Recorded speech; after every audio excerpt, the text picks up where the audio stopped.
Yeah. You know, I I almost forgot to activate the puppet program, so to say, the PNG tuber thing. It's like 10 seconds left in the song. I'm like, wait, no, hold on. It's not turned on. I forgot all the programs I need for today. Anyways, hello everybody. Hello. Welcome to, I was gonna say welcome to the stream. Happy Sunday is what I mean to say. Hope everybody's been having a good day, having a good week, etc., etc. Important question. Train? Yes. Train.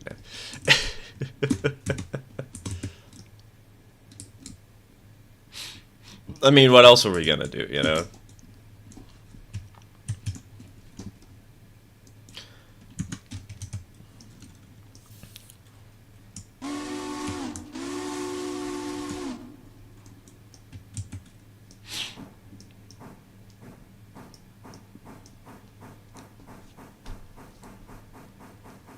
Don't mind me eating chicken and staring at the $300 I got refunded because the 700E I tried to buy got bought by someone else. Rip.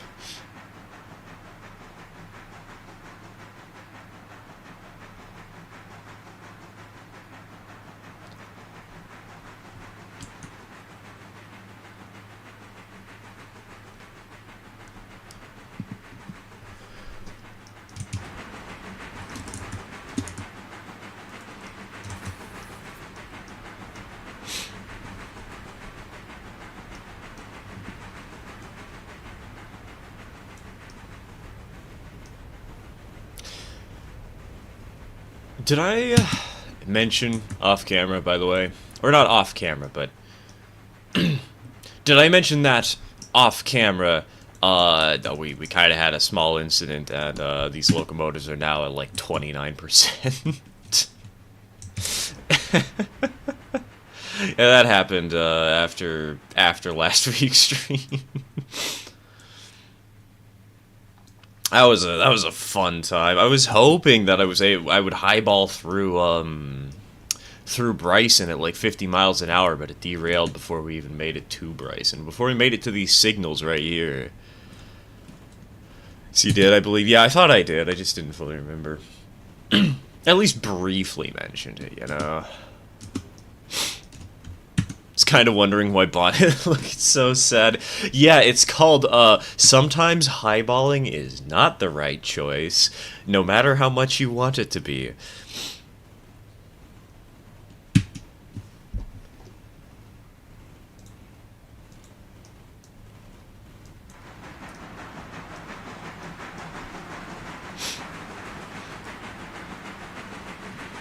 It was so gosh darn expensive in model rating that it's $49, $50.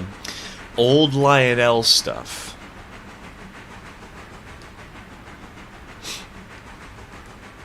Hey Wes, welcome to the stream. Welcome to the stream.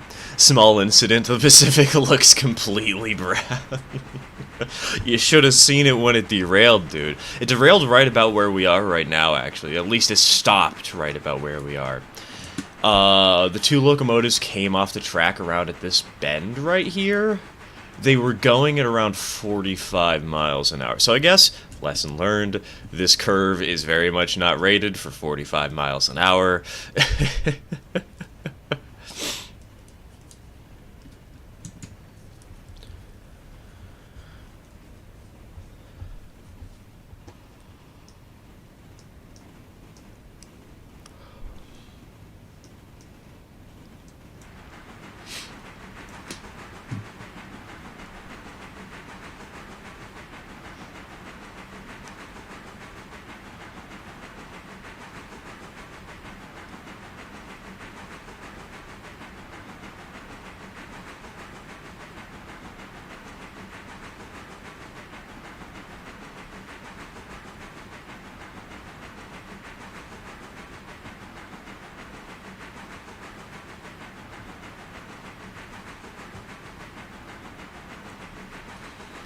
Jesus Christ, what was it? A like loco? Yeah, it was TK has been eyeing a very certain loco for quite some time. When will you play Railroads Online? When the game gets an update. I would say never, but like I'm not gonna say outright never. And I do think I will revisit it when it gets updated sometime soon, but the fact is, I'm just more engaged by Railroader at this point in time. So...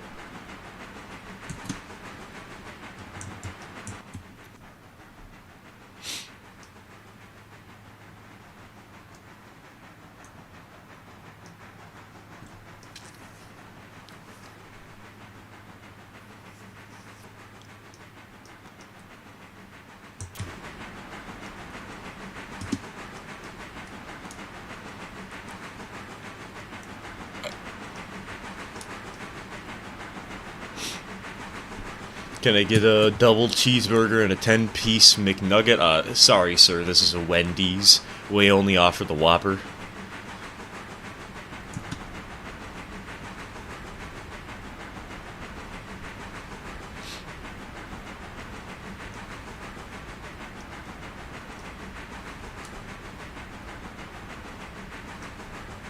New map is coming soon in Horizon Line along with some new industry, so there's that. Yeah, exactly. The map is really the one thing that's keeping me interested right now. Because the UI changes are, yikes. I think most people are more engaged by Railroad at this time. You go in RO and there's like 6 servers. Yeah. Railroader just has such a better contracts system. And it's a new game, so people are going to be excited for the new game.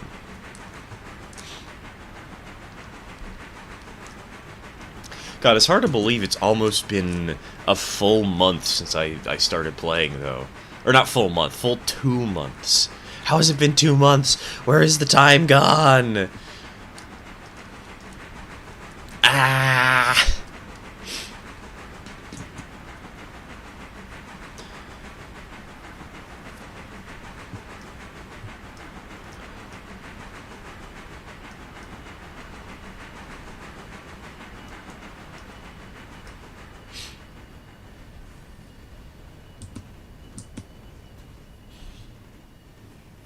Guess who's about to get 100 subscribers and bragging rights? My alt account!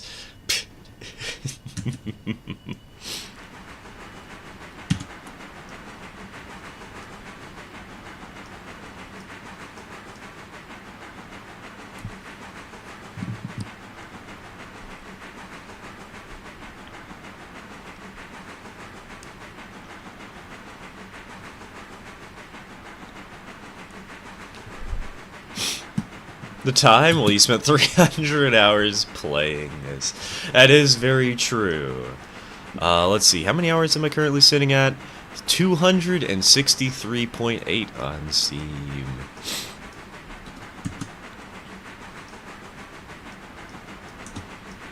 I also guess I've sort of been getting my life in order. There's a couple of things that I should have done years ago. And I'm only now getting around to because I am a responsible adult.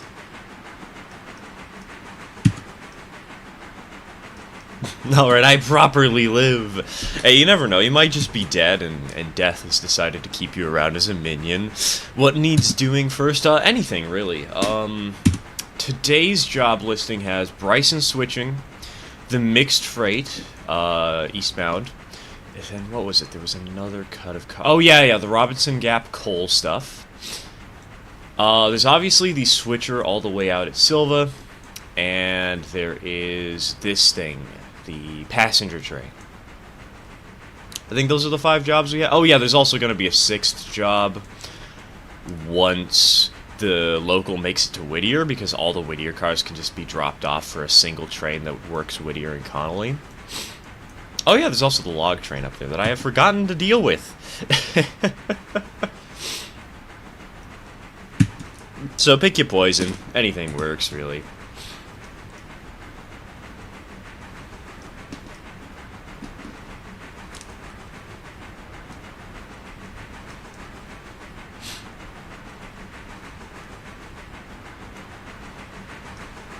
College has been getting in the way. God, I wish I was that responsible.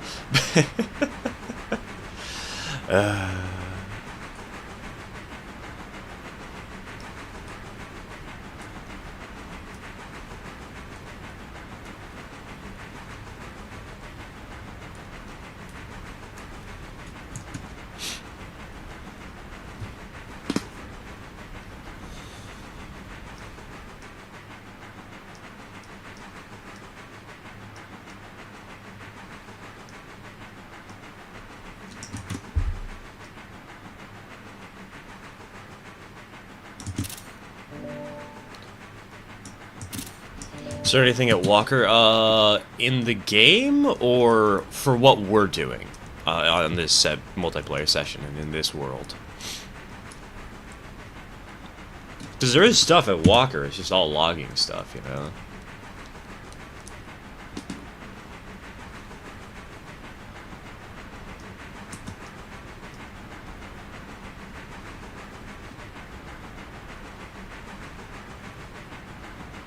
Taxes or model trades. There's only one correct answer. The IRS doesn't approve.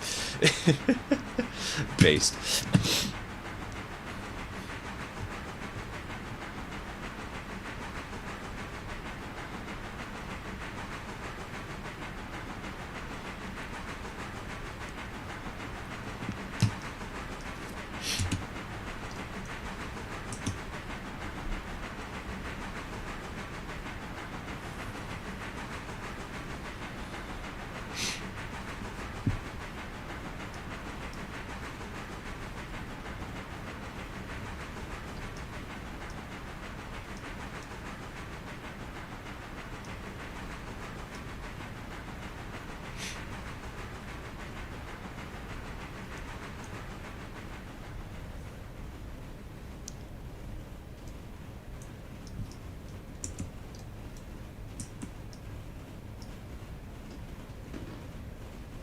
Financial responsibility. I ought to teach that to my friend who got himself $400 in debt with me and then asked if he could borrow money from me.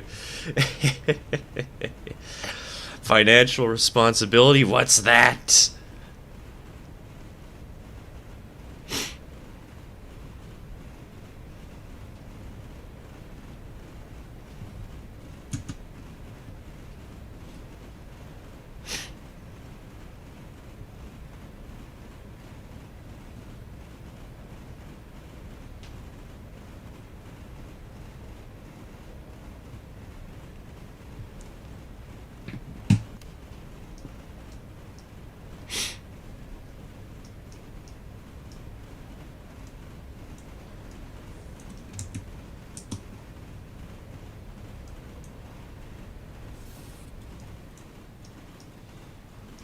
Bringing her to a crawl.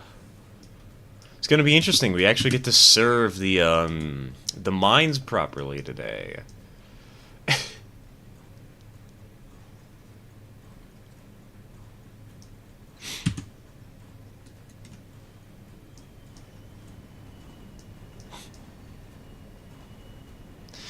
This meeting about trying to get a DR and an RGWK of some sort, but they're so damaged I can't get them, or they're just way too goddamn expensive. You get to serve? Hell yeah! We're playing tennis today, Bup. I hope you're ready. I'll meet you at Laurelhurst in 6 hours. Current trade looks a lot like one you'd have on a small... You know, true. Like... It's small enough that it's not really that substantial, but it's big enough that it feels substantial, especially if you were putting it on like a 4x8 sheet of plywood or something.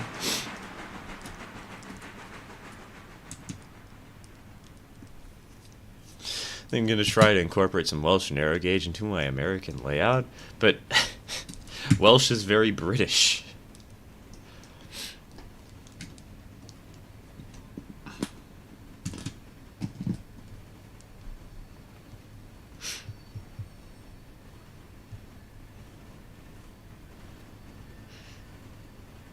How would you fit a British thing into an American layout? Like huh?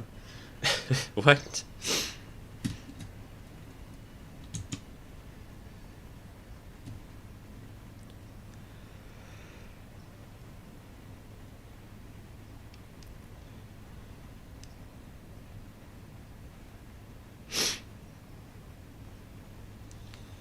So, you know, true, true.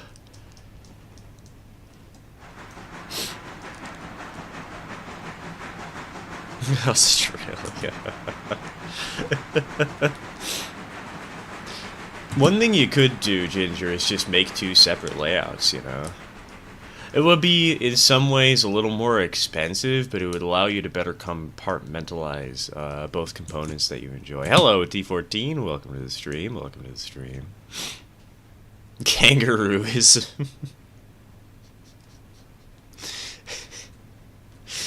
is this the new slur for Australians?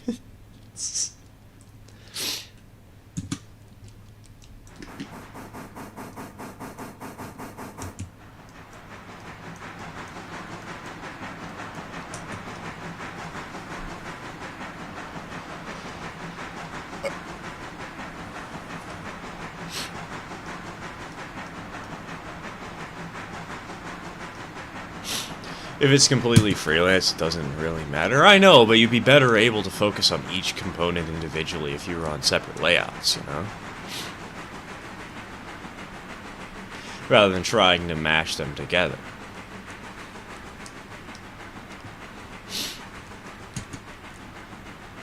Hop on Space Warlord Oregon Trading Sim, best buddy. Well, we're selling a mythic little Joey's heart today? Hell yeah! Okay, hold on. Give me 5 seconds. 4, 3, 2, 1.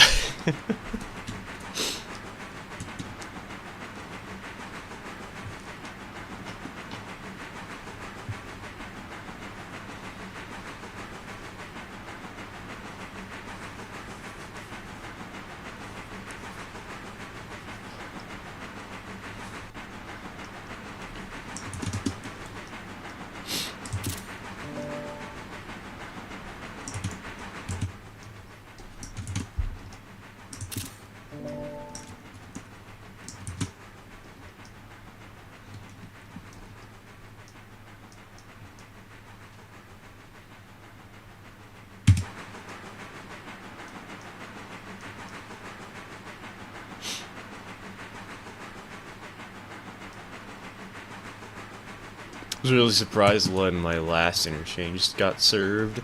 Got more than 800 tons of train for Alarka. Swapped the P-18 for a C-55. Can't blame you on that one. Dang, 800 tons.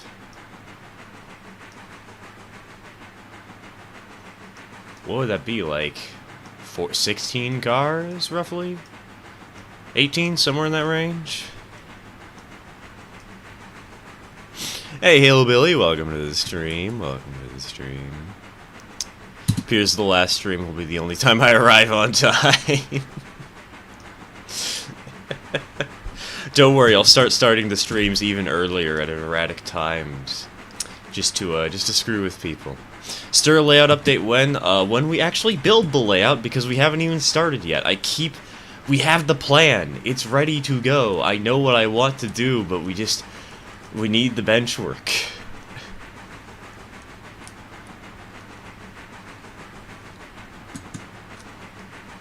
That moment in my single-player save when I see 42 cars delivered to the interchange at capacity, even after my 3rd delivery of the day, both extreme excitement and horror. Nice.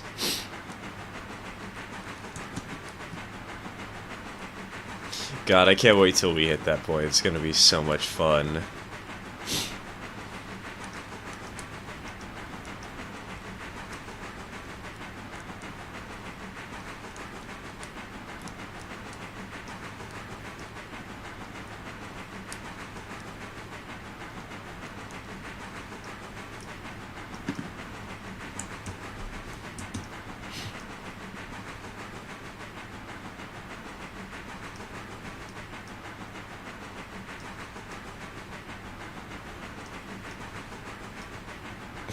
Stir branding classified military docks. That could be fun merch. I have been considering commissioning a friend for the Piss Cup confessional merch. The only problem is, I don't want to offend their religion in the process. I just want to make the joke, but so I don't know how to fully approach it. But eight drive wheel American engine do you prefer? Northerns, Berkshires, or Mohawks? Nah, I prefer the Switchers 080s. Like those best. Actually, no, I like Mike's best. Who do I kid? 282s. Forgive me, Father, for I have binned. You know, I actually realized something really cursed. You just need to have an engineer, but he's he's crucified on crossbucks.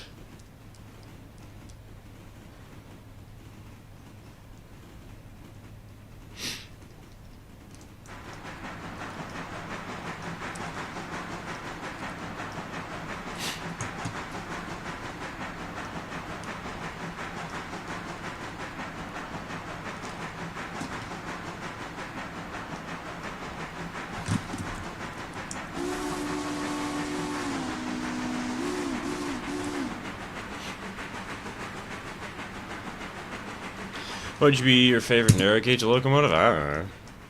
I guess if anything, right now it's Hawaii Railway number 5. It's just such a cute little locomotive. 242, preserved. I think it's in Tennessee. It's somewhere in the general region near Tennessee, at the very least. Cute little locomotive.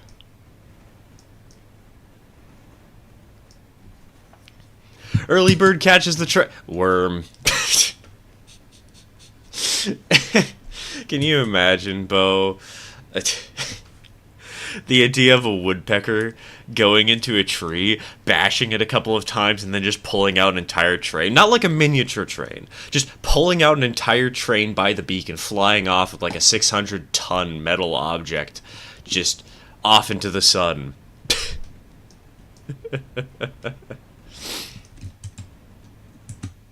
Sounds like a Looney Tunes cartoon. Why does this sound like something I would actually buy? New t-shirt idea, everybody.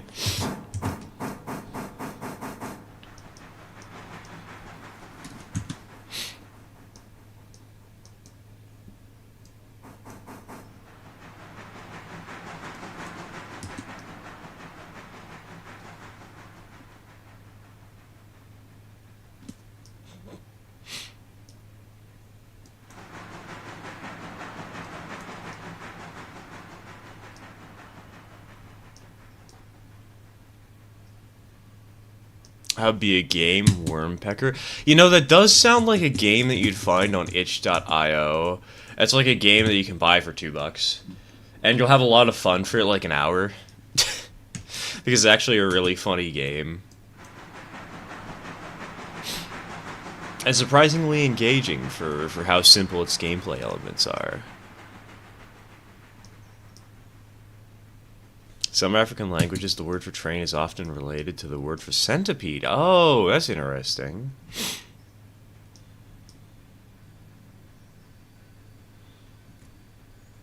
Just wondering if a 3D model would go into model trains on the Discord. Yeah, sure, JHR. I don't see why not. It's still a model. It's not a model in the classic sense of model routing, but it's a model. Running the Alarka branch again? Yep. I mean, come on, it's the new route. I gotta try the new route, you know?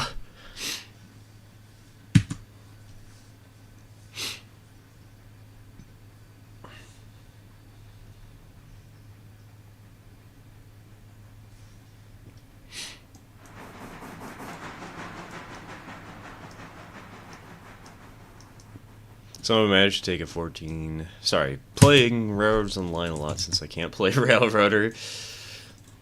Somehow managed to take 14 hoppers up at 2% with the Glenbrook. Loaded or empty?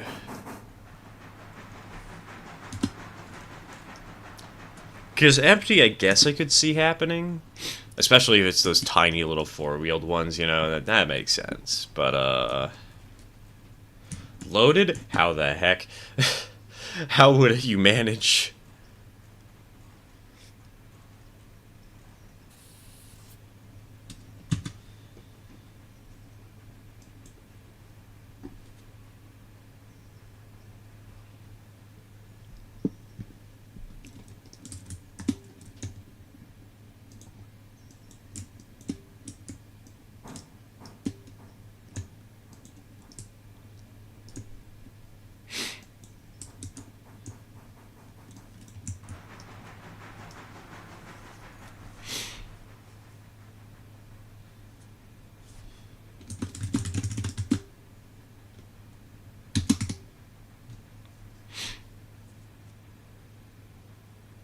There's 14 of the largest hoppers in the game. You know, I could see the Glenbrook doing that successfully. 14. Might not be the happiest camper, but I could see it doing it.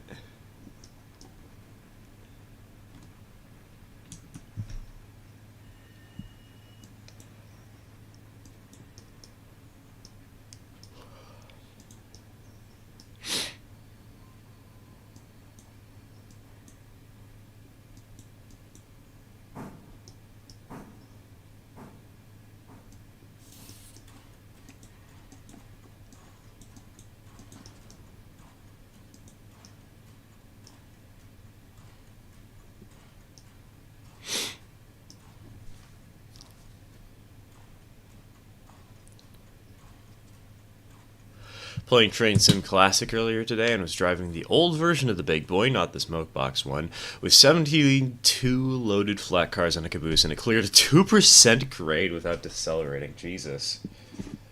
Somebody must have not coded that thing properly.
That old TSC Big Boy is scuffed without handles, same with the old Challenger. Big Boys are the strongest steam engines in the world, maybe even strongest engine in general. Oh no, they are definitely not the strongest engine in general. There are some electric engines with some hellishly high numbers of tractive effort. It's absurd how strong some of those engines can be.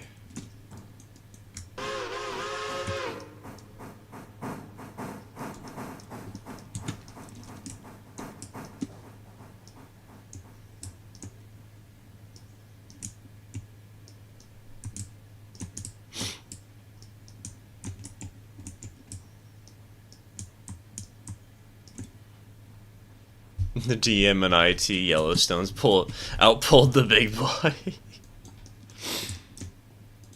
The big boy was just big. And a boy. That's about it.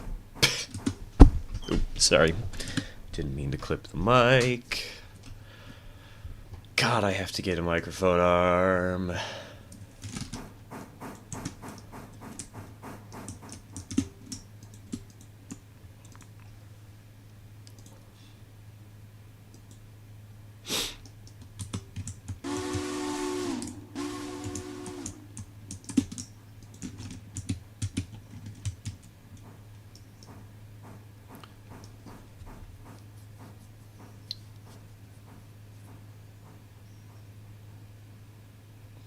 Swedish Lore Locust can produce 160,000 pounds of tractive effort. Was a very large lad, but not the strongest lad of all time. Exactly. And now there are some crazy locomotives. Admittedly, some of the locomotives that have the quote-unquote highest tractive effort in the world are basically just a string of locomotives that can't be uncoupled. But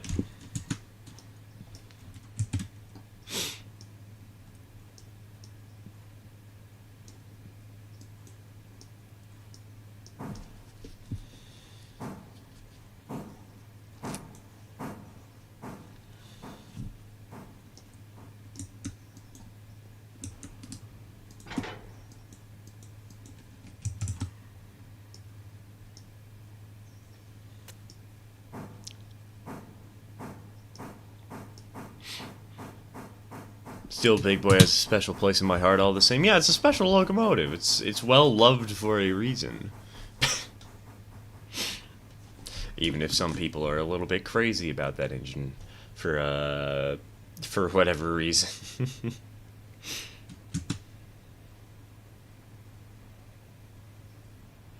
It's big. It's boy.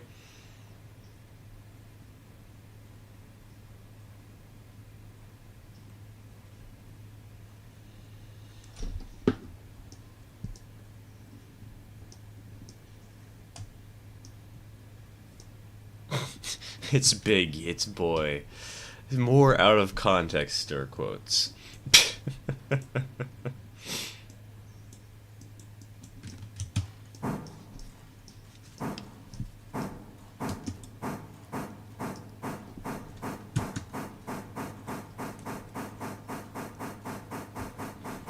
Now the AMD SD90 Mac-H, despite its lack of success, had 200,000 pounds of tractive effort.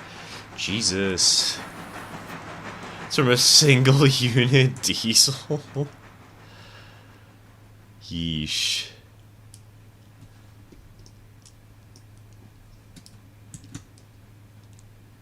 Mods happen, I entirely plan to have a Big Boy on my railroader, not because it would be used, but because I want to. Just leave it in the shed. Actually, it wouldn't even fit in the shed. Who do I kick? Could you imagine trying to run the Big Boy out to Dillsboro and back? Lord.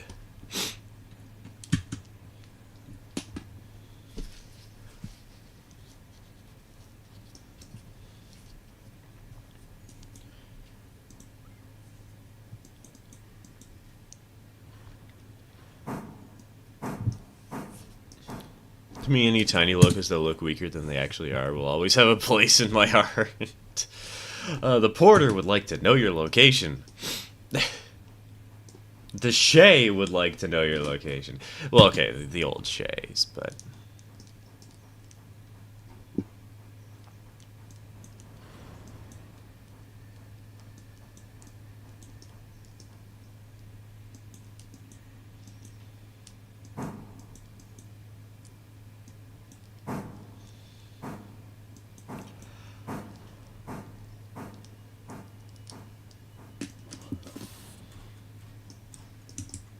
The 4-truck Shay would like to know your location. God. The 5-truck Shay would like to know your location.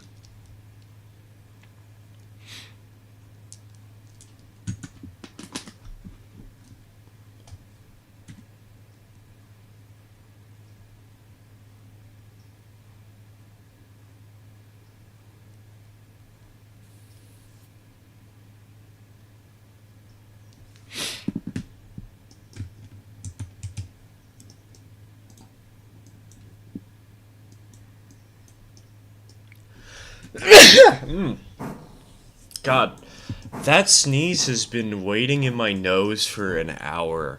I expected it an hour ago, it disappeared, and now it's back for revenge. And I feel another one coming in.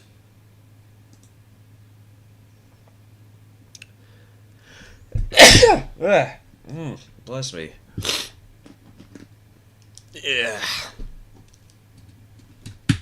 T-Boiler, 2-truck Shays, a very disappointed father. God, have you seen that image though, Snack, of that one T-Boiler, or was it a T-Boiler? The Mishkal number 2, shoving a couple of log cars up a 15% grade. Come on now. Disappointed fathers? Nah, not in this household.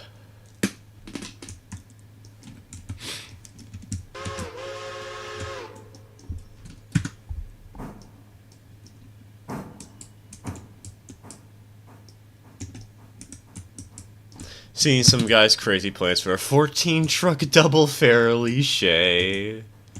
Actually, what would it be like if there was a Shay with 2 boilers? God, never mind. I don't want to think about this any further than I have to. Why did I say such a cursed thing? A while back, I made a 4-truck Shay, but here's the catch. Each truck had 3 axles, so that's interesting. I mean, I guess the main reason that they wouldn't have done that in real life is because, like, the Shay still needed to somewhat handle curves, and 6 trucks would make it harder to navigate sharper corners like on logging and mining routes, but...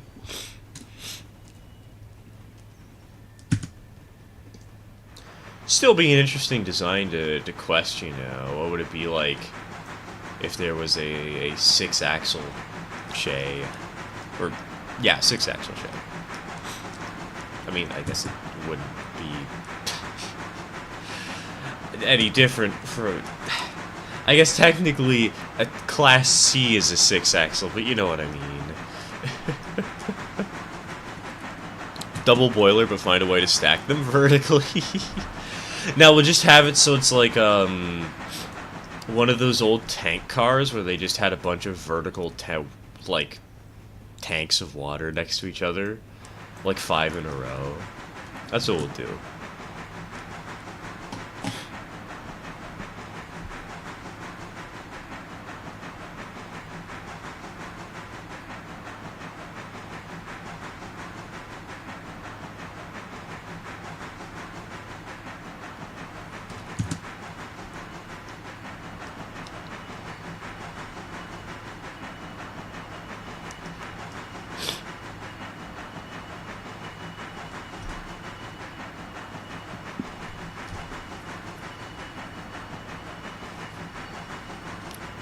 Centipedes with a... Wait, they only had 1,500 horsepower? Really? Those things look a lot stronger than 1,500 horsepower. So that's all they had? Yeesh. Alongside with all those mechanical issues because they tried to build them like steam engines. And they tried to use wheel arrangements like steam engines.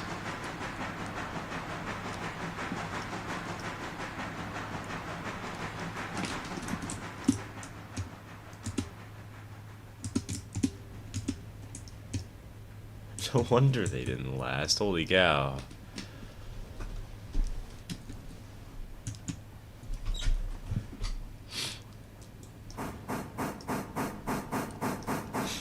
Over under double-barreled shotgun style shade. Lovely mental image.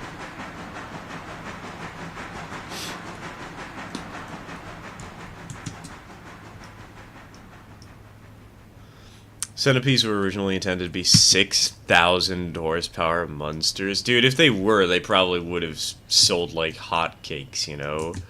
Would have been actually well-remembered and well-used locomotives.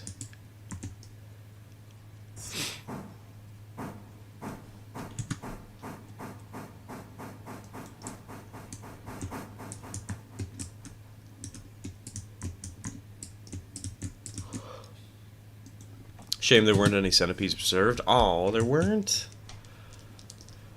They are quite iconic.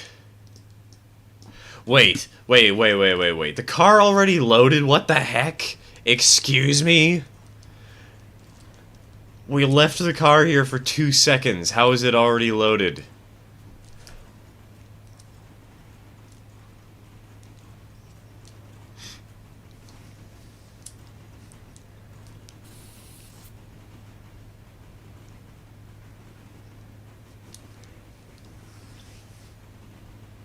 Alarka copper loads hyper fast. Yeah, no kidding, Jesus. Unloads hyper slow though, because we haven't unloaded the boxcar yet. At least one of the two. I wonder what the other boxcar's like.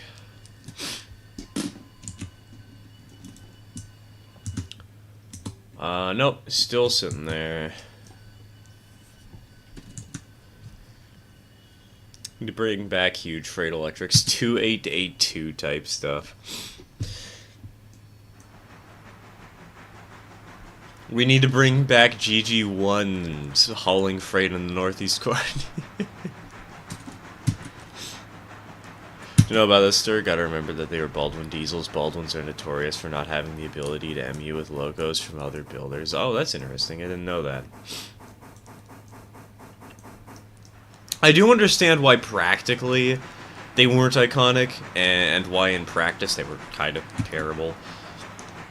I still feel like they're a weirdly iconic locomotive type, you know?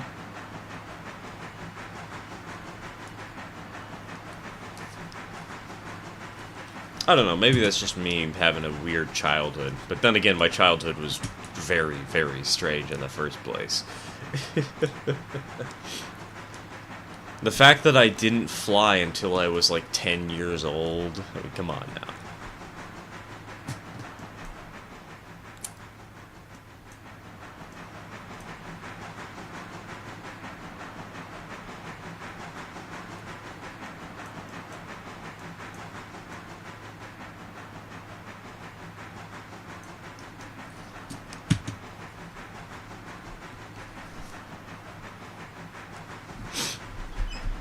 God, I hate my snivelly nose right now. Also, did I really just bonk my power cables to my monitors and I can't see stream chat nor the game? Yes, yes I did. Hell, nightmares, headaches.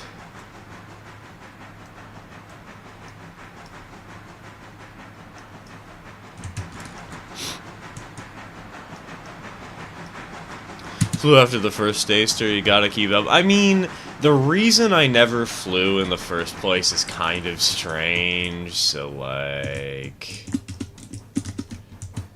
Can anybody really blame me? Did you make sure you were in the plane? Nah, we were out of the... We were strapped onto the roof, you know? Like one of those car trips where you put a canoe and you put it on your car.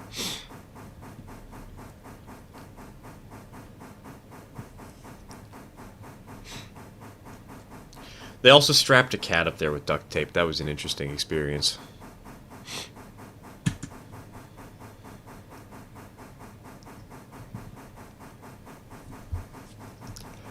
Oh, wait, hold on. We're not lined for the right track.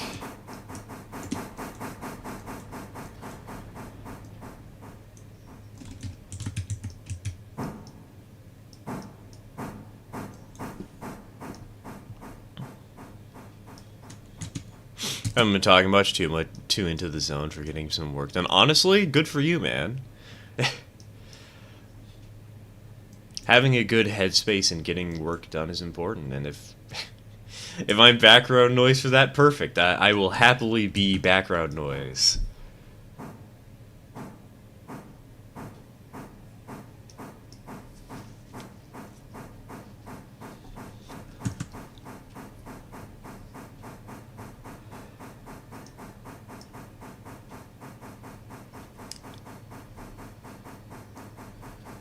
I've procrastinated for too long. That's me. That's my entire life. Right there.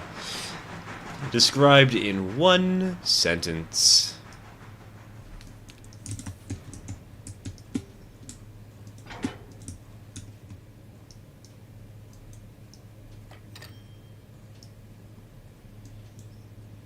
Four, three, yep, 2, 1, and go. Dang. How about now?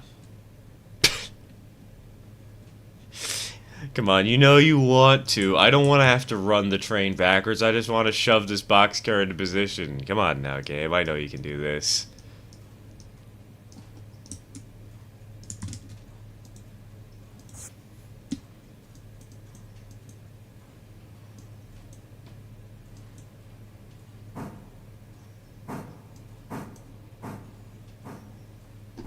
Please.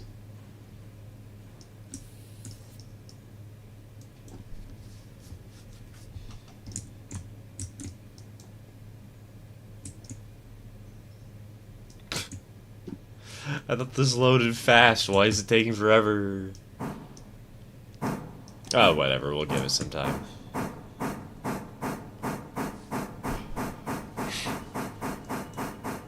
Anyone remember those old 40s Locomotives ads? I was not alive then, so no, I don't.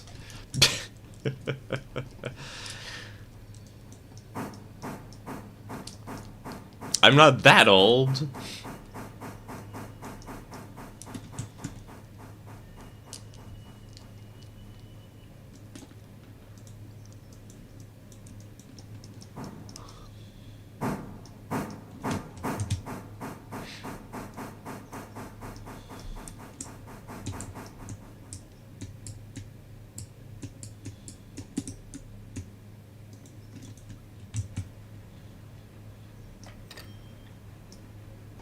Hey, money.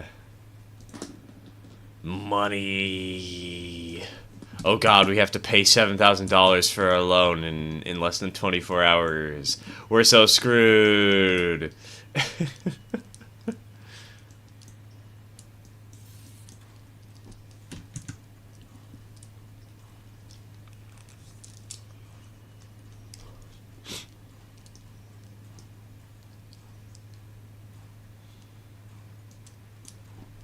Only two Baldwin shark-nosed diesels as the car body type have been preserved and are hidden on... Oh, they're on the Escanaba and Lake Superior. Isn't that one... Isn't that shoreline, like, surprisingly large, but, like, the guy doesn't really let people explore it too much or whatnot? Isn't there, like, an F unit that's in Revenue Freight Service? I feel like I've seen a little bit about the Escanaba and Lake Superior.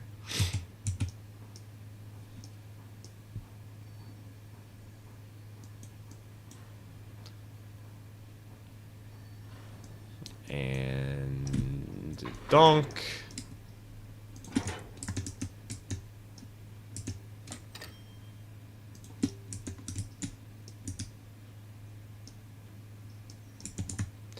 And where's the hand? Oh, there's the handbrake.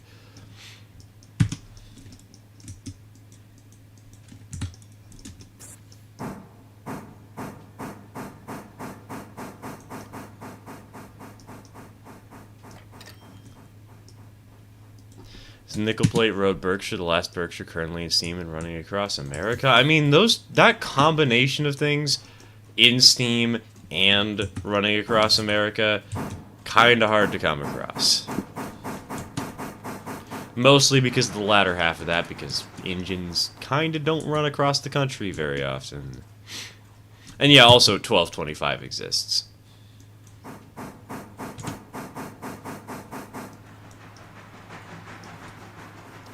Fun fact, my local short line has a Jeep with an Alco Century cab for some reason. And I've never seen her without a slug. That's interesting.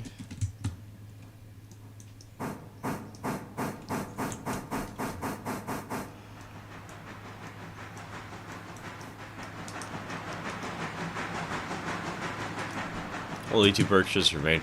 Oh, you didn't mean running across America as one statement. You meant running split across America. I'm sure there's more Berkshires out there. Just don't know of any off the top of my head. 1225 and 765 are the most well-known ones. Some of those are preserved ones. Most are on static display. Yeah, we went to one in Michigan, actually. I don't remember what it was. I think it was 1223, I want to say. Static display on some coastal city. Sorry, not coastal. Great Lakes City. There you go. Alright, we'll leave cars over here for now, and we'll go pick up number 3.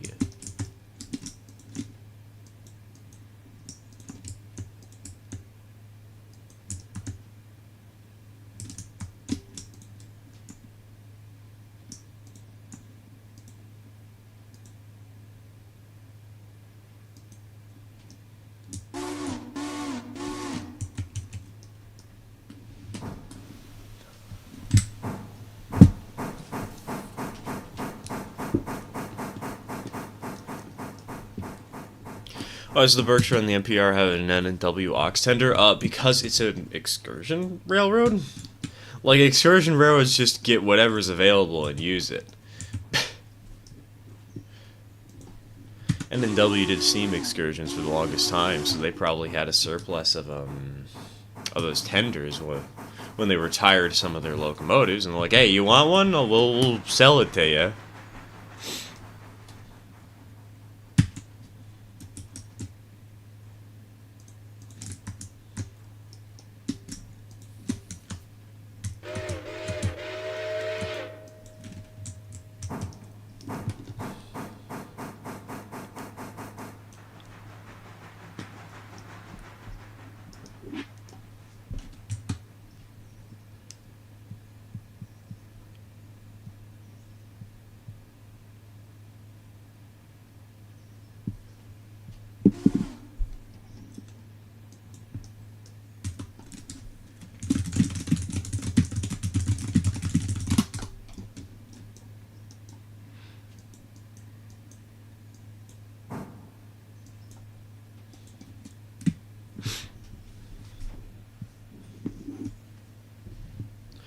Imagine 4014 goes to the UK like Flying Scotsman went to the USA. 4014 would break the UK's rail network.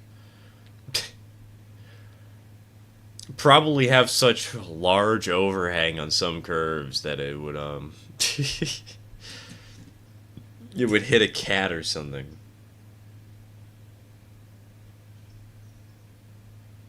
Clearly I know what I'm talking about.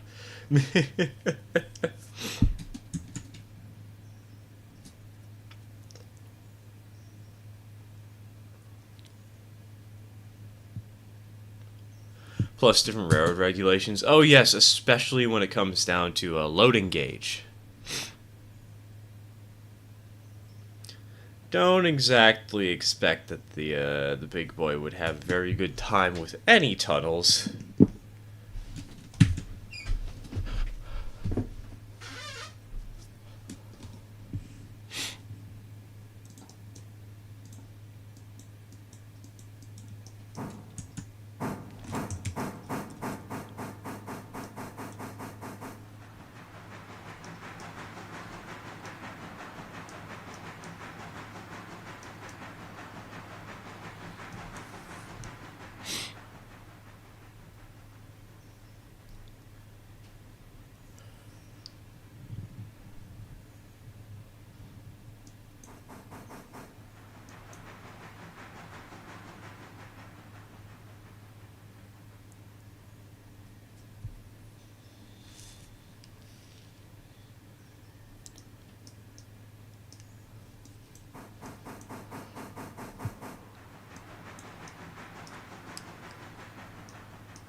SMS Rail Lines has the largest fleet of Baldwin diesel road switchers and yard switchers with 24 Baldwin diesels on its roster. Dang. It's an impressive number.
It would have to be loaded at a western port, go through the Panama Canal, and then cross the Atlantic. Being exposed to the elements for that long of a journey would not be good for the paint. I guess you're not wrong. Question, how did articulated boilers not explode? With a lot of mechanical ingenuity that surprisingly worked. Not to say it was very effective. The articulated boilers are very janky and weird, but there's a reason they weren't very popular.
Didn't the Scotsman get stuck here for like 10 years? Yeah, it did, didn't it?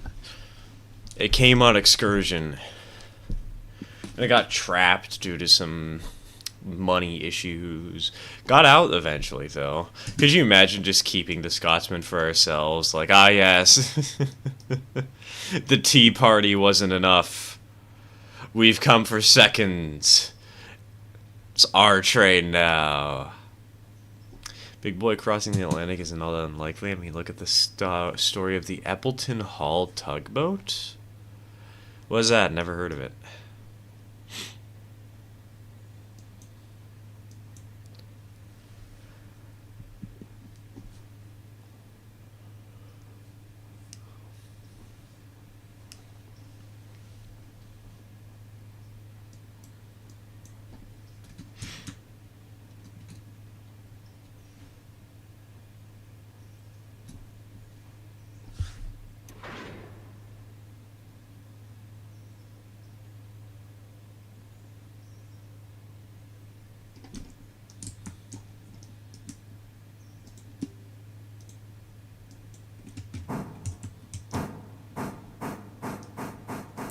A 1914 paddle wheel tugboat that sailed from UK to California under its own power. What? Was this like a dare, or was this an accident, a clerical error? What huh? How?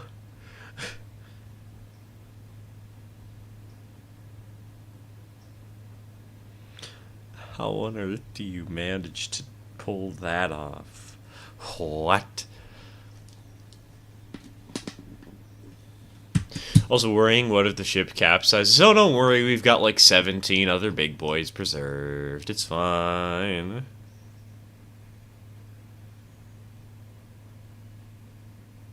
We'll just take out another one.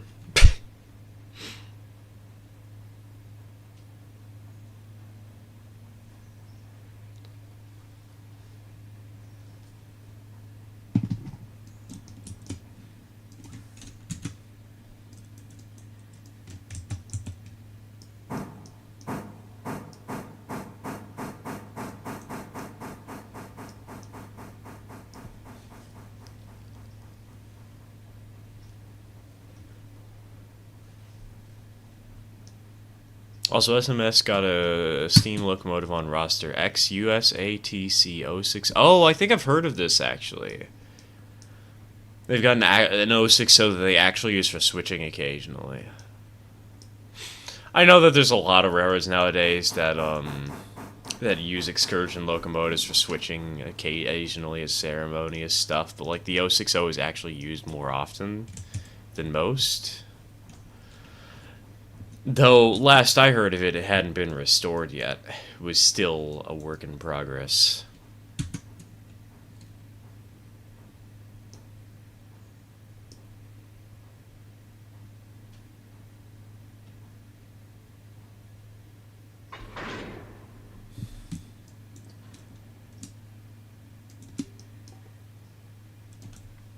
Basically, an American businessman wanted a paddle-wheeled tugboat, but there's only one left.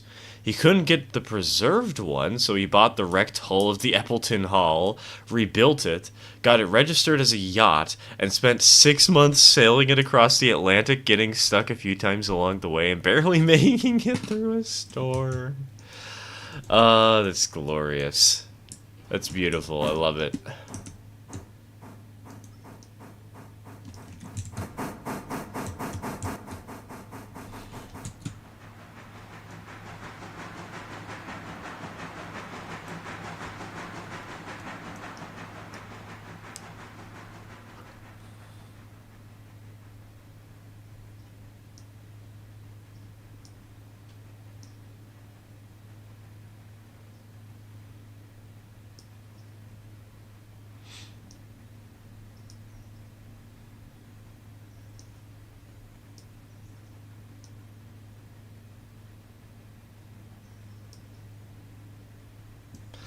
In a hilarious twist of irony, the preserved one, Reliant, was scrapped because its owner thought it would be an excellent idea to build a museum around it, and then couldn't get it out. Nice. Wait until you hear about the story of the Titanic's sister ship, the RMS Olympic. I've heard of it before. Vaguely aware.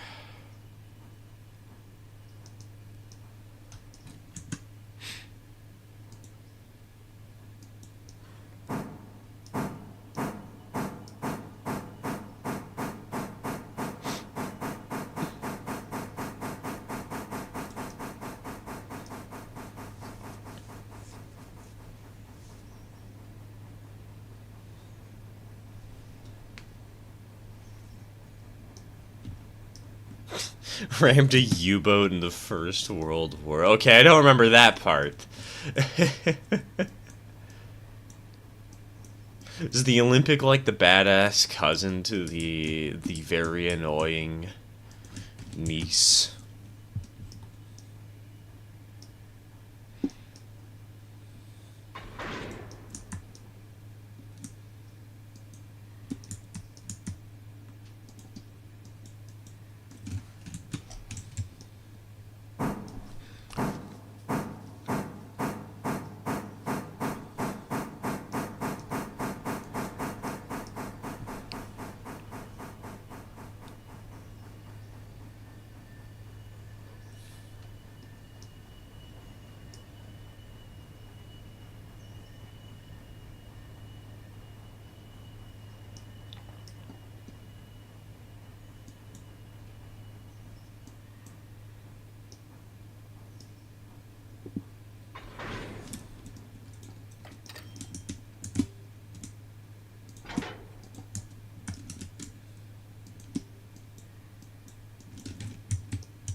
Olympic's life is way more deserving of a movie than her sister. Yeah, but then you can't have people die as easily, you know?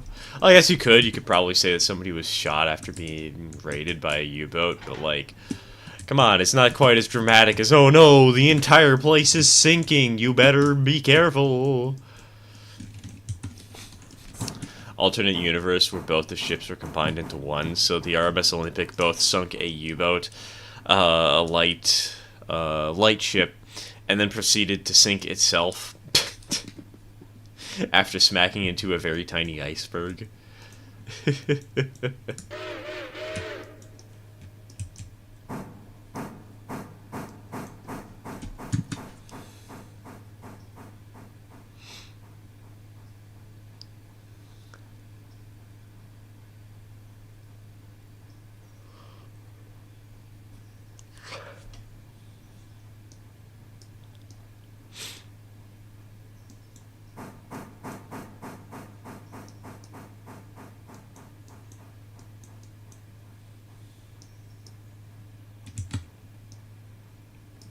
Titanic was thought to have hit a landmine.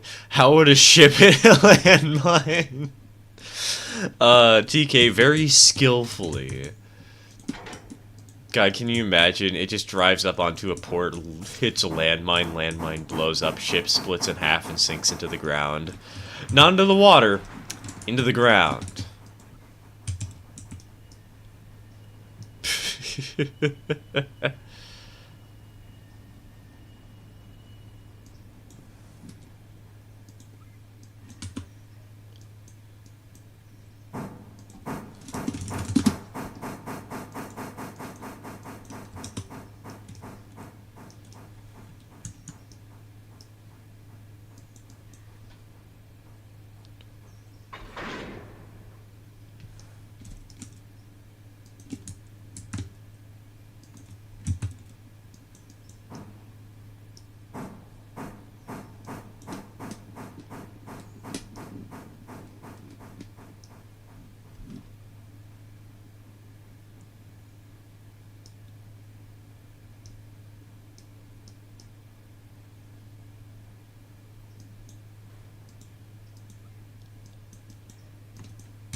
All right.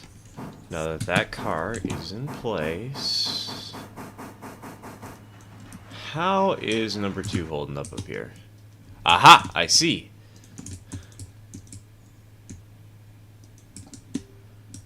So that means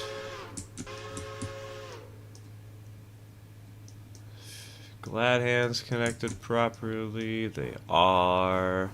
Handbrakes are both on. We'll worry about that in a moment.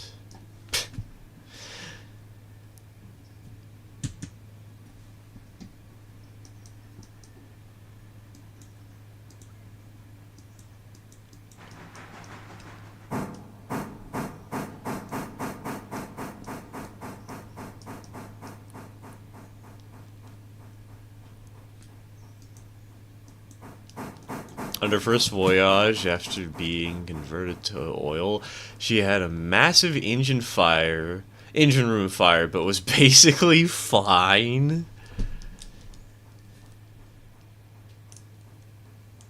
Olympic didn't sink HMS Hawk, it just badly damaged it. Titanic nearly had, or sorry, it was accidental. The massive suction sucked the ship in. Titanic nearly had the same accident when it departed Southampton. It was so big that it just pulled other ships in and nearly destroyed them. That's kind of hilarious.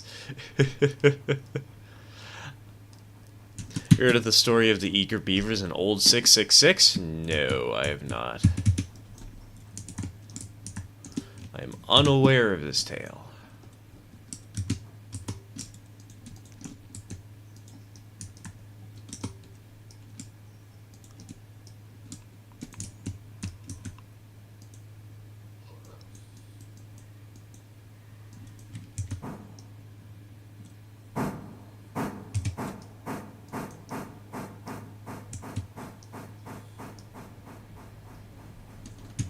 Never got to run the decapod yet in the game. Wait, you haven't? You've never run the decapod before. Really? How? I feel like that's one of the most popular engines on these streams. What the hey? I'm impressed. Also, I thought I cleared this switch. I thought I made it. Why is the car still blocking it? It's nowhere near the point.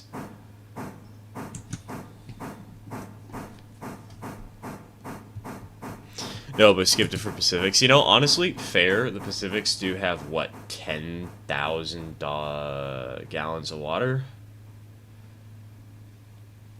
Pacifics lose a little bit of strength, but gain a little bit of capacity. It's a nice trade-off.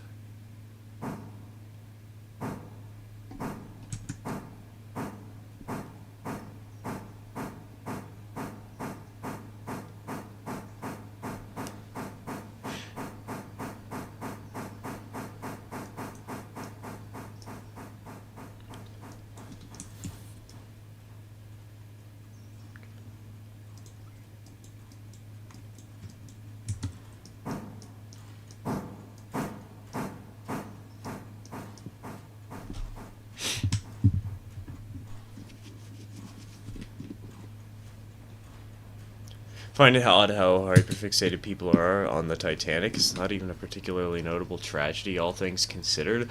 It's a notable tragedy just because of, like, ship split in half and movie. Wilhelm Gustloff is much more notable, and yet nobody talks about it.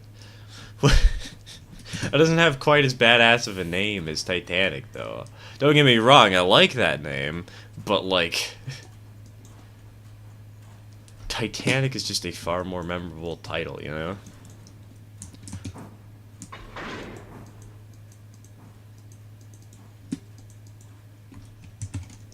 Rolls off the tongue better. Over 9,000 people died? Damn. How long ago was that? Please don't say, like, 5 years. I swear to God, if there's somehow been a disaster of this nature and it's just been swept under the rug, I'm going to be terrified.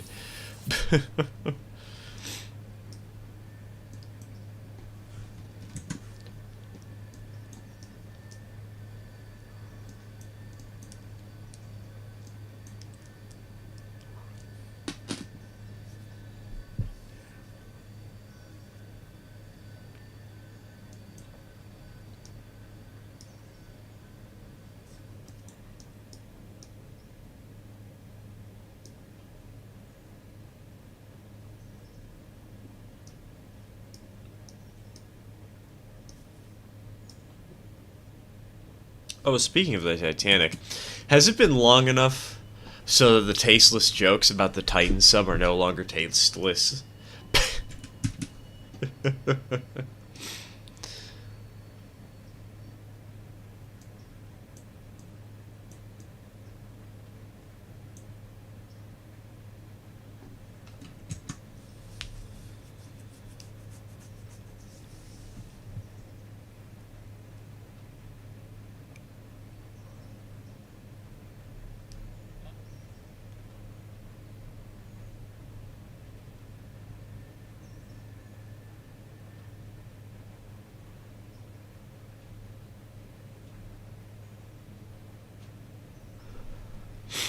Titanic was one of the most highly publicized disasters of the 1910s. Just as radio was becoming more commonplace, it was everywhere and spread like wildfire.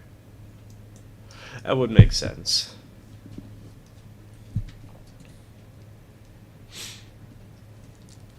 Like, what else are we supposed to talk about? The Civil War? That was years ago.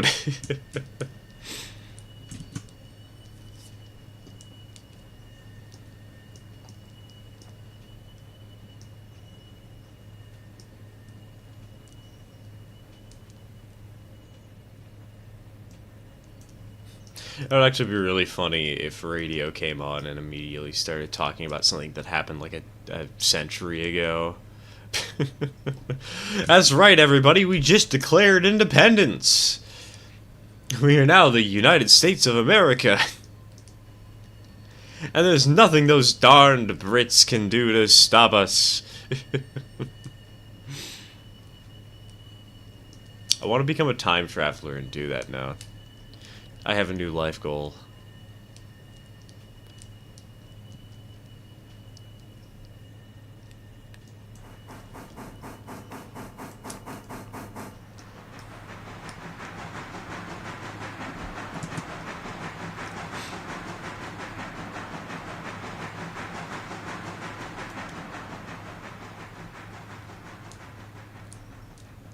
One time, the ship RMS Queen Mary almost capsized in a very bad storm while serving as a troop ship. She had 16,600 people on board, and it's very unlikely they could have launched any lifeboats.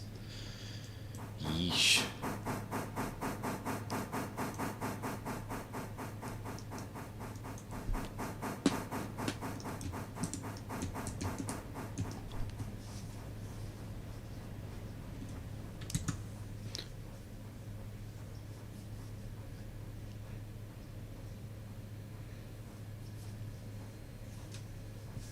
Back and with sandwiches, man, I'm jealous. I want this sandwich. I'm hungry.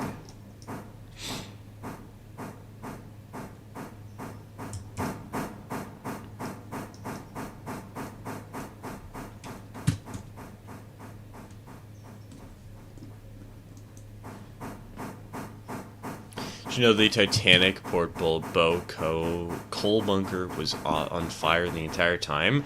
The entire time they were out on voyage? Jesus, how did nobody notice?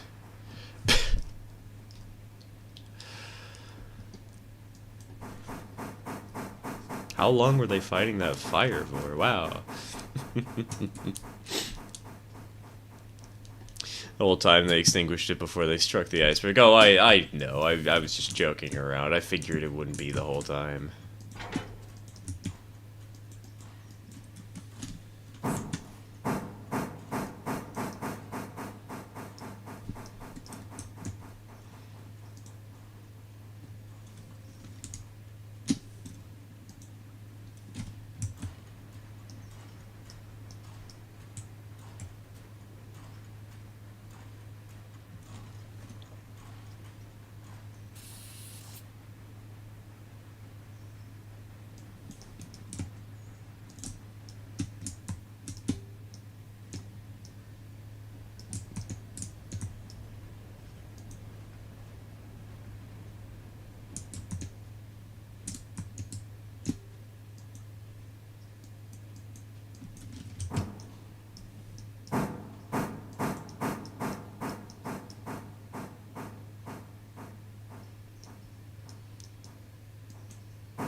And dunk number 1.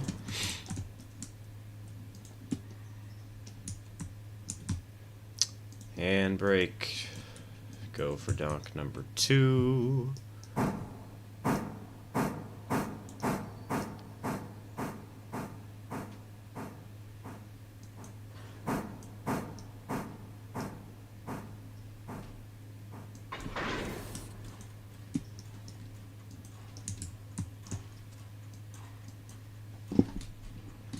And because I am lazy, let's just set this up for road in reverse at 15 miles an hour, because screw this. I don't want to have to maintain my speed all the way down this hill.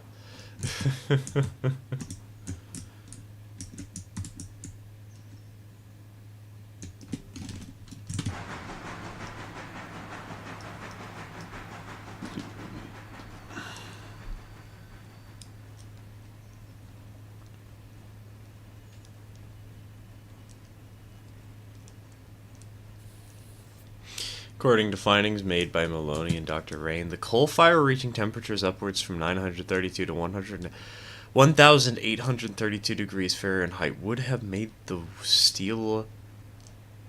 warped the steel and made it brittle. 1,832 degrees Fahrenheit on a fire aboard a ship.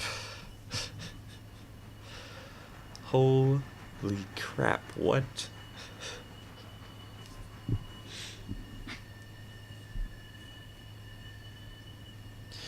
You know, maybe Death had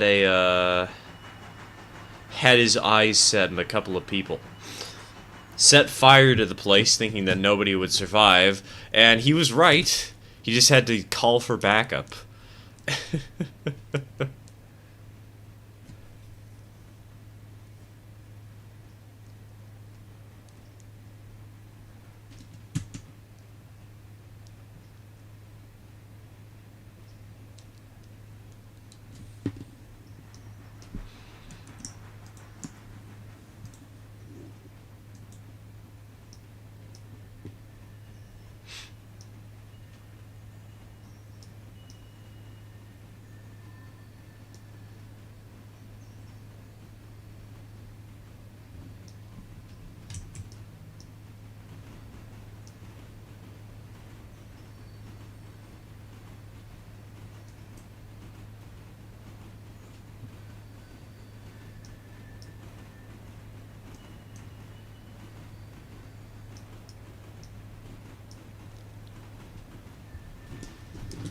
I love how we're talking about boats.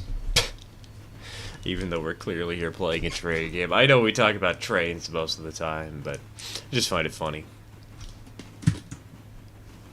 Especially because I know nothing about boats. I don't boats. I trains.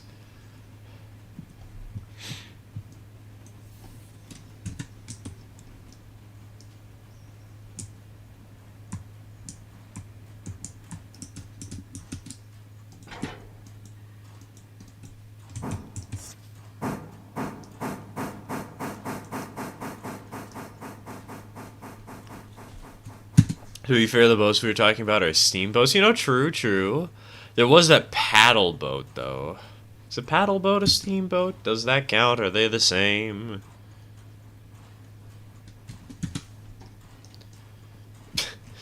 The Titanic had a kill count of at least 3 before it was even launched. You may... When you phrase it that way, it just makes it sound like it's a game.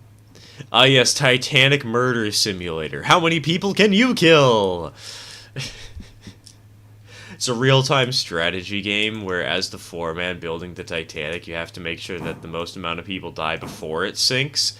And then you have to try and advertise it in such a way that more people get onto the ship and skirt around safety procedures and laws for the longest time so that too many people board and there's not enough lifeboats. I know this is a really stupid idea, but I still think it's funny. So whatever.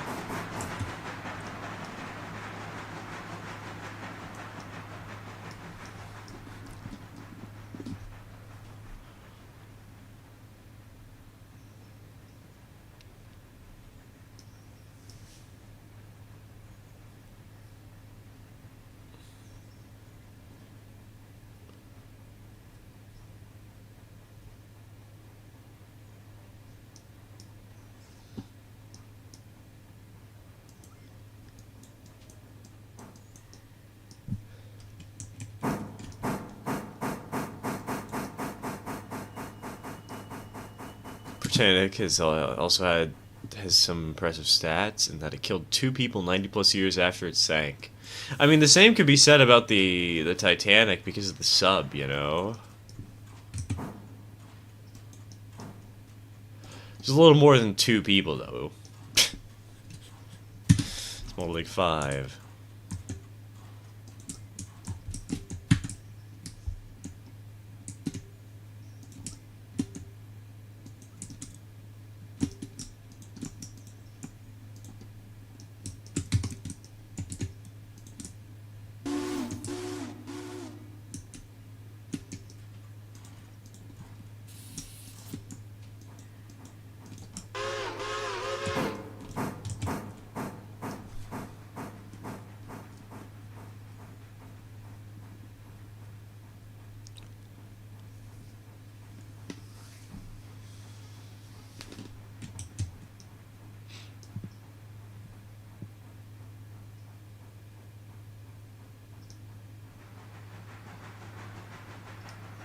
So many whistle signals out of Bryson eastbound.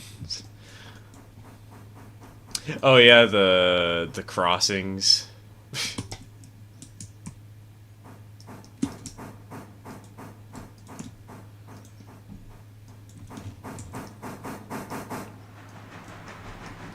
The 767 different times you have to blow the whistles.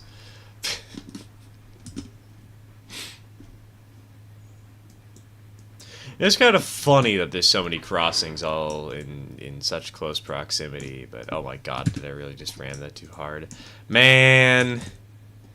I'm doing so great today. I have such a great track record. That's like the 5th time that I've ruined things.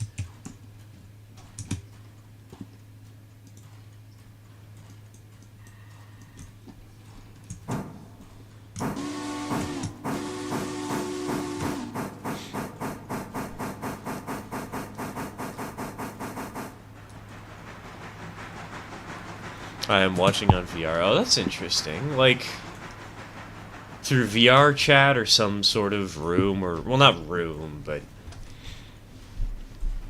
some sort of medium where there's a screen, or are you just using the VR to view this directly?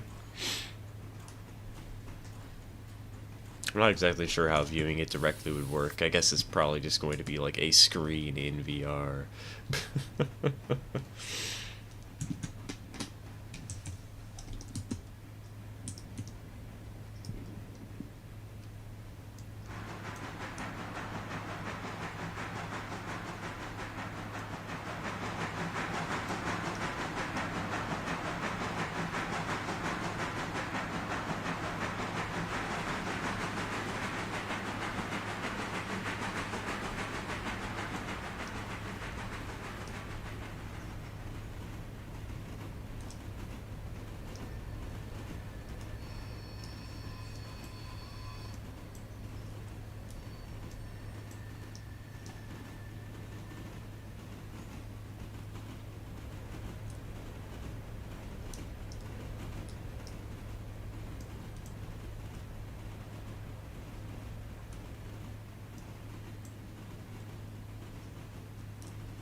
Fastest ship in the world from 1909 to 1929 was the RMS Mauritania? Mauritania? It's not Maru, it's Maru. M-O-A-U... How do I pronounce that?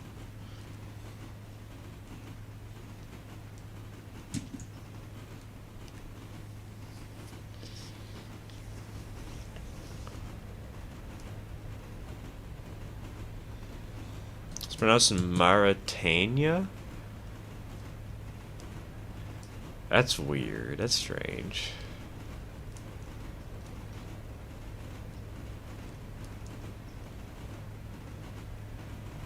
What time frame do you play on? 1 to 1. I like being able to actually experience the morning hours for a good amount of time.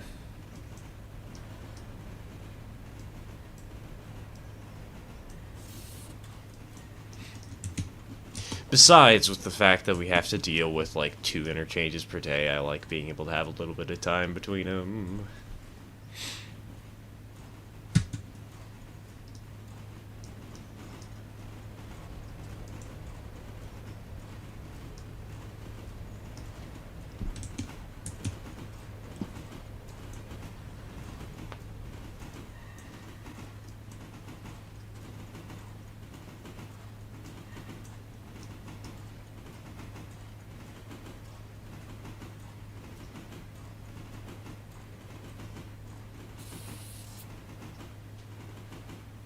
Oh, speaking of time frame, yes, we can repay part of the loan. Let's go. We can upgrade those to tier 5. Not that we should, but we can. Can we do that with the sawmill yet? No, it's still only at tier 3. These cars are ordered. They'll be here soon enough.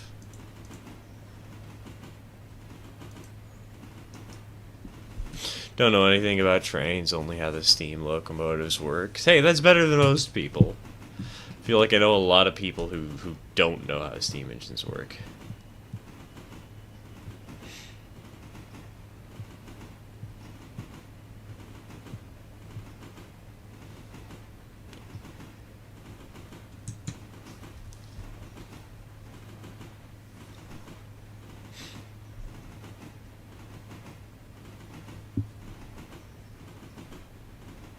This game's a little more focused on the logistics of railroading than the actual like operation of the trains, though. So.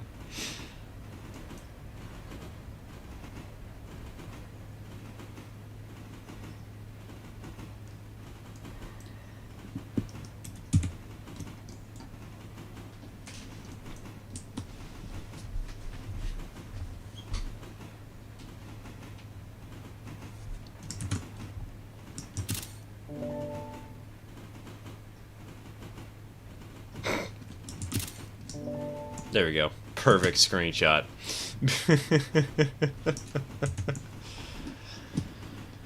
Totally not going to disorient anyone with that Quake POV.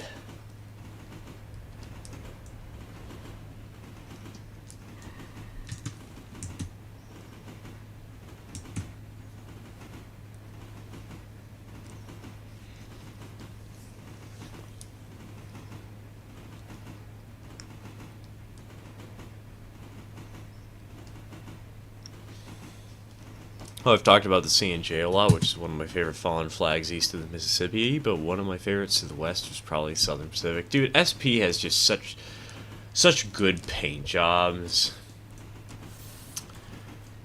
What was it? That classy one, the silver, orange, red, and black that they had.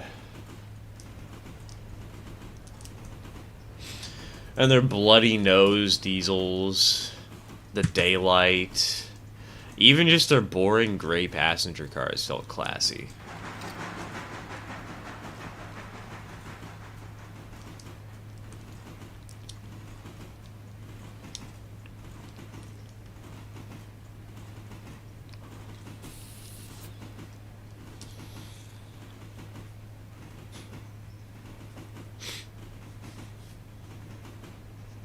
Are we on an uphill? We're slowing down pretty severely.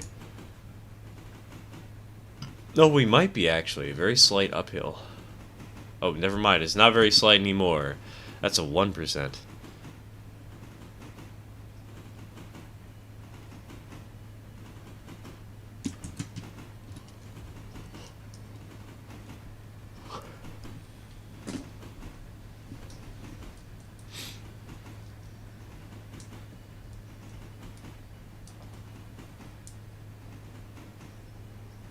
SP Black Widow livery is so underrated. Oh, is that the one with like the silver stripes on the nose? Little highlights of orange and red?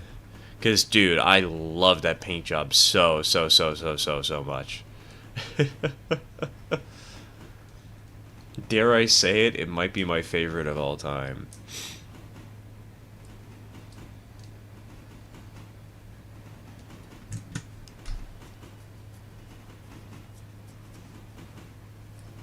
It's so pretty.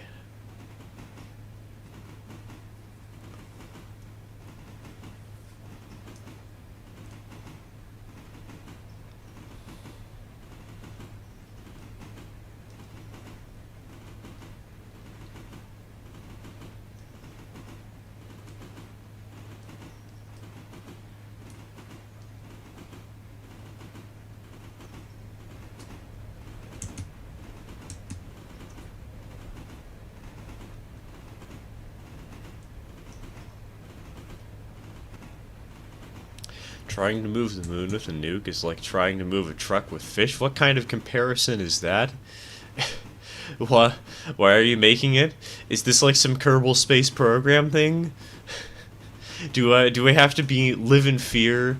Do I have to live in fear knowing that one of my chat members might actually nuke the moon just to try and prove that it won't move because nukes are like fish to the moon?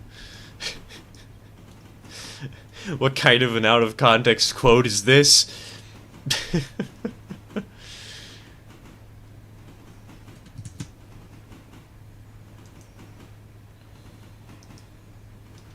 I have a canvas of it, which I painted myself. Hey, nice, nice.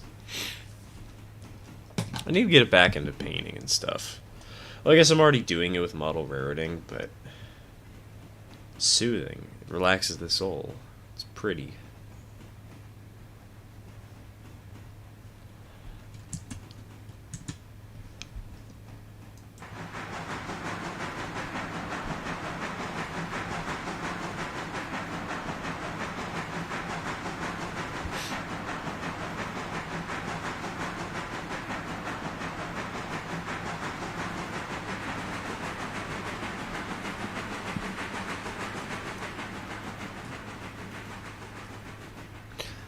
I'm back for caring for my indentured servants in Minecraft.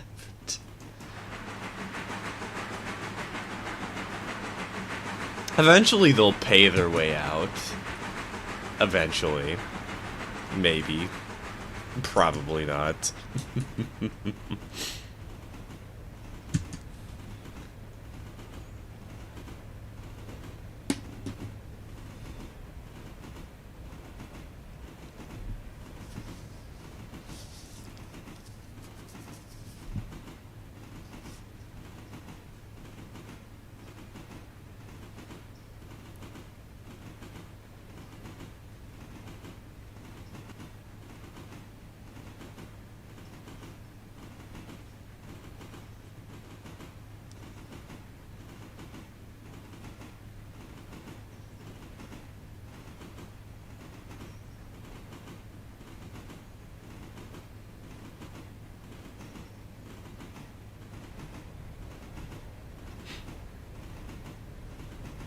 Or indentured servants, but they'll never be free. We'll just keep adding on interest and inflating the price of what they have to repay.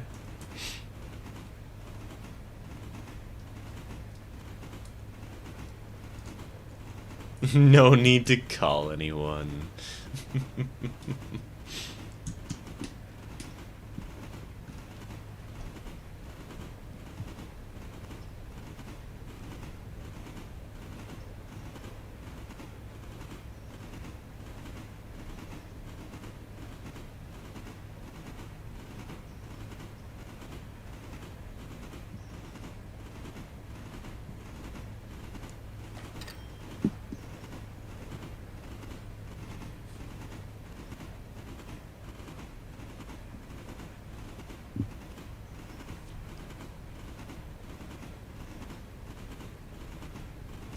SP's Lark is underrated. The Coast Daylight gets all the love and attention, and the Lark barely gets talked about. And even though it did for overnight travel what the Coast Daylight did for day travel. It's the Lark. Well, I guess I'm kind of proving the point if I don't know what it is. Hold on, I guess I'm going to Google.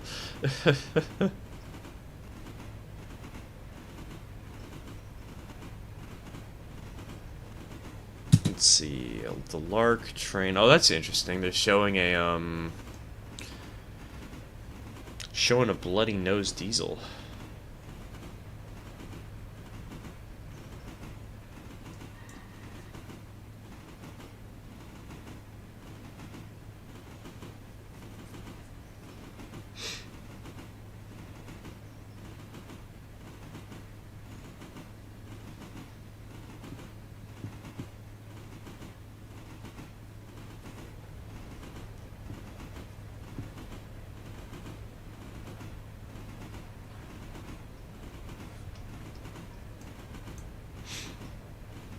The Lark is a vibe. Posted the Canvas Discord. Alright, I'll check that out in a second.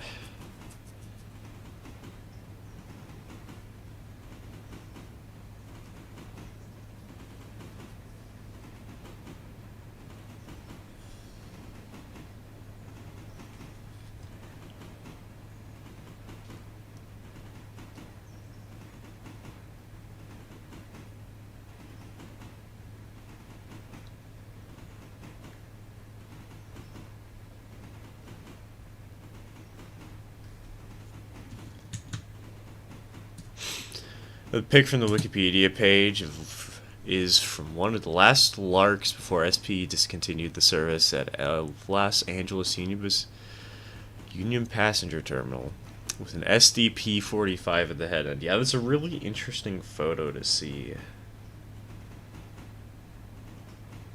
Because it looks like there's an F unit directly behind it.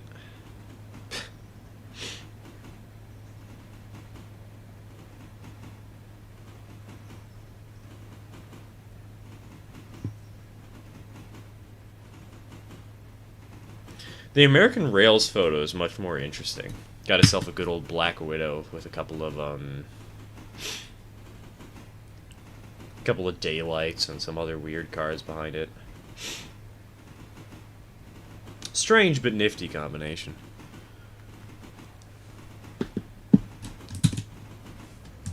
Oh, I thought I saw something in the upper right. Never mind. I was just... Oh, it's the flicker of the light or whatever. Is that coming through the ceiling roof hatch, or is it just the back of the cab? How is the light flickering up there? That's weird.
Like the steam and early diesel era Alarka, a string of two-tone gray cars trailing behind a daylight painted GS3, 4, or 5 instead of units or Alarka PAs just hits the right spot for me. It really is a vibe. This awkward spilence? What am I saying? I was trying to mix sponsor and silence. This awkward silence is sponsored by NordVPN, I wish. I gotta make my money somehow, man. Can also blame the fact that I only got, like, 5 hours of sleep last night. Not even, it was like 4 hours. I went to bed at like 7 a.m. It's not worth it.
Keyboard ASMR.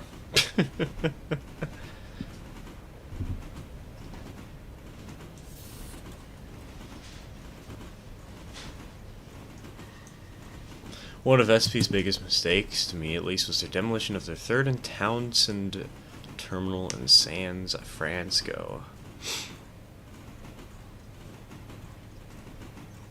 Would have been a fantastic place for filmers to go and gush about the daylight.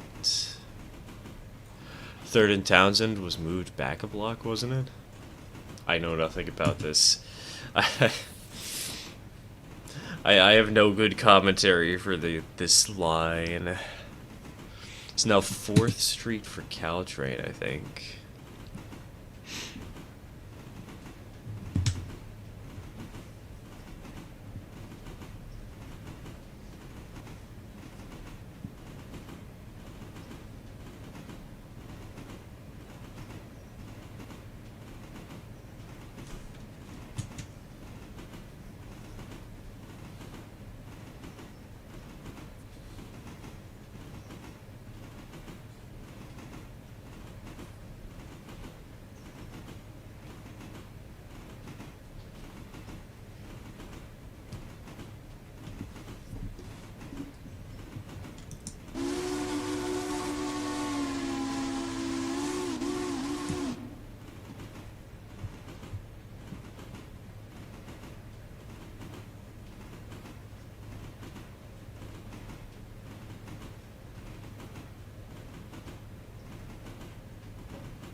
Alright, so the only remaining job here in Bryson...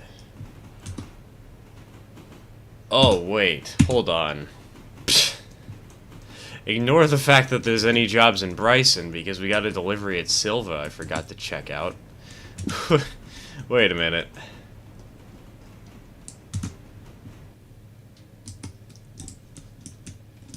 What do we got? Oh, we don't have too much, just some Fontana Bridge stuff. I guess we have another Robinson Gap coal car.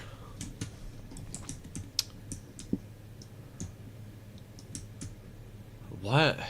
A Whittier sawmill car? What's that doing out here? That's weird. Strange.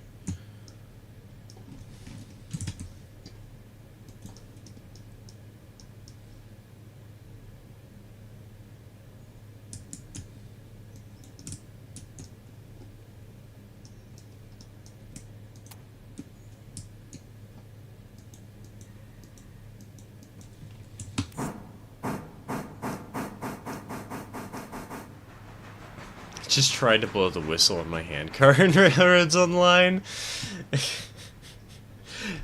John Raritan pulls a harmonica out of his ass. Starts frantically blowing.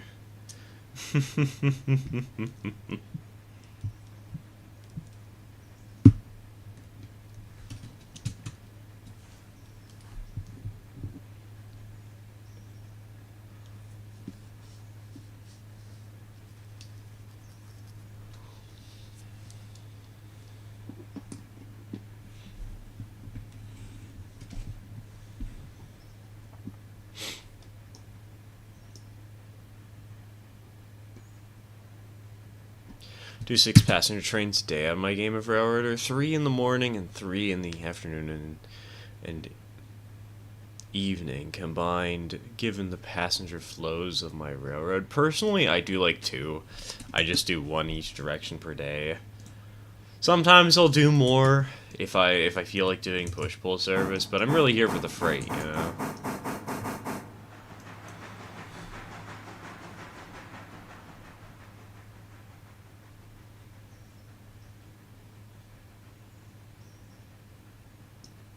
Why would a harmonica be there in the first place? Look, man, whenever you have to pass gas, it just makes a nice little harmonica noise. And everybody doesn't question you because you play the harmonica flawlessly.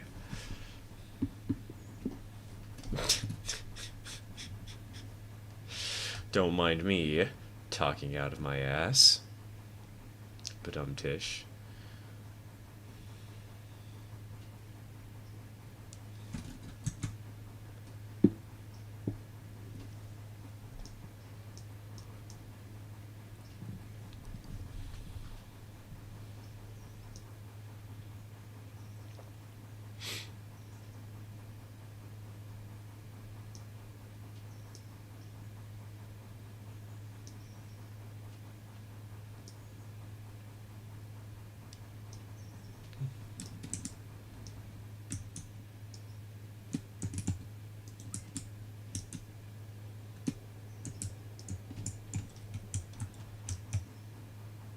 Damn, it's already 5 VST. Yeah, it's already 2 p.m., man. How do you think I feel? I've been awake for 5 hours. I'm in pain. Actually, no, sorry. I've been awake for 3 hours, but only slept 5. There we go, that's better.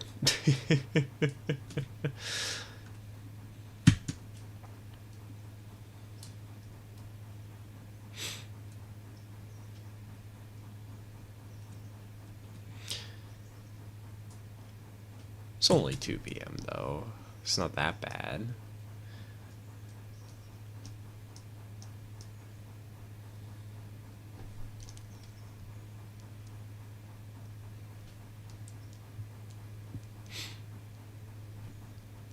You know, actually, random question for you, chat. Now that the subject of time has come up, when do you guys typically have dinner?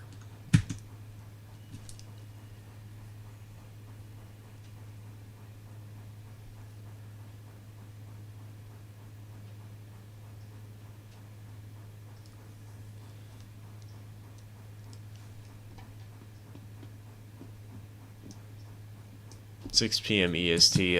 Time zone doesn't matter. I'm just curious about what time within your local time zone.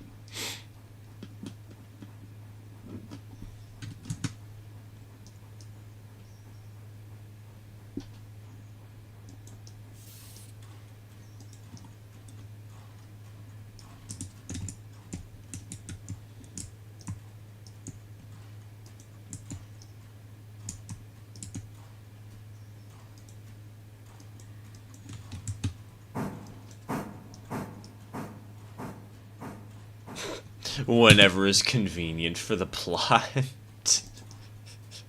So you plan out dinner assassinations, JHR? But you plan them out according to the other person's schedule so that they're as convenient as can possibly be.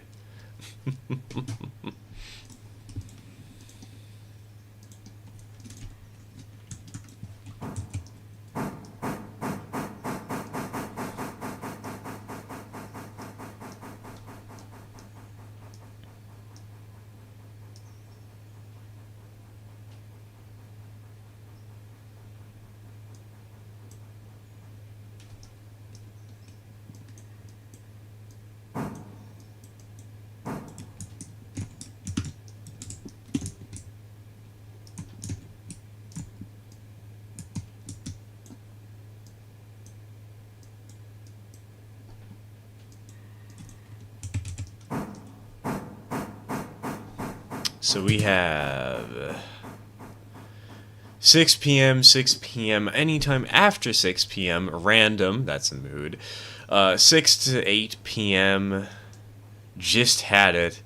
Anywhere between 6 and 10.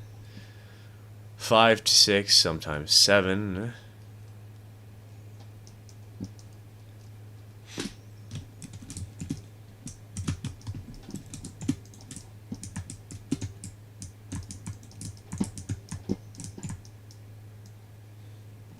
Question for you, sir. At what point do you consider yourself a big YouTuber or Twitch streamer or developer? Never. Like, trying to figure out what defines that, yeah, it just sort of comes naturally. If it doesn't come naturally, you're just trying to force it out of yourself, you know?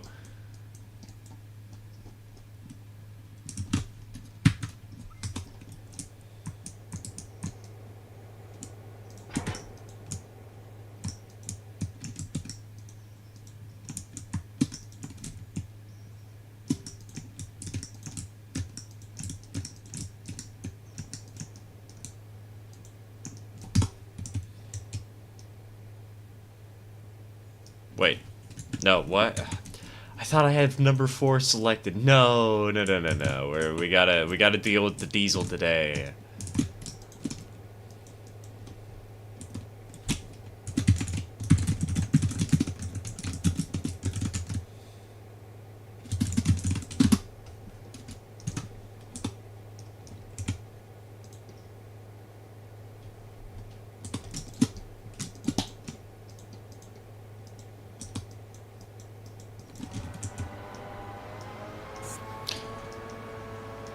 When do you eat dinner, sir? 6:30. Sometimes it's a little early, sometimes it's a little late. It depends on my father's plans for the day. But generally at 6:30.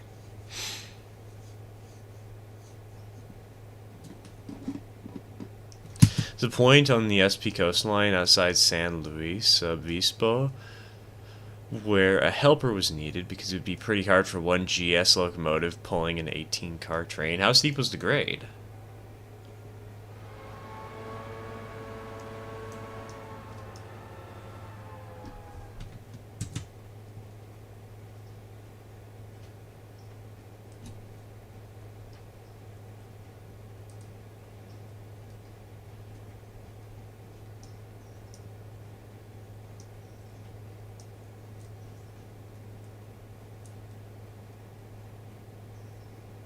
I define it as being recognized in public. Well, that would be easy. All you'd have to do is just tell somebody, hey, you want to meet up? And then you go out there and meet them in a public setting, and bam. One person recognizing you really isn't that big. At least in my opinion. Especially if it's only in an online place.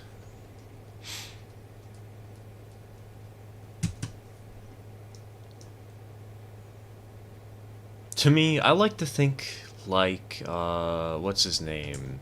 Qui-Gon? Is it? Qui-Goner? I don't remember the name of the guy from Star Wars Episode 1 who dies at the end of the movie by getting cut in half. Oh, no, he doesn't get cut in half, does he? The villain gets cut in half. As he said, there's always a bigger fish.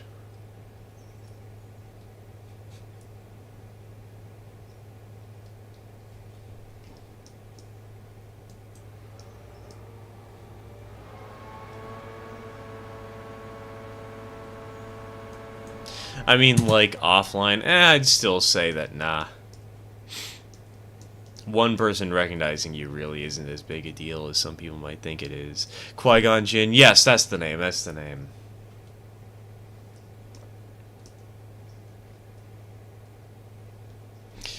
Is somebody recognizing you a noteworthy moment? Absolutely. Is it something to say that you're big? Nah, I wouldn't say so, no.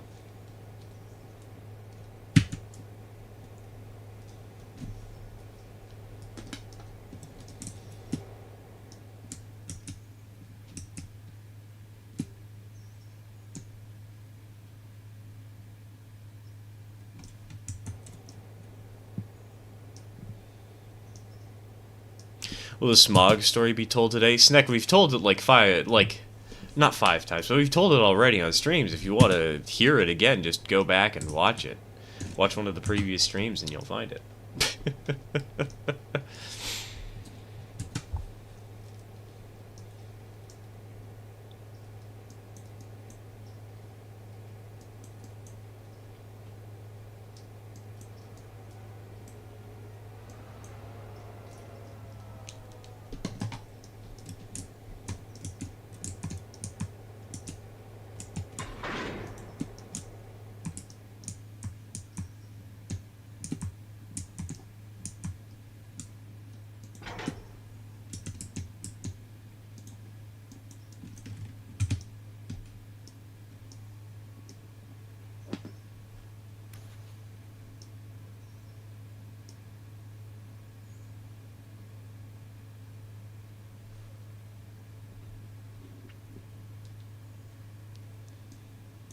It's 2.2%. It's 16.5 miles long? Dang.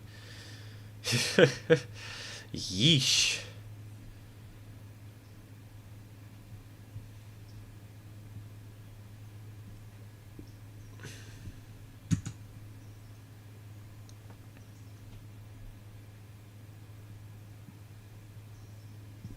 What is your favorite quote? Cross the Berlin Bridge, eat lots of pigeons.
Question about the nachos. Would they taste like buffalo chicken if buffalo sauce was added? There's only one way to find out, Snick.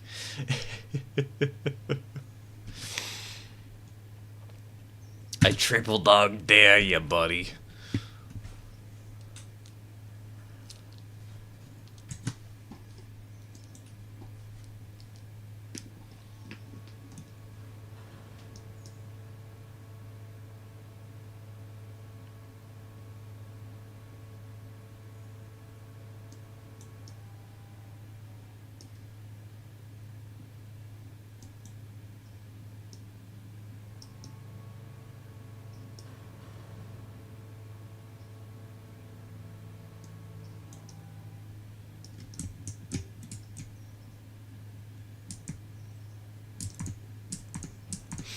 What tier you got silver paperboard at, Mr. Stir? Only at tier 3. Same with Parsons Tannery.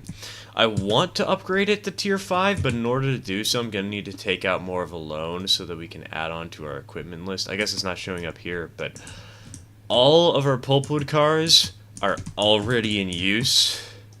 All 10 of them. And if I wanted to upgrade it so that we would start, you know, sorry, bah. So that we would start going up to tier 5, we're going to need a lot more pulpwood. And I'd want a whole fleet of cars, you know, I'd want like probably 30, honestly, because I want to make sure that we have some in rotation that are just excess in case some break down or something. Because the ones we currently have been broken since the dawn of time. And it sucks. It's so annoying.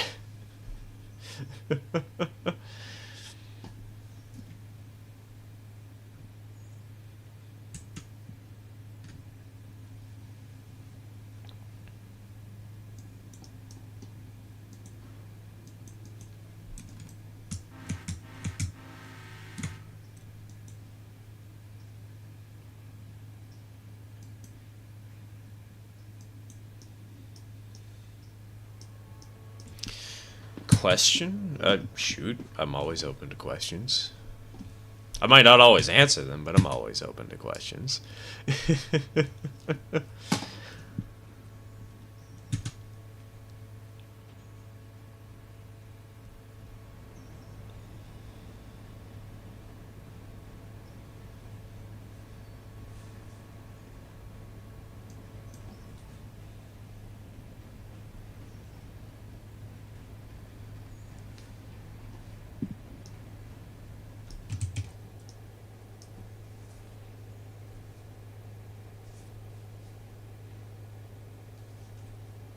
Hello, Bear. Welcome to the stream. Welcome to the stream.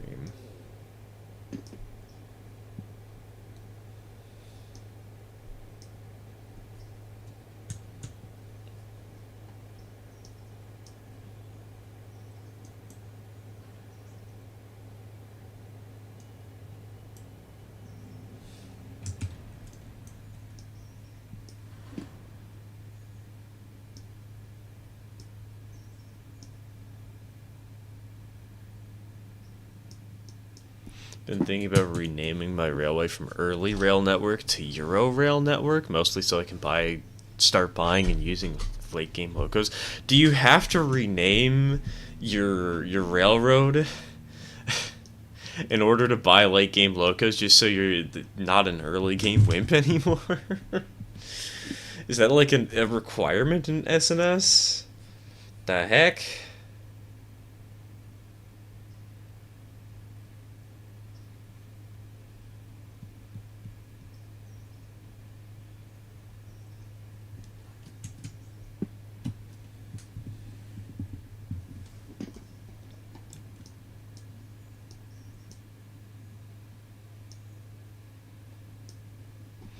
What does silver paperboard tier 3 pulpwood needs? It's just 5 cars, is what we had over there. Cars I showcased are what cars you need in order to serve it. 5 at a time.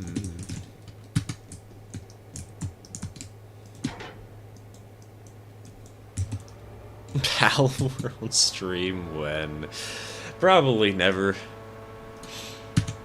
I am not really interested in the game.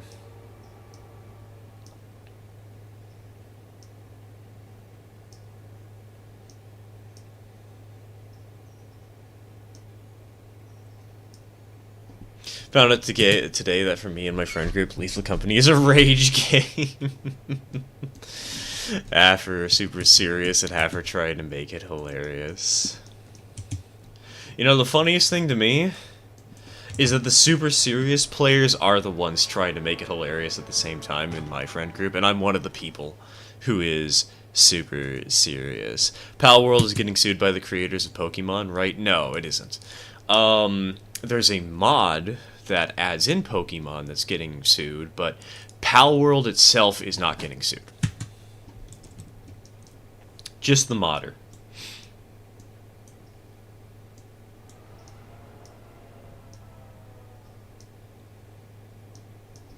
If I made a railroad, I think Black Ring and Northern Railway would be a good name. That's not bad. I like that.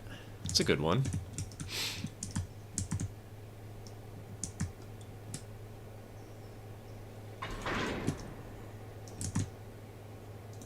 Dink. Doink.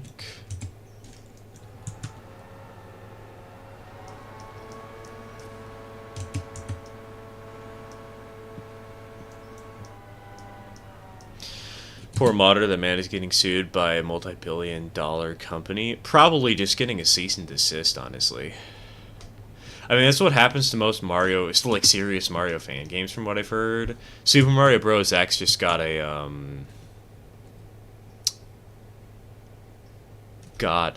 cease and desist, but it's still up. You can still try it and play it.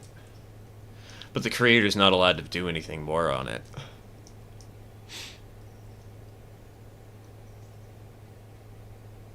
TTT stream when I think you forgot the E. We're gonna have a Thomas the Tank Engine movie night. We're gonna watch Thomas and the Magic Railroad. It's going to be 100% serious. If you mock the movie, you will be banned.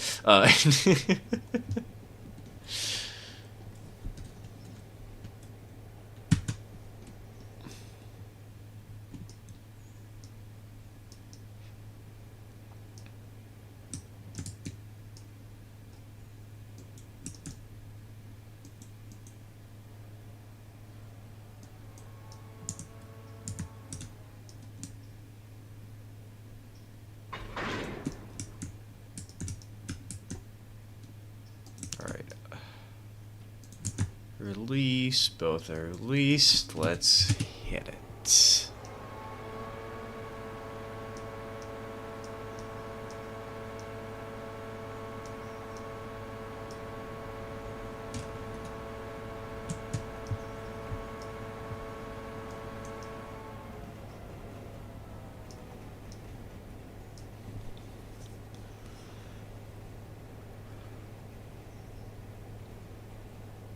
Just worrying out how many Pulpwood cars I will need to buy for Silver Paperboard and Parsons Tannery when I buy the Silver Track. It's just 10 cars, really. That's what I went for. It's been working fine. The only problem is money. Because we're low on money, so I can't buy replacements. And 2 of these cars over here, these 2 cars. This one's at 3%. This one's at 0%. And I haven't had the time to repair them because we need to constantly move them in and out. I personally recommend getting a few spare cars just so you can rotate them and repair the broken ones as you see fit. So. Haven't you always been low on money? No, not always. We just got low on money when we bought like 7 engines at once. It's hilarious though, it was worth it.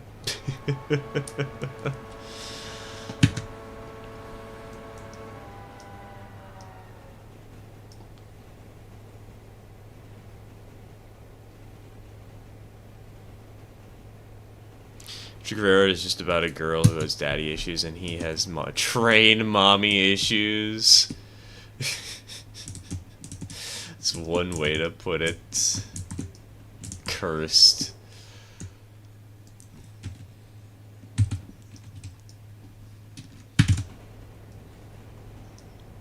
Never made the nerd emoji PNG short. Oh, I know. I've been working through shorts, dude. Like, it's not something that is easy to do. It takes time to work through all those clips. And with that one, there's also a concern of making sure that everything fits in to the allotted time.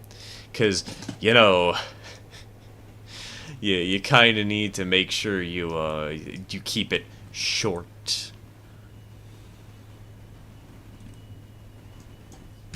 Oh, hold on. Hold the phone.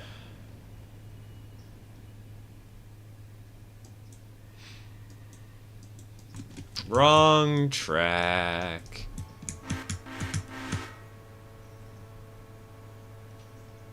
Isn't the entire premise of shorts that it's easy and fast? You would be surprised, Radio. As a YouTuber, I can confirm they can be that way sometimes. They can also not be that way sometimes.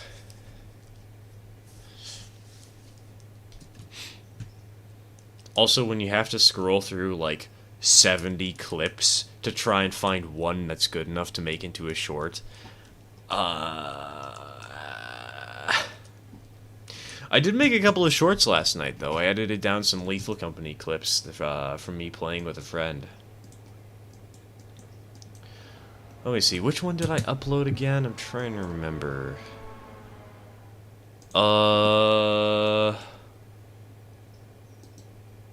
Let's figure it out.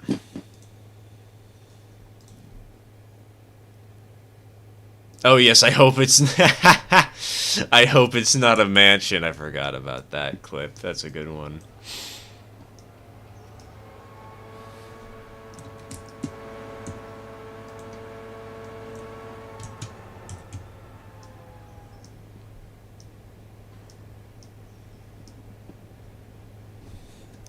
Hear a bunch of TF2 spy snorts when I hear that. Snorting intensifies.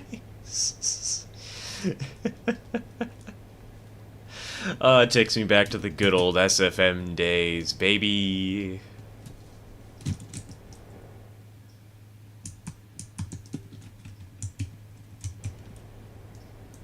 I say that as if the SFM days have died. It's like having a James Bond film without having him in it. You know, when you say that, the one comparison that comes to mind is a Doctor Who episode without Doctor Who in it. Because that's all I can think of is Blink. Everybody's classic favorite episode.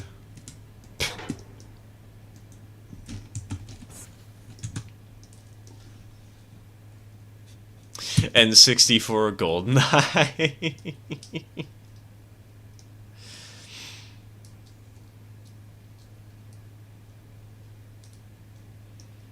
They couldn't actually get James Bond in, so they just have James Loans.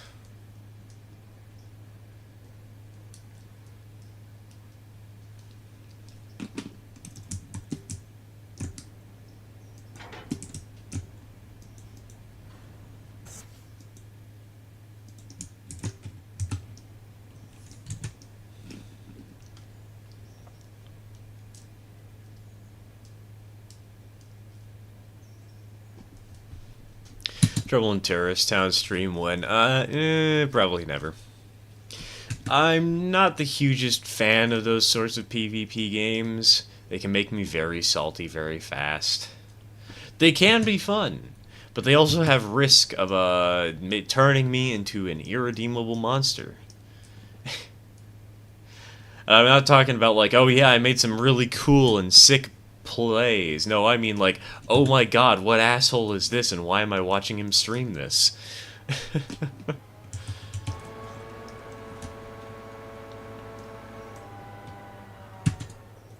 War Thunder 1. I have never touched War Thunder. I know nothing about it other than the funny leak memes. That's it.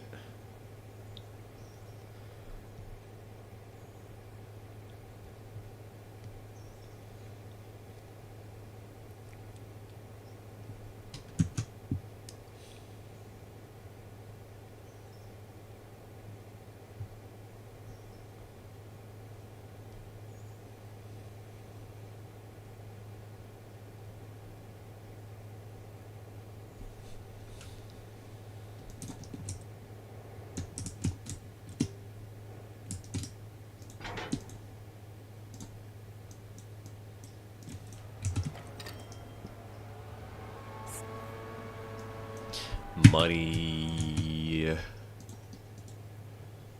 Oh, come on. We're exactly $50 short of just repaying another part of the loan. Screw this. Train Sim Classic 100% stream. We're gonna be here for 5 years.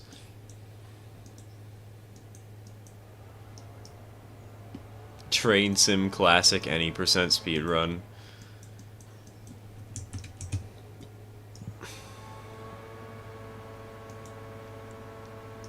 I think World of Tank, but better, but grindier, magic, RNG. I don't know Worlds of Tanks. I can't comment on that one either. I don't know these war games. I am simple man. I like train and eat chip for breakfast.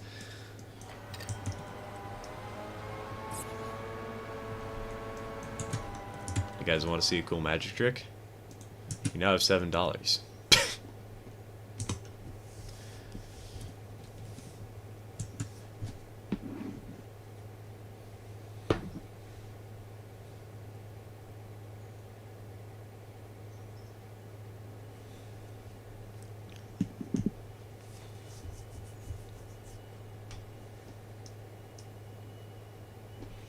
Do not get the P40DC DLC for Train Sim Classic.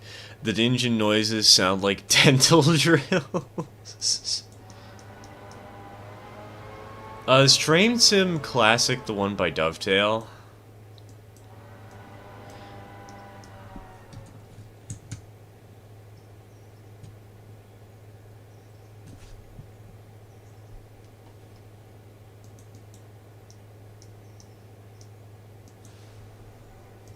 Or is that another game?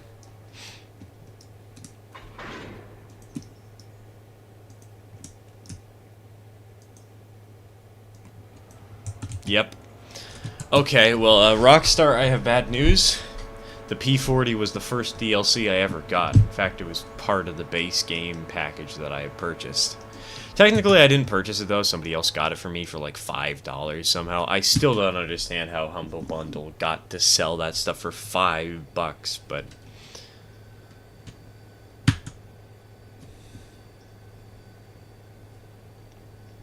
I had my fun with it. I liked running the Western Pacific Ketty Y route.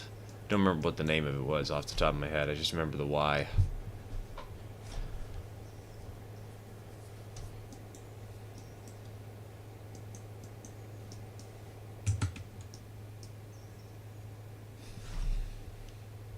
Speaking of, I should check my Humble Bundle. You're welcome for the reminder, Nina.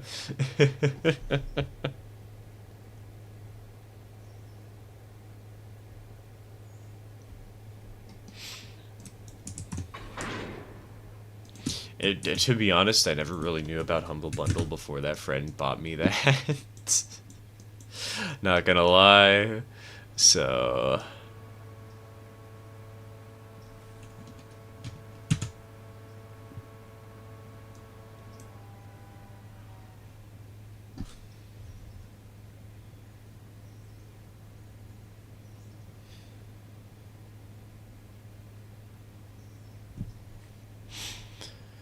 P42 Empire Builder set is good, but the recent P40 DLC is garbage. I don't remember which one I got. It was like a Florida route. I think it was Miami.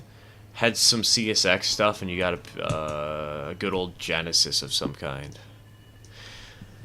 Been playing Railroads Online with a friend for a little while. In that time, he's banned me from building track on my own railroad because the start of my coal mine line was so bad. Jeez. Not even the entirety of the coal mine line, just the start. It was that terrible.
The entirety of the coal mine line doesn't exist yet. My beginning was so bad that he didn't want to see how terrible it would be when done. Oh, it must be on Pine Valley, I'd assume. Either that or on a custom Lake Valley.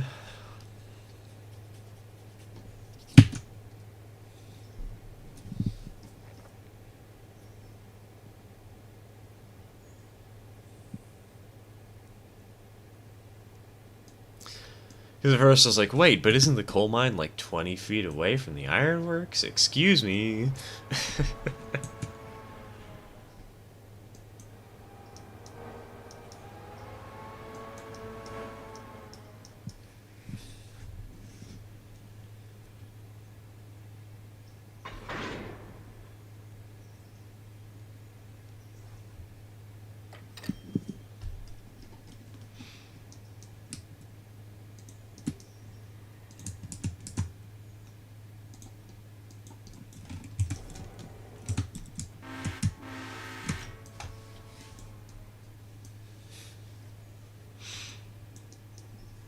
Thinking of the Silver Star, the West Palm Beach route, and that was alright. Alright.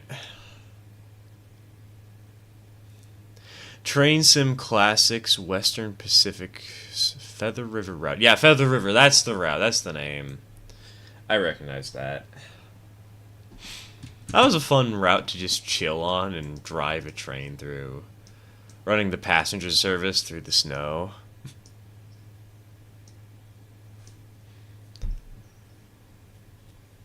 Pine Valley's been begging to rebuild some of my track, particularly the spot where you put a three-way switch on the main line. Oh boy. The insurance companies must love ya. Hootie's triple derailers, as we used to call them.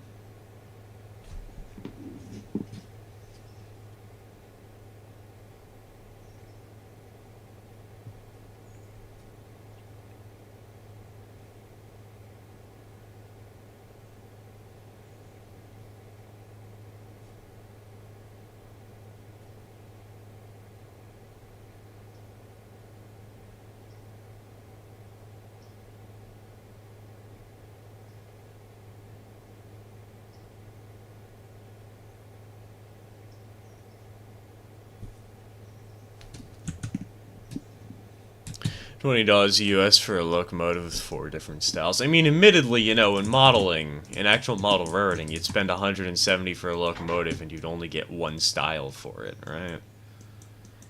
So admittedly, it is a little bit cheaper to do Train Sim Classic, but like, Railroader exists. Why would you ever do that?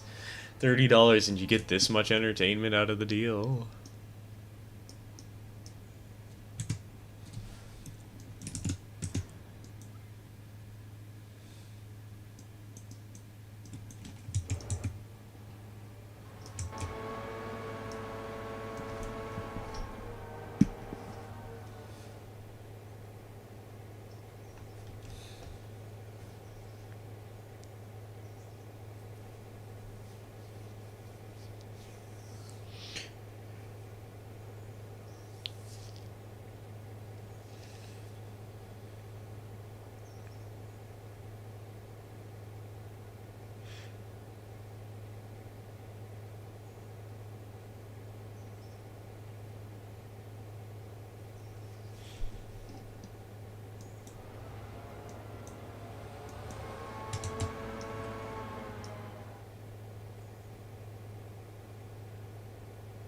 Keep trying to go back to Train Sim Classic, but just couldn't. I can't blame you. I only really played it for a little bit, and that was with a couple of friends. I just live streamed it to them as they, like, drew or wrote things, and we all chatted together. It was fun. It was nice. Kind of what we're doing here. Except in Train Sim Classic.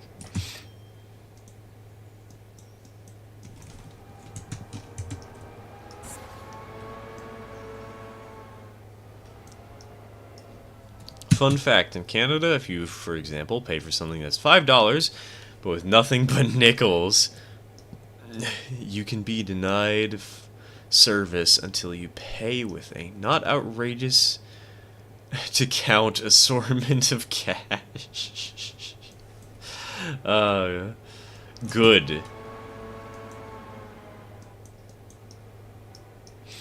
Thank goodness. Because I don't want to imagine what kind of a headache you'd have to go through if somebody came into your store trying to pay for a $100 item with nothing but pennies.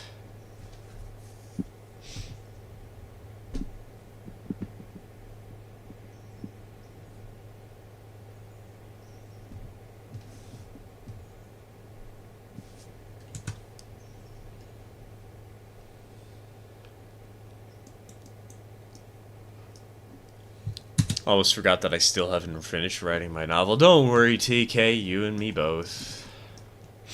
Started work on a random little prompt just to get me excited and writing again, but I haven't finished it yet. I keep stuttering out. I keep failing.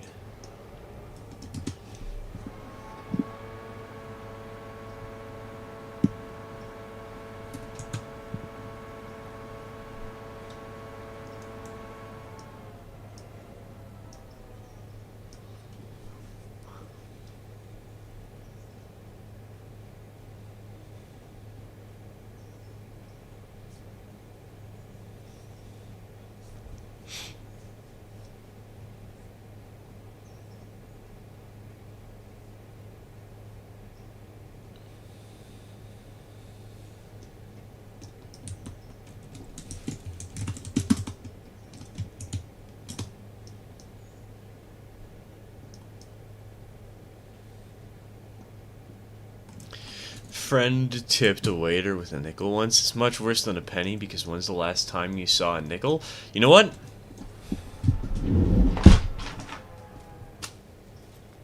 Allow me to show you the last time I found a nickel. 1 second ago.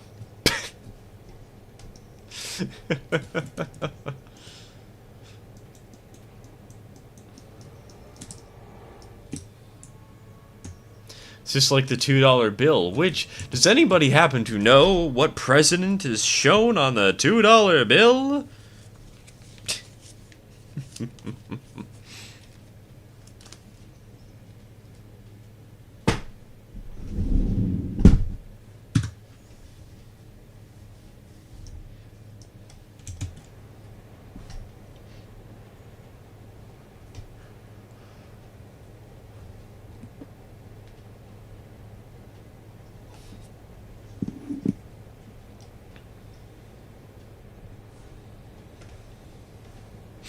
Cat cam calling it. Nah, I'm not putting it on the cat cam. I'm not putting it on the cat cam. Hello, Ruben. Welcome to the stream. Welcome to the stream.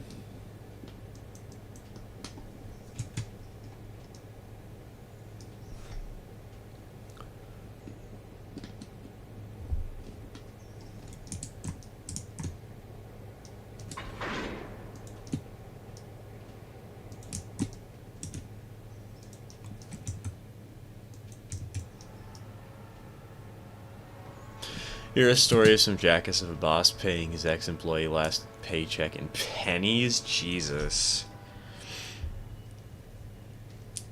That's cruel and unusual punishment. That guy's breaking the 8th Amendment right there.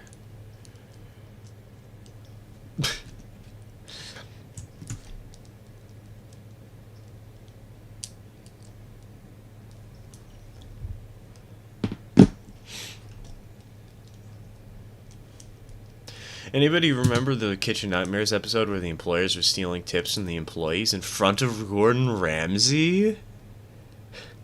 Jesus.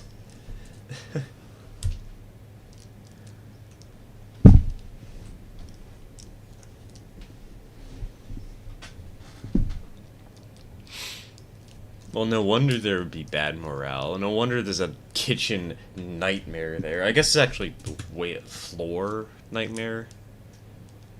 Main floor nightmare, whatever. Same thing. Gordon blew a gasket in front of customers. Good, as he should.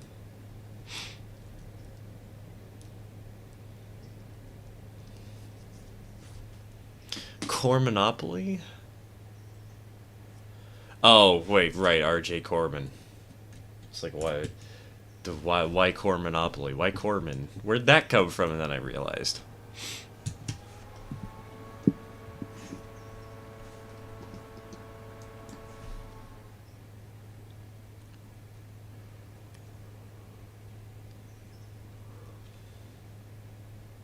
More useless info. We don't have pennies up here because they were made of copper, but the actual value of copper was 3 cents.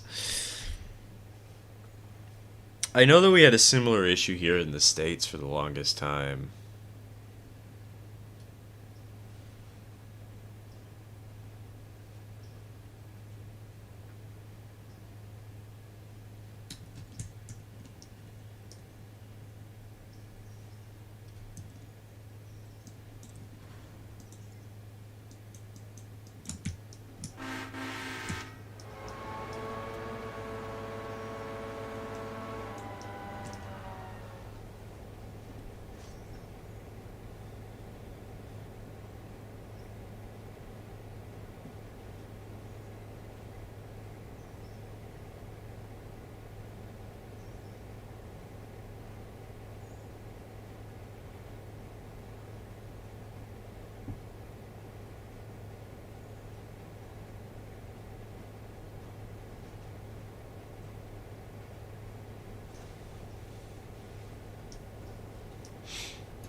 Find a 1944 steel penny or a copper 1943 penny. Those are worth a shit ton of money. So I have heard. I've looked around for really rare and expensive coins in my collection occasionally, but like I don't really collect coins. So what am I gonna do? Pull out my wallet, look through my pennies, and randomly find a year that happens to be the right one, and then get lucky?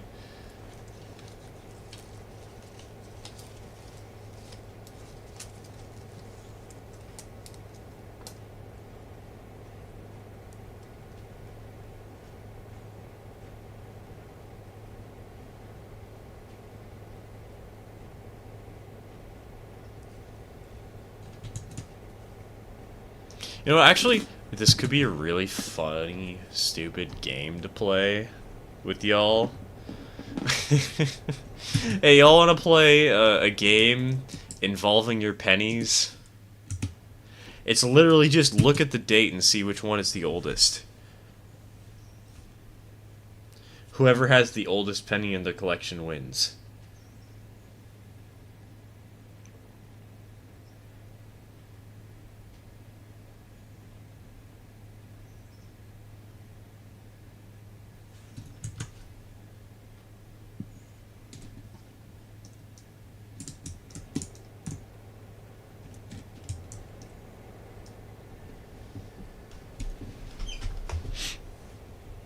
Got a 1944 one somewhere. I just looked. I haven't looked very thoroughly, but I have at least 1964.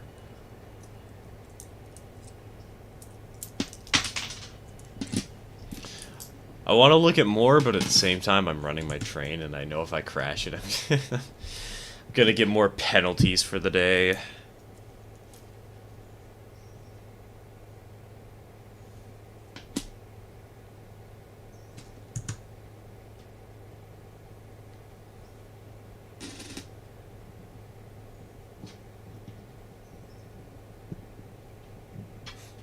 I have a banned word penny from World War II, a word that YouTube would very much hate to see. Has the mean symbol on it and everything. Damn. That's a trip and a half.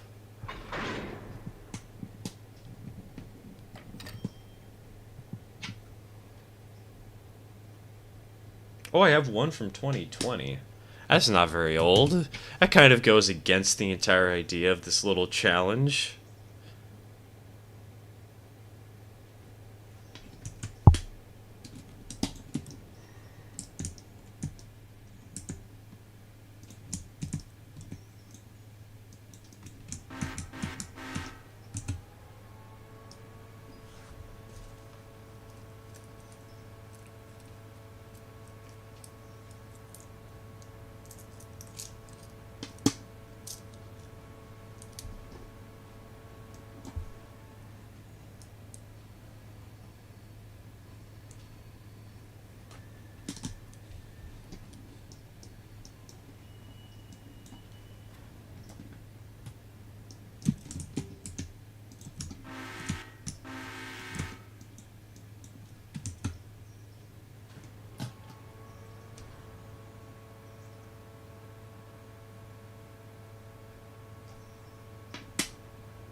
In Sudbury, there's a giant nickel built on top of an old nickel mine. It's a museum now. I don't know the actual height, but it's around 15 meters tall.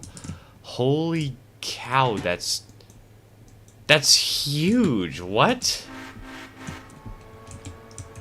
Is it made out of actual nickel?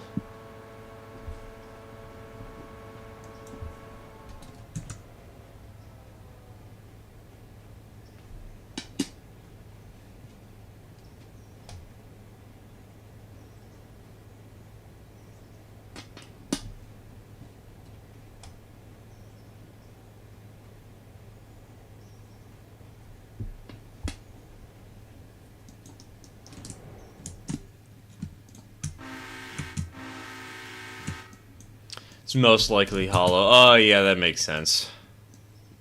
That'd help cut costs and keep it down.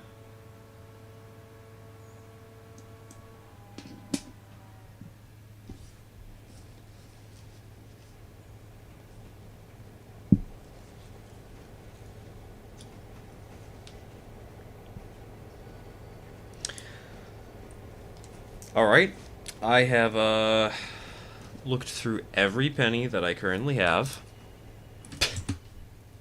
Yes, I seriously went through the trouble of looking at every single one.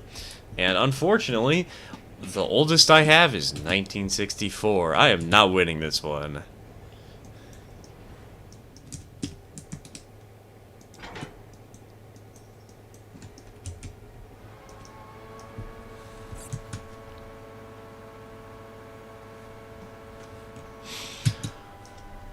Somewhere in my coin collection, I've got some late 1890s to early 1900s pennies. Dang. Oldest in my wallet is 1962. Dude, that still beats me, though. That beats me by 2 years, damn it.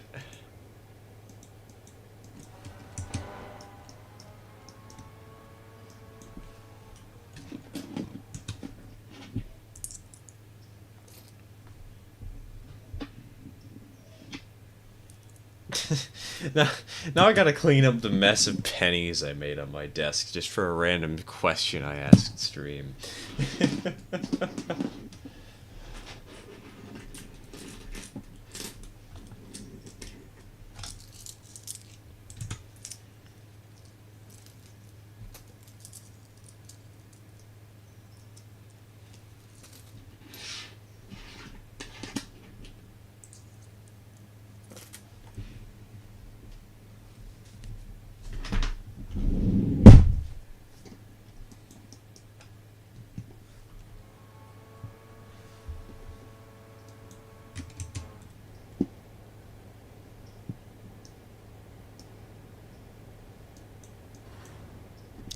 1890s pennies come from the fact that my family owns a metal detecting shop. A metal detecting shop?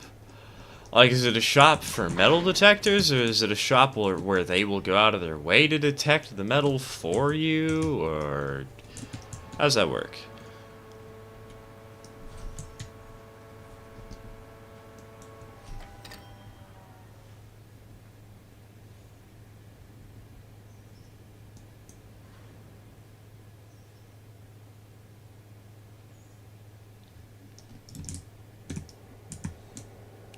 We sell metal detectors. Okay, okay. That's interesting. Fascinating.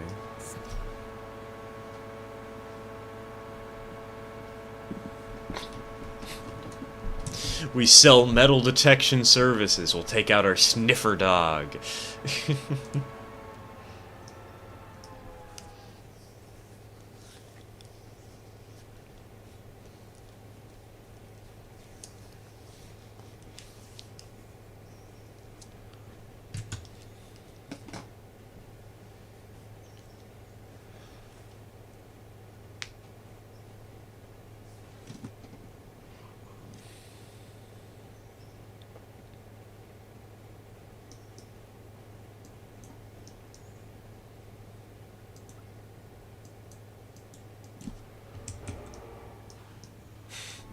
I sell propane and propane accessories. I've never actually seen that show, I've just seen the memes.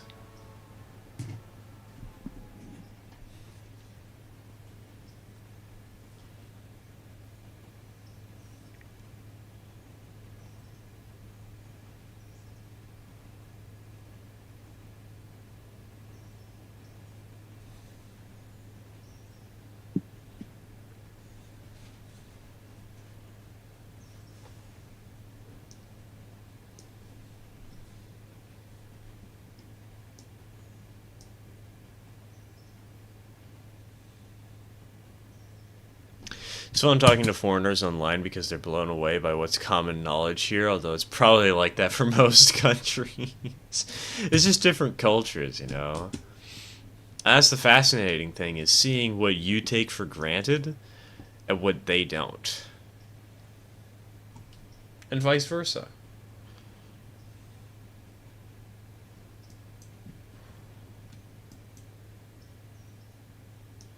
Anyone know when the next update is coming for Railroader, if there is one? No. The devs don't make announcements when they're planning an update. They just sort of slowly push them out. I'm expecting that we'll see one in February or March that's pretty major, that updates the game drastically, so we have nicer looking building models and whatnot, you know? Make the world feel more alive. Because they did mention that was the main goal for 1.0. Aside from just bug fixes and generally refining the game, they wanted to make it look better, so... And they said they were planning to have that, or they said they were capable of doing that sometime in the first quarter of 2024.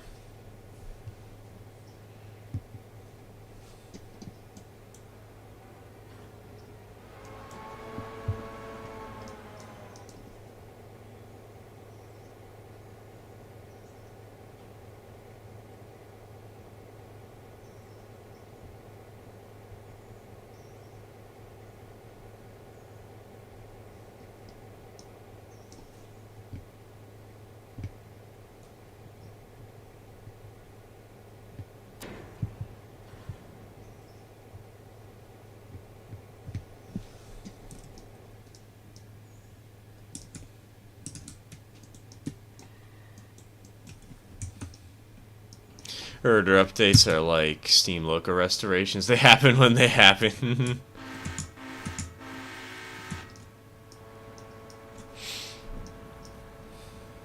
An apt description. An apt comparison.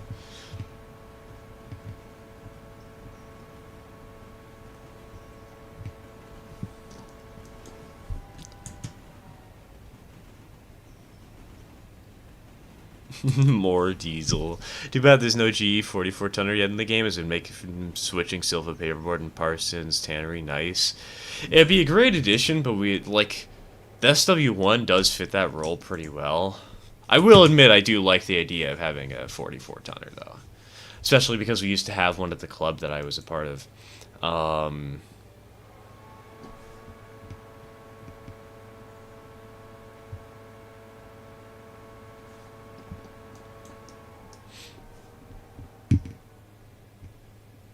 Was top notch.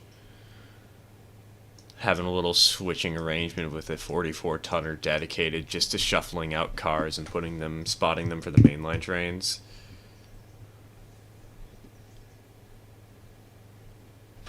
Like to see some chopped noses. BL2. Oh, dude, a BL2 would be a great addition. It's a little bit jank, but in a fun way, you know? In a good way.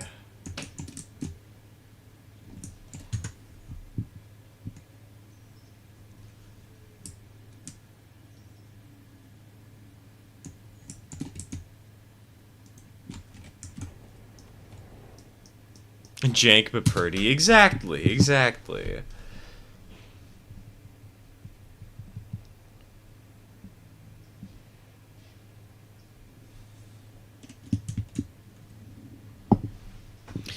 Main thing world-wise I would want is actual towns around the stations. That's the thing that I'm expecting to see. And that's the thing that the devs have commented on, is that they were saying that they could push back and delay the release of the game in order to focus on that. But they wanted to provide it for early access, and then they'll make that 1.0, and that's like the big main update that they're going to focus on. Obviously, there'll be other things they add too, probably a few more engines, and likely patch out more and more bugs, but I can't wait for that to happen, honestly.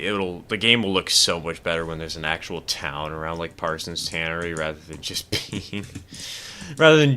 being the industrial complex. Like, you actually make it into Silva, and there's a reason for this railroad crossing and these two railroad crossings just in the middle of nowhere, you know.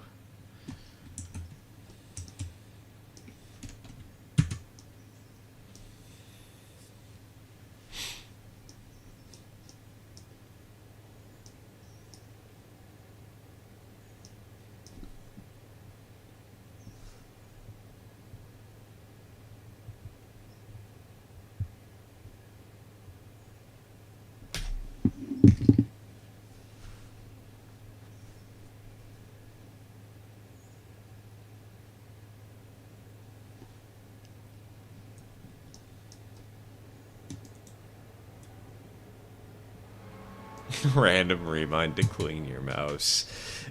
Yeah, that's right. I'll go ahead and I'll use my what is it? I have a dental pick that I actually use to clean my mouse. I'm normal, I swear.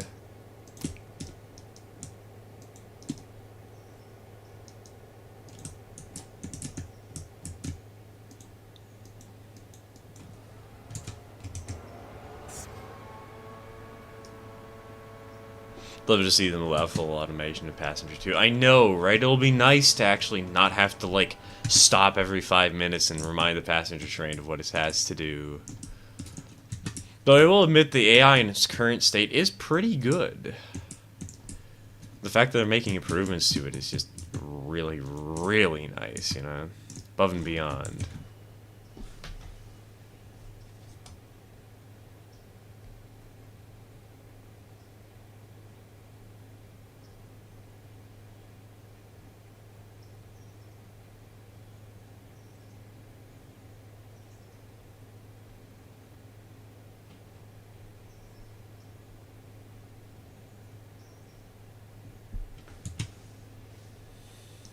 True.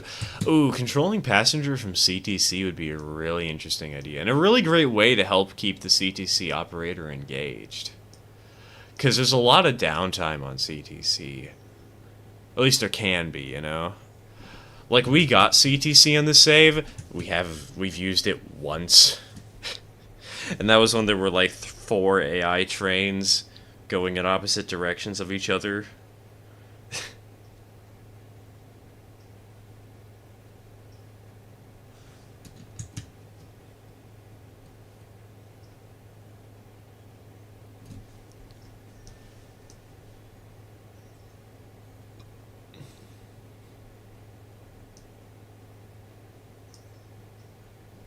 Like that idea, and yeah, it's a lot of downtime if it isn't a busy server. Yeah, exactly.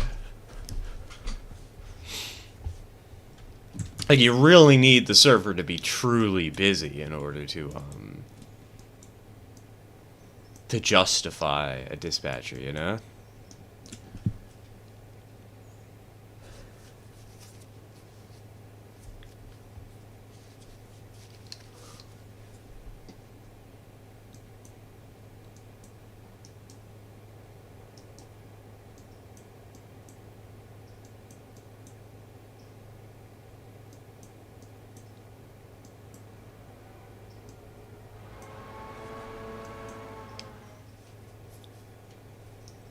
If you're running 20 plus people a day, it's a bit chaotic, it seems. God, I can imagine. 20 plus sounds like it would be a headache to dispatch. It also sounds like fun. I would love to see that. Just to watch people suffer.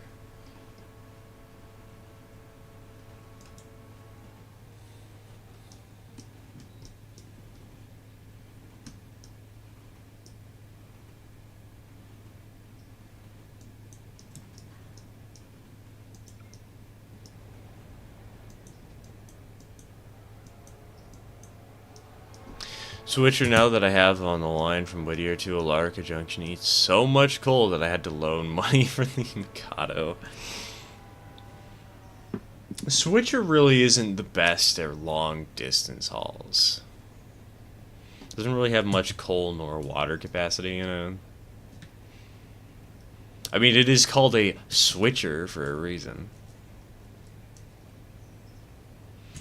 Man, I kind of wish I had an excuse to run the 060 on the main line now, though. It's a fun little loco.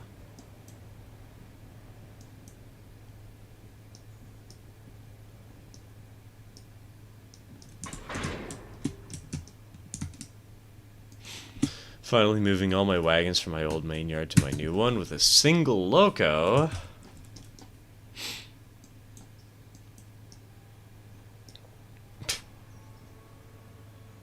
I don't know why, but the idea of that Sisyphus meme popped into my head. Except it's with like an SW1.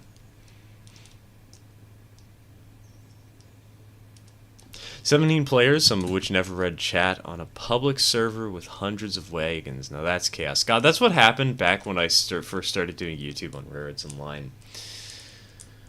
We had those multiplayer saves, like the Malta Eastern or whatever. And all the people in the world who had their ideas on how to run trains, and all the chaos. God, I find it hilarious that there was that one guy who was like, guys, I have to go immediately, I'm sorry. And then he parked his train 15 feet away from a passing siding. Like, it was right there. He didn't bother checking the map to see how far off he was. He just said, yeah, sorry guys, I have to stop on the main. Like, dude. Just look 2 feet ahead of you.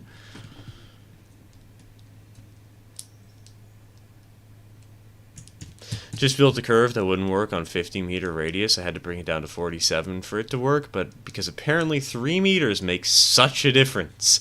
I mean, it is 3 meters in radius curves, you know.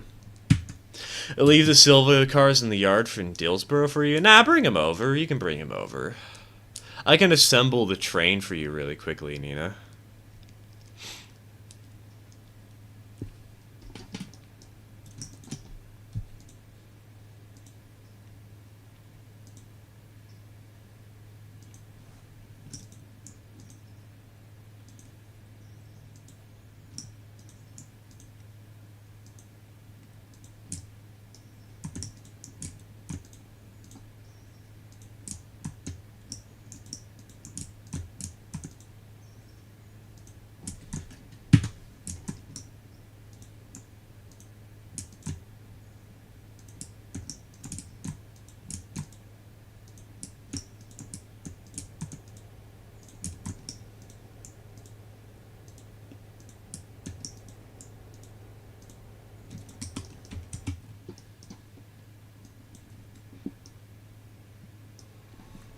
Have the Dills deliveries, I'll be up there with the consist. Alright, sounds good, sounds good.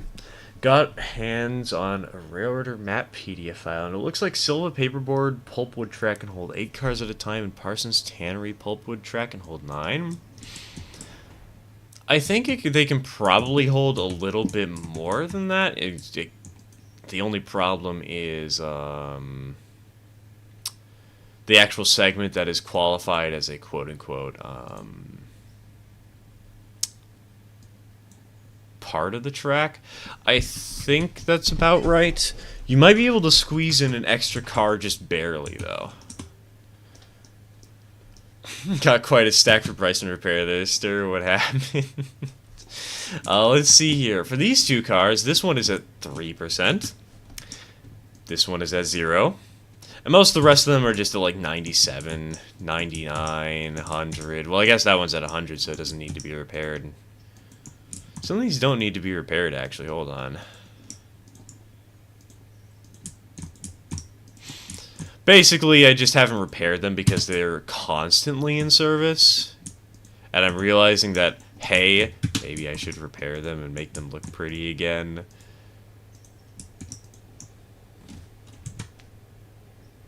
The 0% one are the cars that were at the front of the train when we had that really nasty wreck where it looked like somebody threw a switch on the main line that threw me into a siding.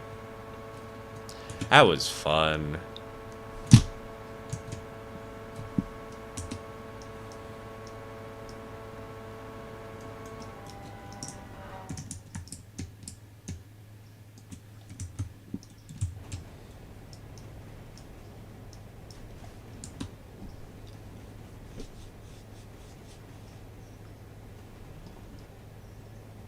Oh my god, I just realized I missed the actual message in that chat. God, it's so hard to read multiple chats because this chat disappears in half a second. Ah!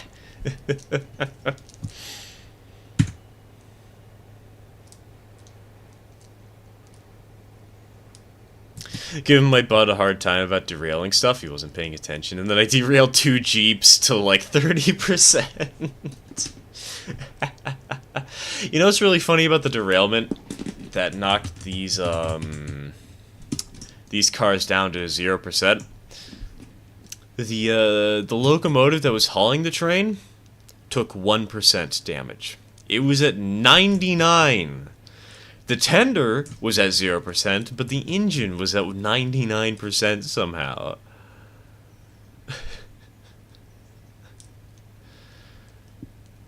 Like, what the heck?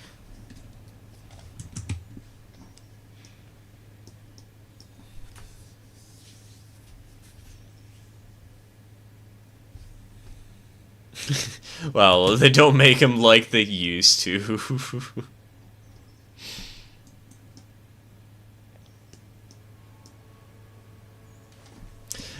Got a massive wreck that should result in a crown sheet failure?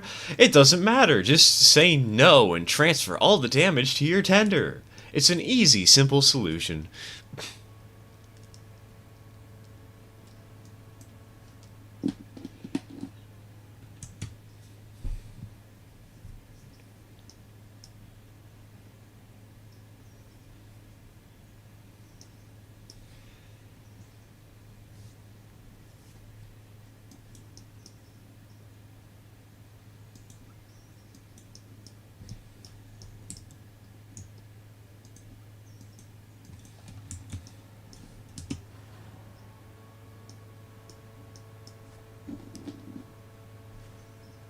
The next door to the pulpwood track is an extra storage track for pulpwood, and it can hold up to 11 cars.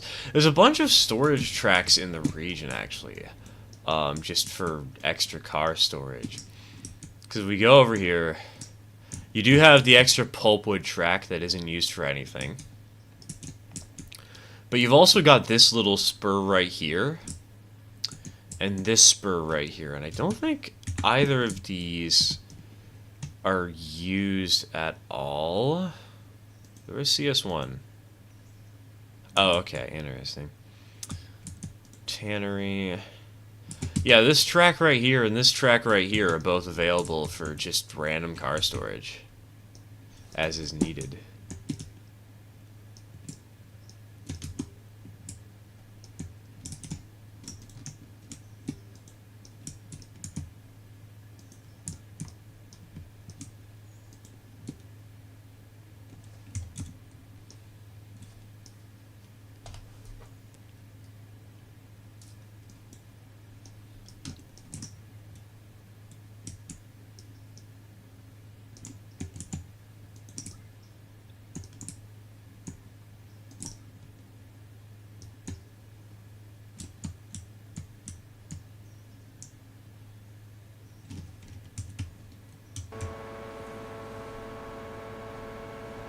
Those would be where the industry stores a loco.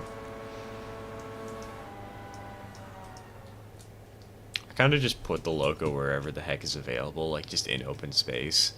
Not gonna lie. I just leave it out in the open.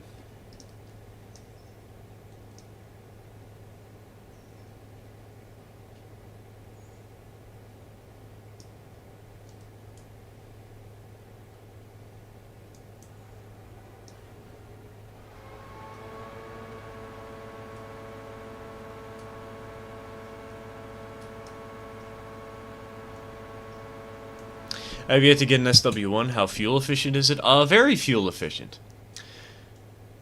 443 gallons is how much fuel it has after 2.5 days of working. And in those 2.5 days, I ran it at 45 miles an hour all the way from Silva to Connolly, to these tracks in Connolly, all the way at max speed, using AI admittedly, so not just myself.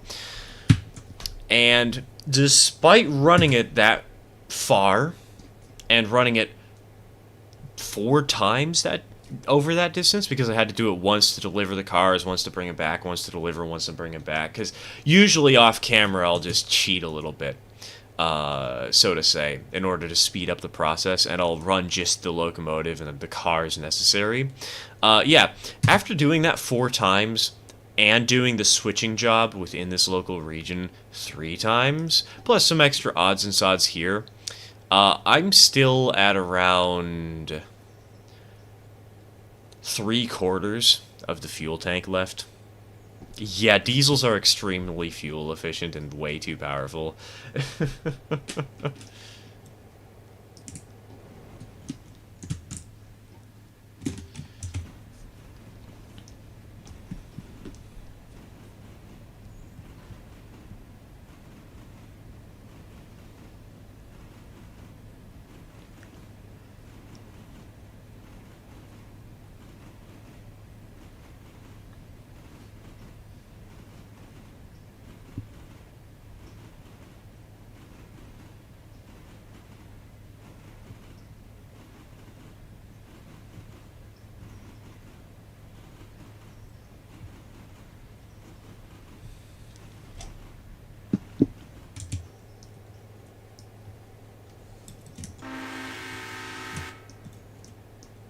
I just wanted to blow the horn. I have no legitimate reason for doing that.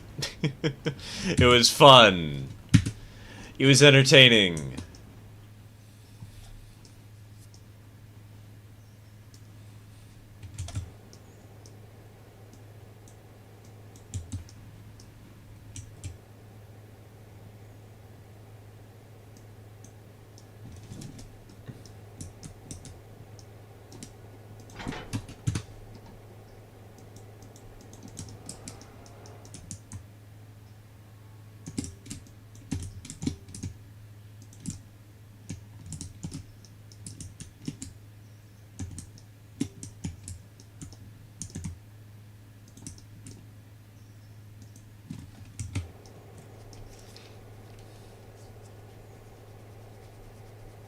Which engine is the Jeep? It is the GP9.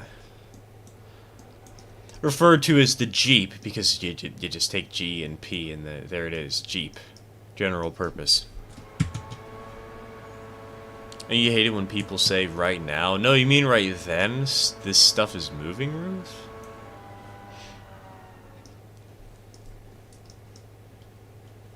I mean...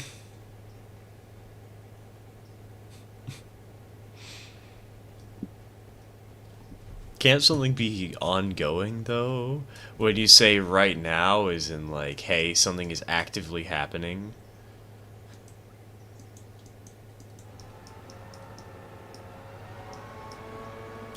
Like, if somebody's serving you ice cream, well, they're serving. It's in the moment. It's now. But I guess it does make sense if they served, like, 5 seconds ago.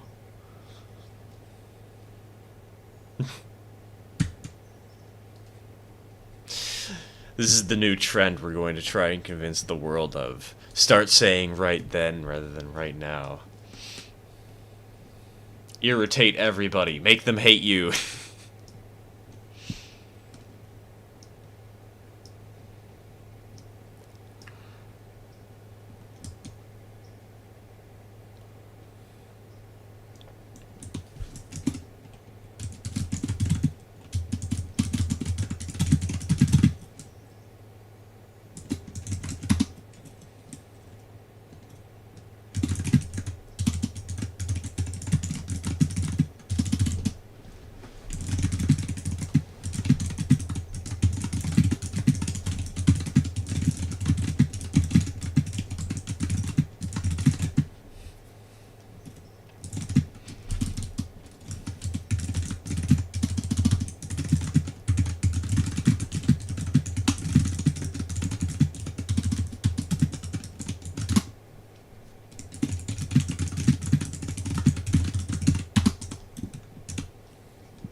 What else is there to do today?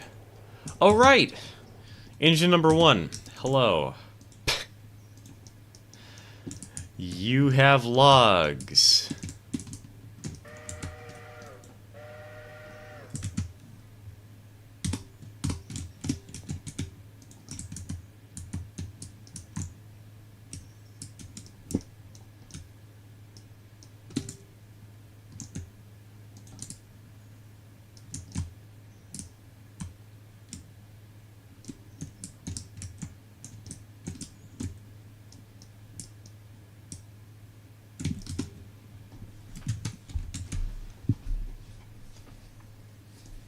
Alright, so what else is there? How's train number 7 looking?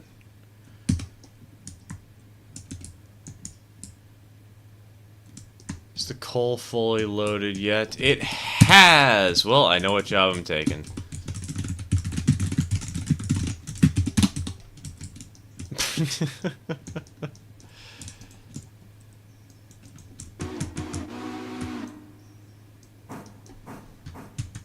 Sounds like it's 10 items or fewer.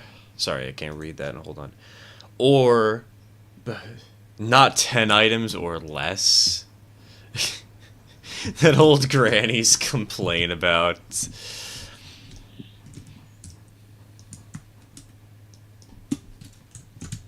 Ah, linguistics, everybody.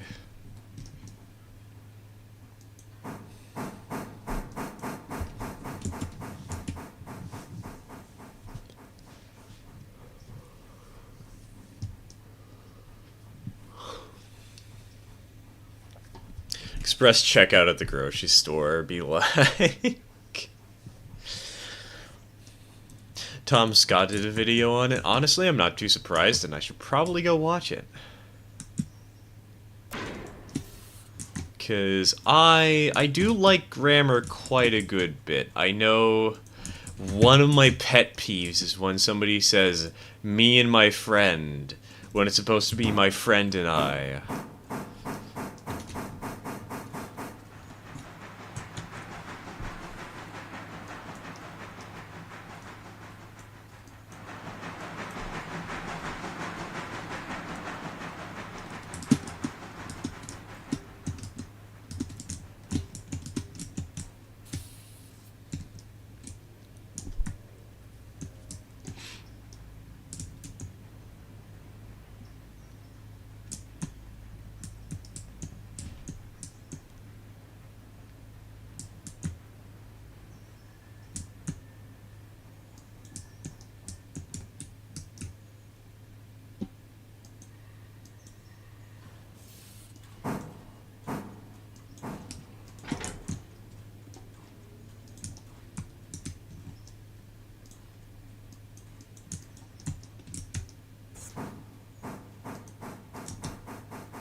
New way to trigger a stir unlocked. It's not really unlocked because it's always been there. Y'all just didn't know.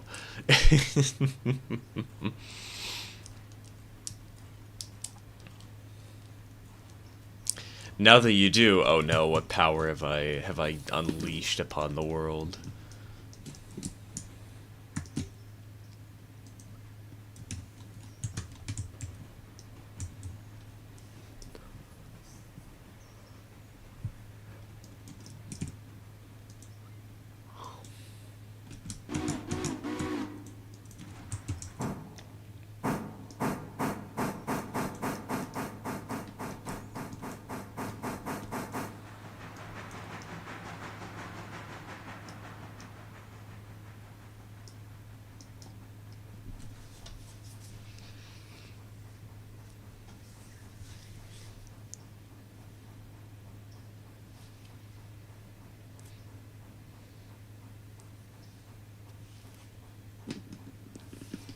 Oh wait, hold on.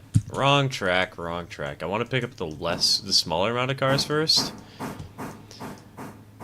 So that then I can just hook those up. It's going to be an easier job to do overall because there's less weight to worry about. And then we'll back it up into the caboose.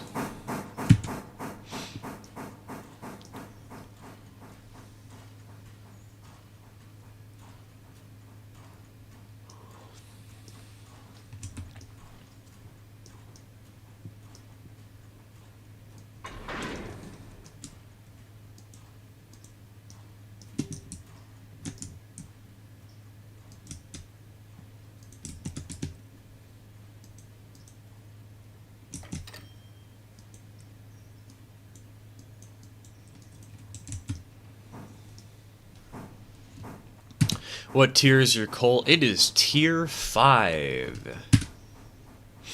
We have all the coal, which is kind of underwhelming, honestly. Like, really? This is it? This is everything? Fun fact, the BR9F 210 could hit 90 miles an hour. Could probably do faster. They're just cowards. They don't want to break Mallard's speed record.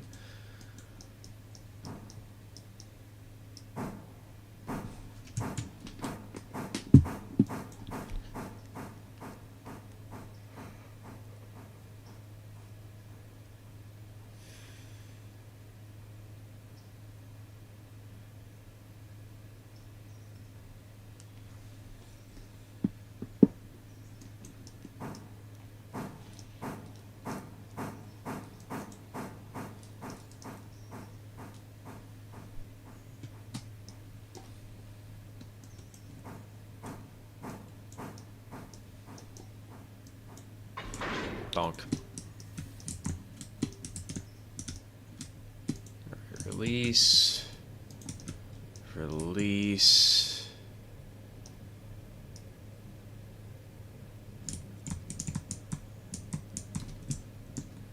Just glad had issue here. Open, open. Release. All the way down to the end. Close. Bam, bam. Bam, bam. What are you using for road power from Silva? Looked like a GP on the stream thumbnail. We do have a Jeep. Really, road power from Silva is whatever engine we bring down there. I do eventually think I'm going to want to have that, like the Silva to Dillsborough area, be dedicated diesels, except for like passenger trains.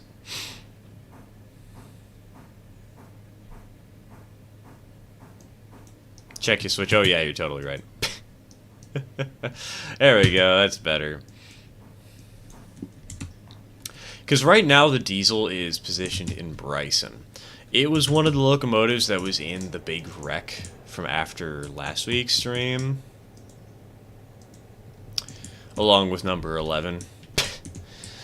I am very bad at maintaining good, healthy speeds.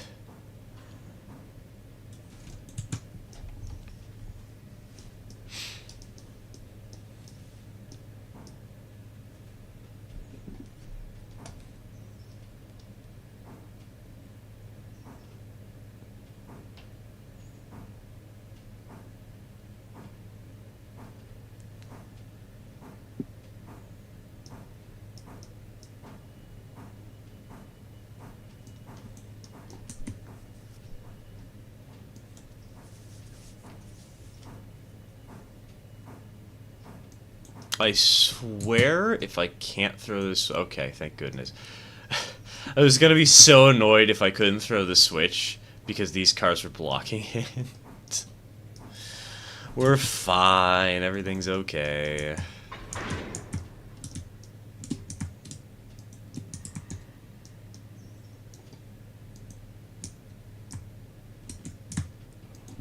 Alright, goldfish.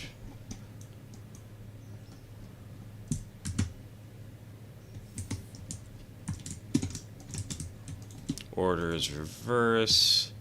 Throw the switch.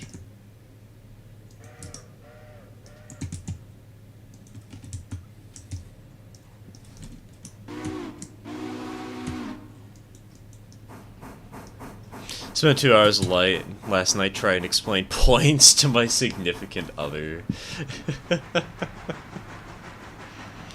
So is this like something like in soccer where the more points you get the better? No.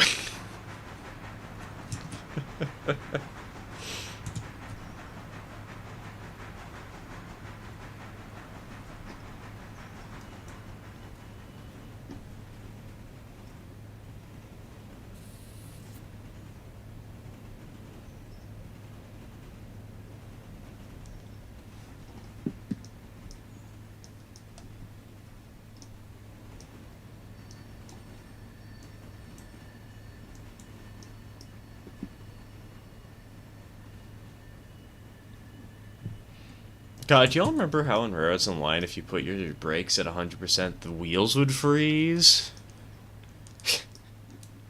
Anybody remember that issue?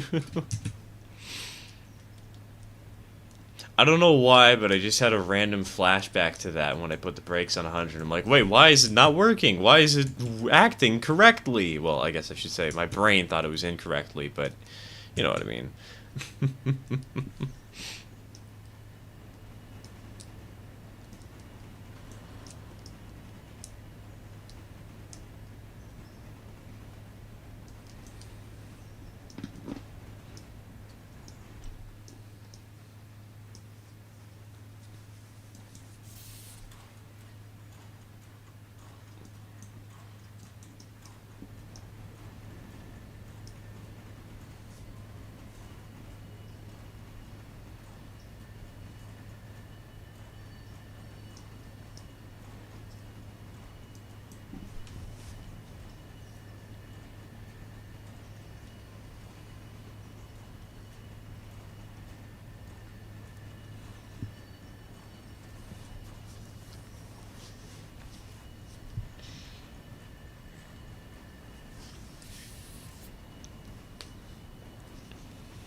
Wait, does that say yard limit?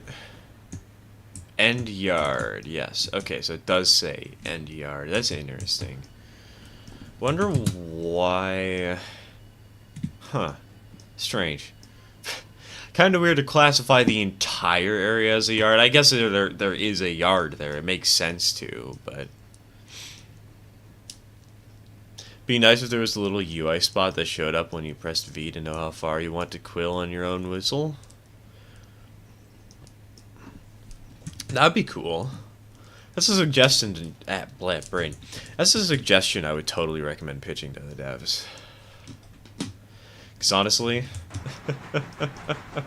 That'd be really nice rather than just holding down the button and thinking, oh yeah, I don't have any whistle I'm blowing right now.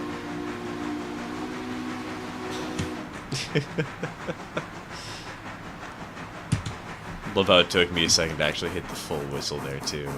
That was perfect timing.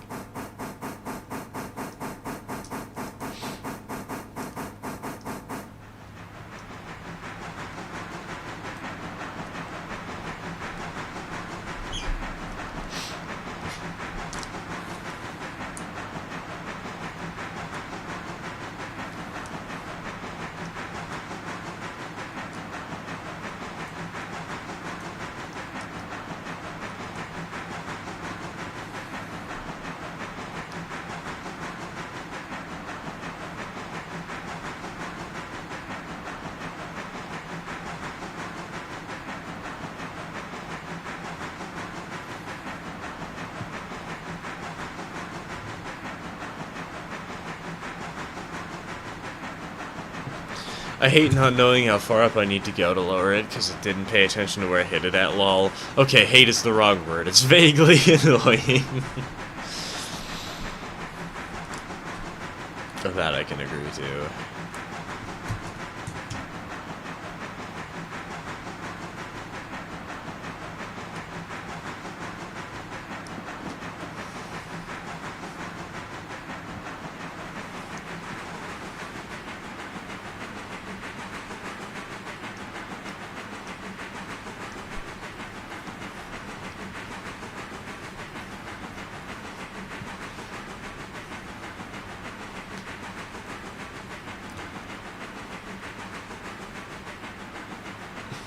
I think I'll give MSTS was the physics were on point. Wet rail, wheel slip, wheel slide, etc. Or maybe not slide, but I definitely remember slipping.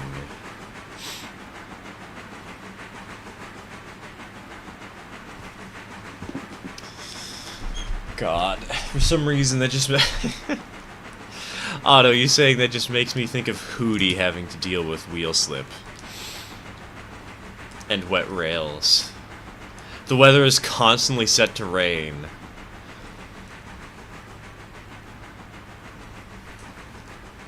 Permanent torrent.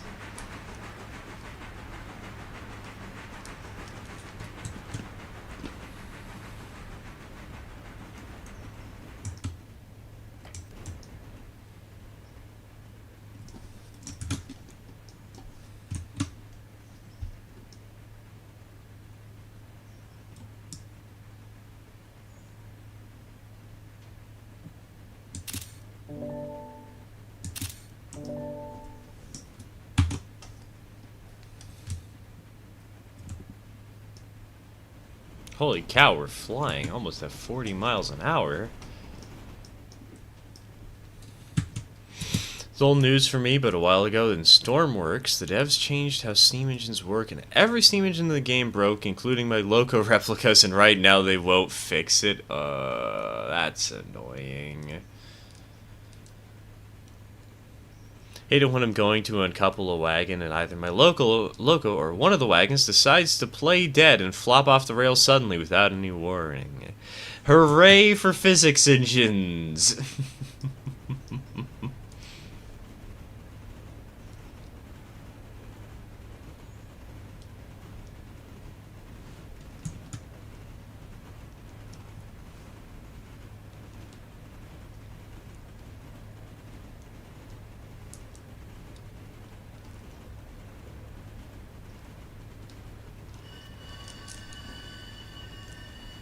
Fine, train. Complain all you want. I'll slow down. I'll slow down. Also, has anybody ever experienced a train derailing in the middle, but not the front? Or, like, the back, but not the front? I feel like I've only ever seen it derail from the front.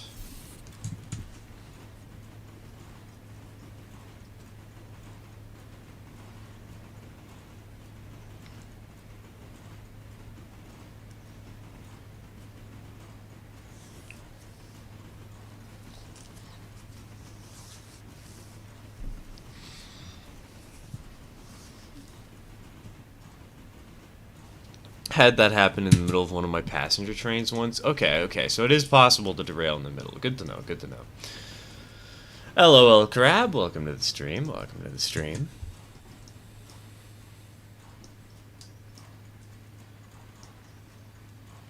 Brake too hard with the engine, downhill with a heavy train, you can derail in the middle. Okay. So it is doable. So one of those populated streams, I think. Nah, we've had streams go up to 100 members before, Sneck. It's not common, but I think the record was like 150 some odd, I want to say. I think Rarity simulates it, but it's definitely possible IRL. Yeah, that's why I was asking this, because I know it's possible IRL. I've never actually seen it happen in-game, you know?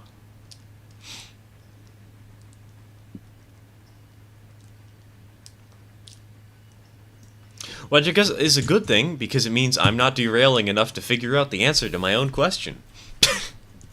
I am derailing enough to send a couple of freight cars to 0% and a couple of locomotives to 30%, but I'm not derailing enough to derail the middle of the train, baby. Alarka branch line is out for maintenance because of it. Went from 100% to 0 with a mild derail because both the front and back kept bouncing. Oh no! Kept bouncing into it. Ouch.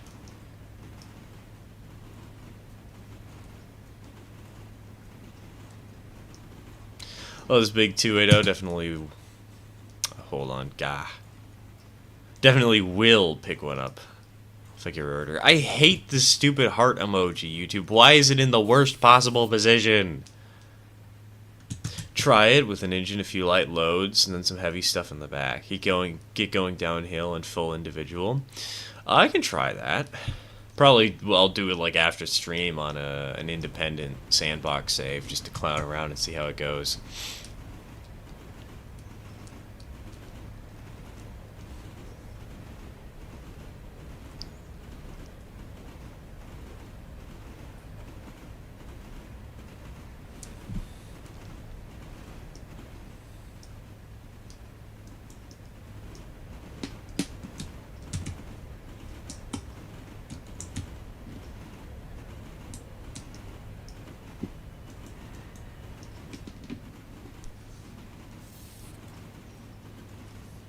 S-curves, oh god. S-curves will also aid significantly in the endeavor. Where would be a good S-curve, though? It's the problem. It's like, this is the closest thing to an S that I'm aware of on the map, like a serious S, and even then, you know... Well, I guess there's one here? Logging route's a good place. Oh, man! Oh, look at this. Now that's an S-curve to, to die on. There's also one over here that's a little more gradual.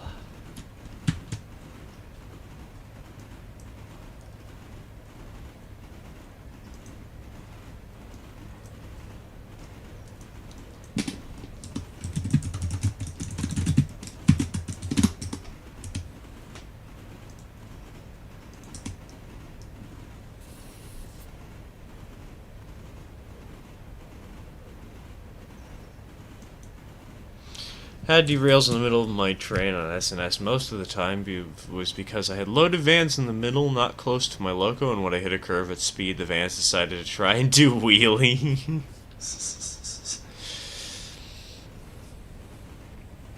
It's like that one kart surfing minigame from Club Penguin, you know?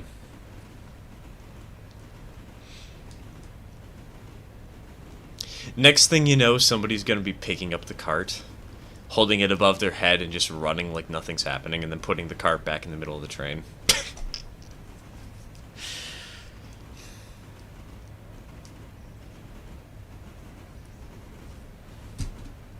You know, I find it funny, just mentioning the kart surfing has gotten the music from that minigame stuck in my head.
Why did the British Rail fail high school? They had 9 Fs.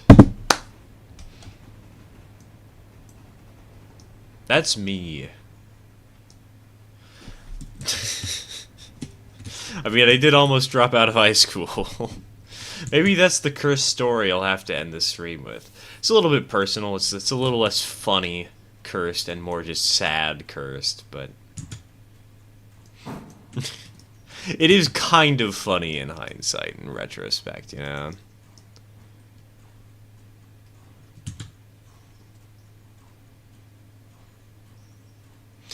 So far, I've yet to derail on the one spot on my railroad that I could have sworn was going to be a prime derail spot, and you have no idea how. It might just be because you think it's a prime derail spot, you focus on it more, and you know what its flaws are, while with other locations you don't really think as much about it.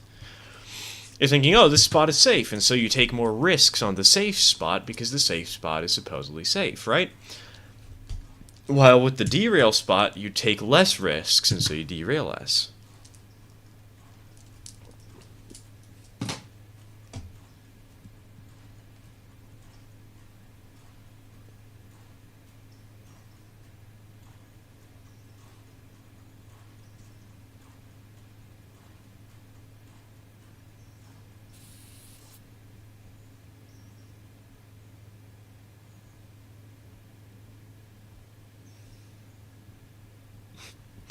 Haha, nothing bad ever happens to the Penn Central. Car completely wrecks out of nowhere.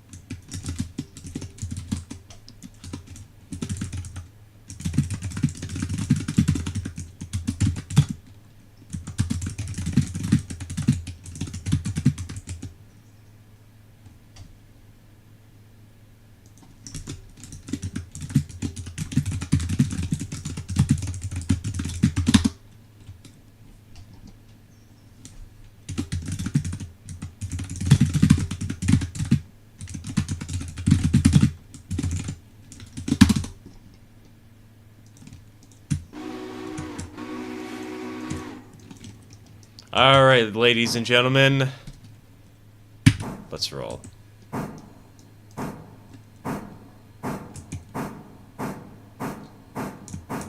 Actually, hold on.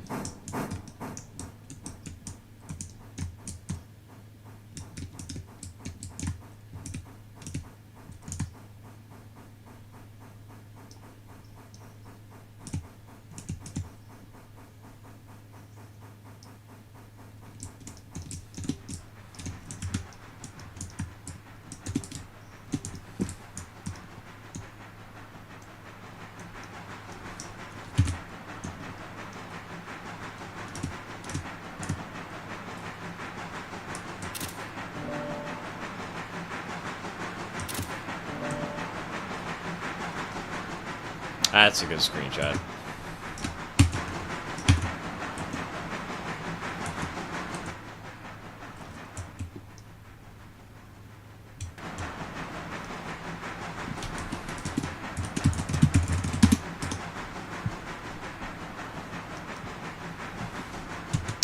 I always love getting photos from there as a train blasts past. I do too. The only problem is we don't have trains that go past there very often, you know? Because most of the trains actually stop here in Bryson to sort out their stuff.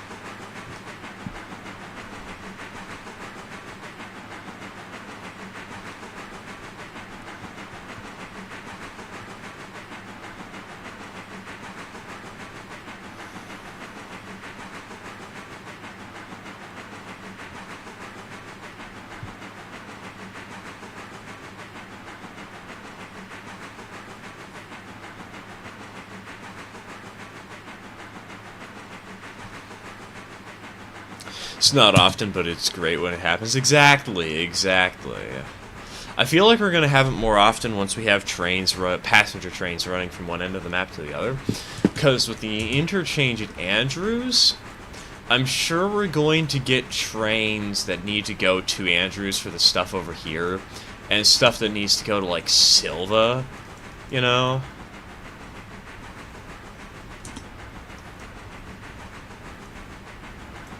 So I'm sure we'll have more trains running all the way through. Especially something like, isn't there a Pulpwood? Isn't, like, this place right here a Pulpwood interchange? Have you been servicing the mines at Alarka yet? Yes, actually, we were serving them earlier today. Hold on, I can... Where are they at? Here they are. So this mine, over here, it received 1 car today. And this mine over here received 3. Now you might notice that there's only 2 cars here. That's because the cars that they received are mostly... Wait, no, they're not at Alarka anymore. They're out Bryson. Right here. Already loaded and ready to go.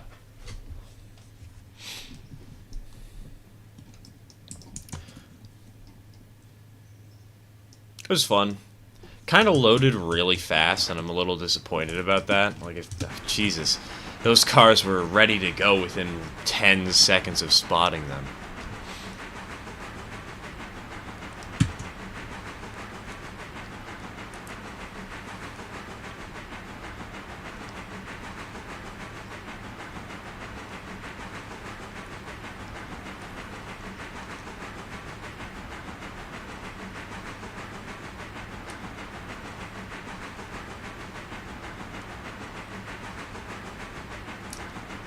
Wanna Loco, just look up the PLM Railways 151A.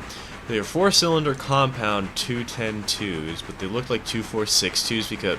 But they were 210-2s because some of their rods were inside the frames. What tier? We're currently only on tier 3 auto. We only got them like 2 days ago in game, so... Haven't had the time to let them grow.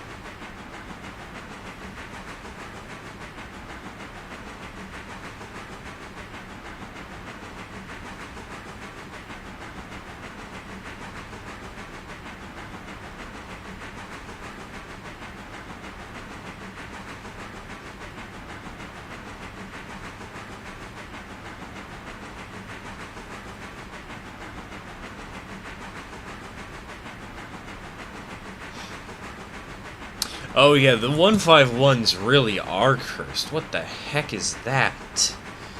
It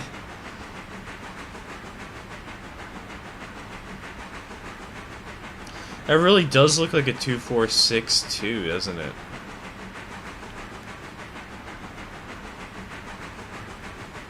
It's due to that strange gap there in the...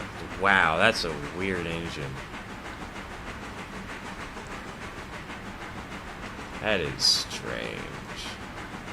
Pull the reverser a little bit. I could.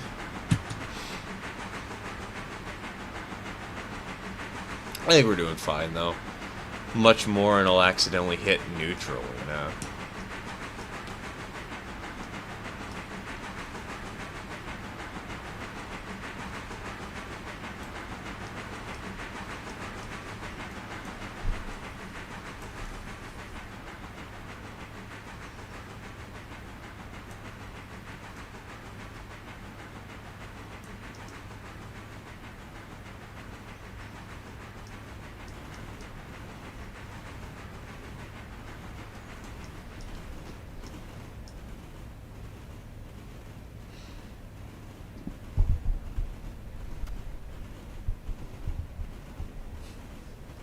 Strength difference between Casino and Sweetheart is amusing to see on stream compared to how I did with half the weight. It really is notable, you know. It's only 10,000 pounds of tractive effort, 9,000, something like that, but at the same time, that's life or death. Can you imagine once we get the Berkshire? Start running this thing. I know we've got the Jeep. The Jeep is about as powerful as the Berkshire, but imagine what happens when we get the Berk. And proceed to make the Berk stall on the grade. It's gonna be fun.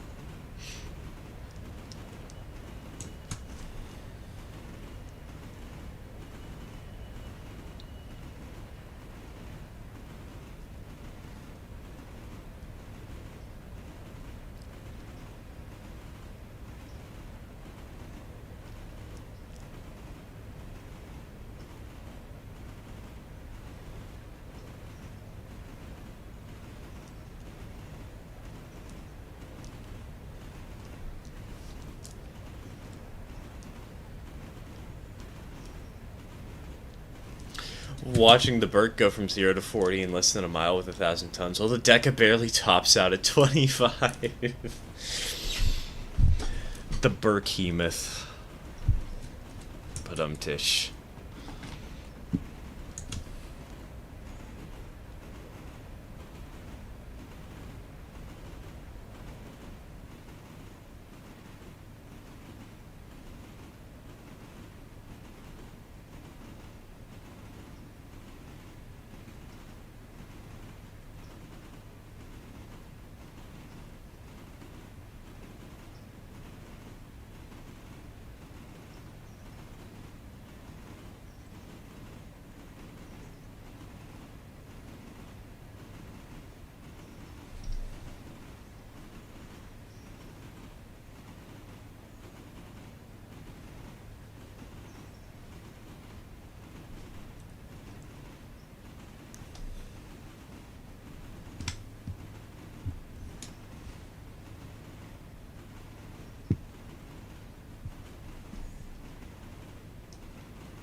Somehow, despite my better judgment, I made a balloon loop yard. Hey, these balloon loop yards are actually pretty smart when it comes down to train games where you build your own track.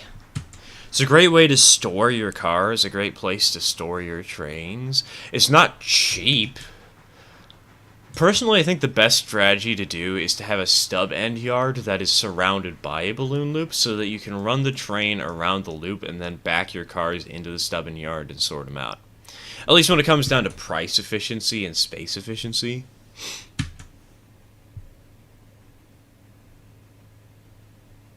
That's what I do. So what I did something similar to that when I first started with Railroads Online.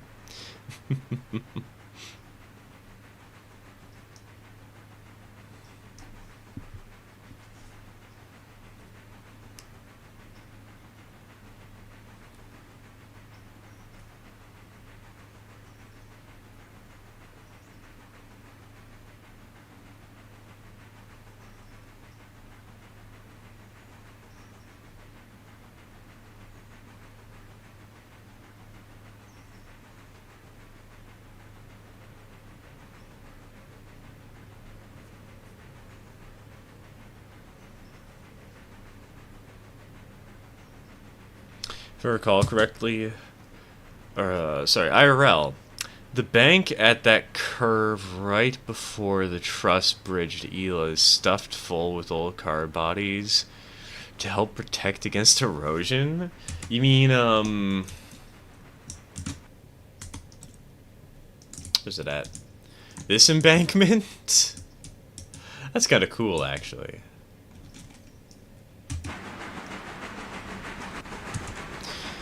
Likely losing the race to Thomas Valley, only just got fully refueled. I'll sit in the hole at Barker's. Alright.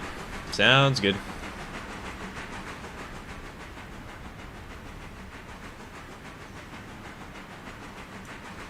I mean, I am burning through water pretty hard. I honestly might top up at Whittier just for safety's sake.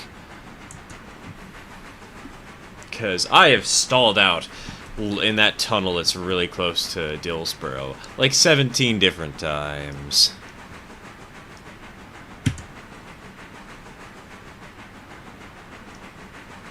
Love seeing railroad online maps where each industry has a loop, 2 Ys, and a ER. A loop and 2 Ys.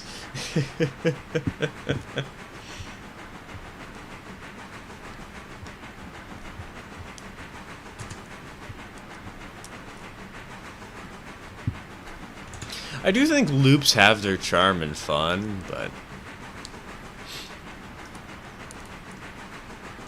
you need to use them in moderation, you know?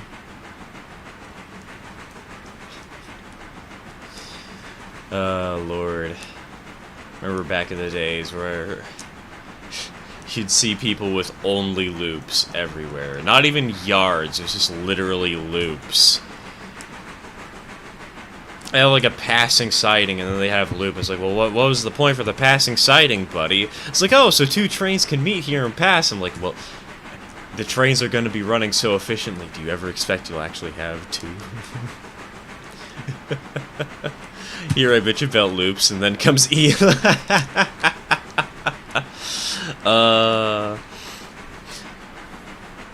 2 extremities of the same coin.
Turns out Ela and the Murphy branch at one point was a railroad junction point with another railroad called the Appalachian Railway.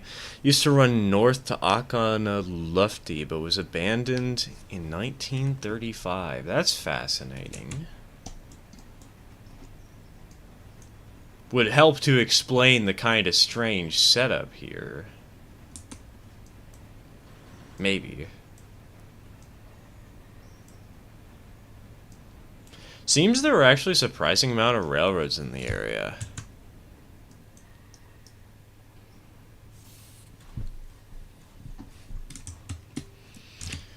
Because you've got the Connolly branch, you've got the Walker branch, you have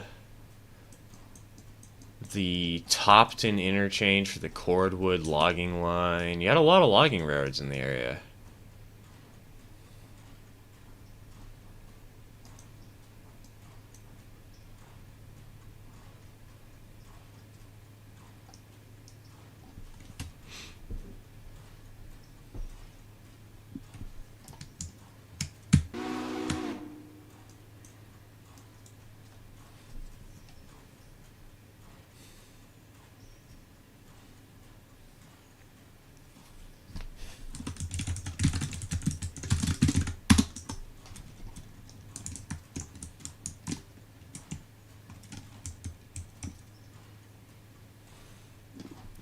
Old Rosen Line Yard had a castle wall built around it, called it Fort Regulator.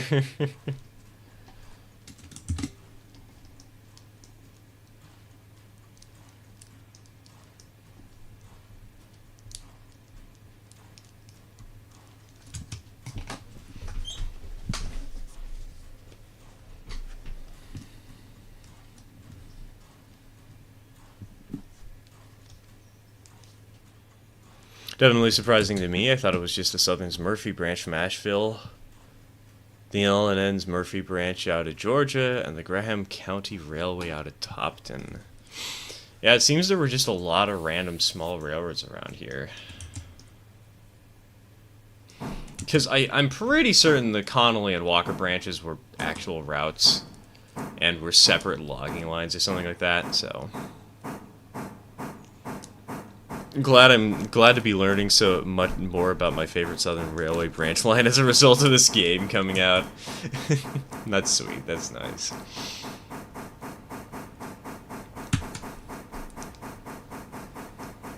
It's a nice branch, I like it so far. Having my fun on it.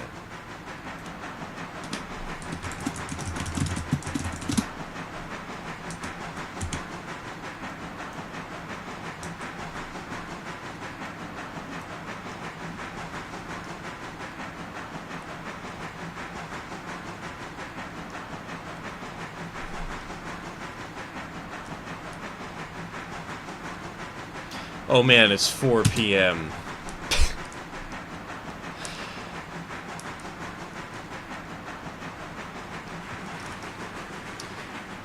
Does that mean that we're starting to reach about the time where I have to tell a cursed story?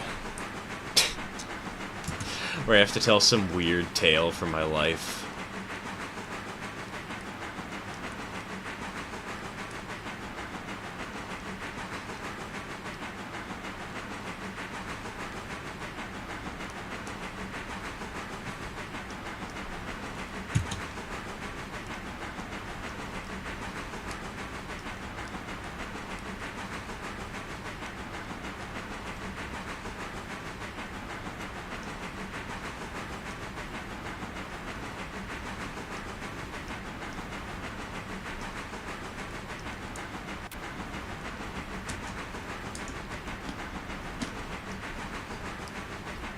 Should see this line during fall colors. You want to talk about some beautiful country the Murphy branch has it? Oh boy. Well, I know a mod to expect.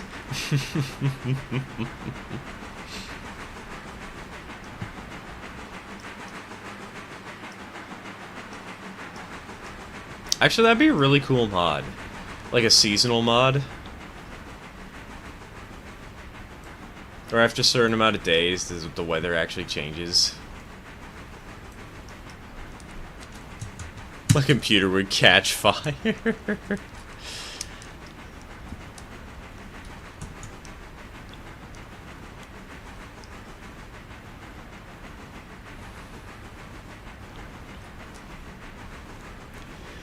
You know, that maybe that's the next innovation we need in computer technology is a built-in fire extinguisher and sprinkler system. And a sprinkler system. Wait. I think that statement through. Don't worry. The fire won't destroy your computer. The water will.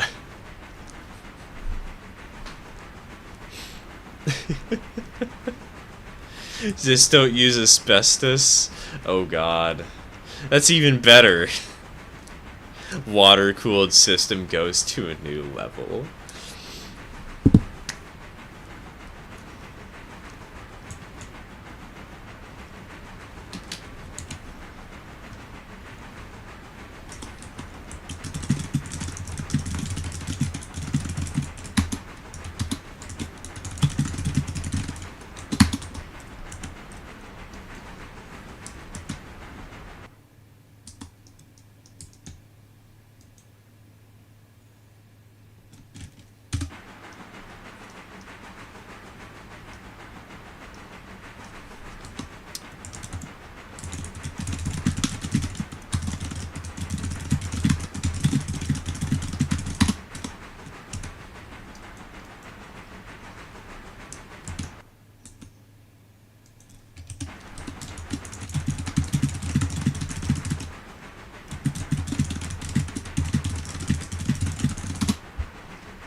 Water-cooled PC, but he uses liquid nitrogen.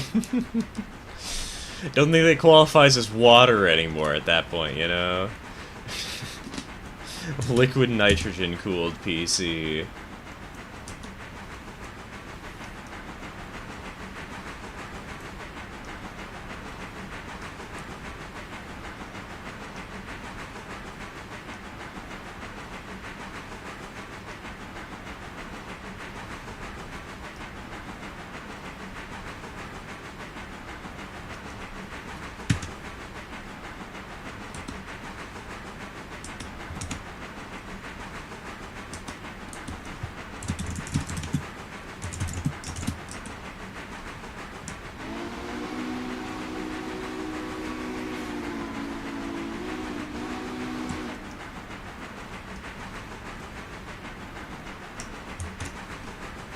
Alright, boys, get out your cameras. I hope that I'm able to run through the siding at the speed I'm taking it at right now. I swear to the heavens, if I somehow derail this, because I'm going too fast. Okay, I think we're fine.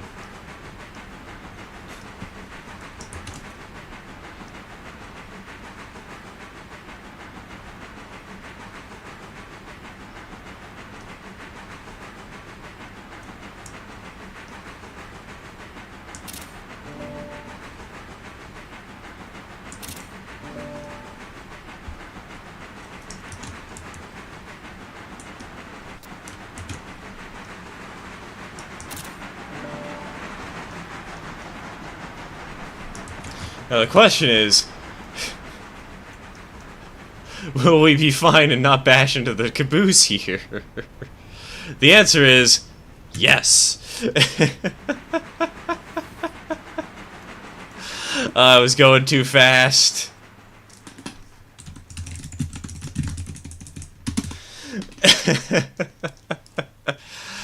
We're fine, we're fine. Should be fine. I've gone around that curve at 45 before. Dang, that's pretty good.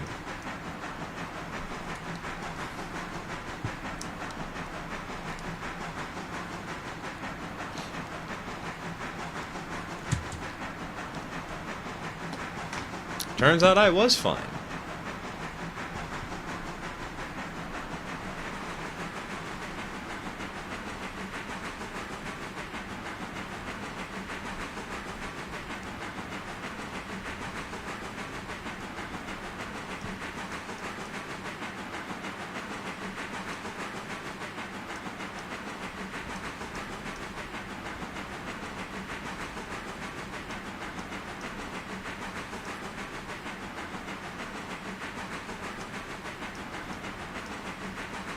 Straight stretch from that curve to Eastwood, your average 70 to 75 miles an hour. Dang. That's impressive. I think the fastest I've ever gone was like 55, and I got scared at that. You hit 75 consistently? Wow. GSMR steam locomotive number 1702 used to work over on the Arkansas after leaving the U.S. Army. Served first on Warren and Saline River Railroad, a logging railroad, and then on the Reeder Railroad, a famous short line, before ending on the GSMR.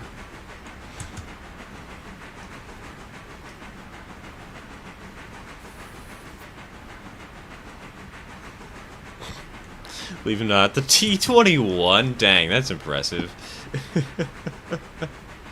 I think I haven't actually touched the T-21 yet. Don't think I've bought one ever. Interesting. Well, maybe that's something to kick off the bucket list soon.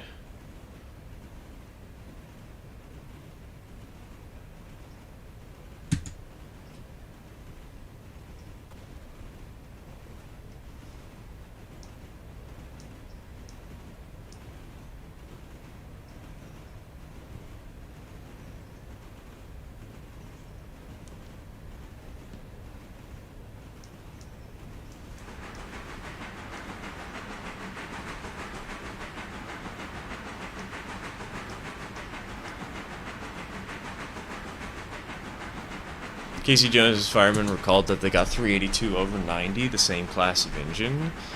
Dang. Got the T-17 up to 50 once on the bit before Ela from Whittier. I think I've heard of people doing that before. Best I've done was like 45 in that region, though.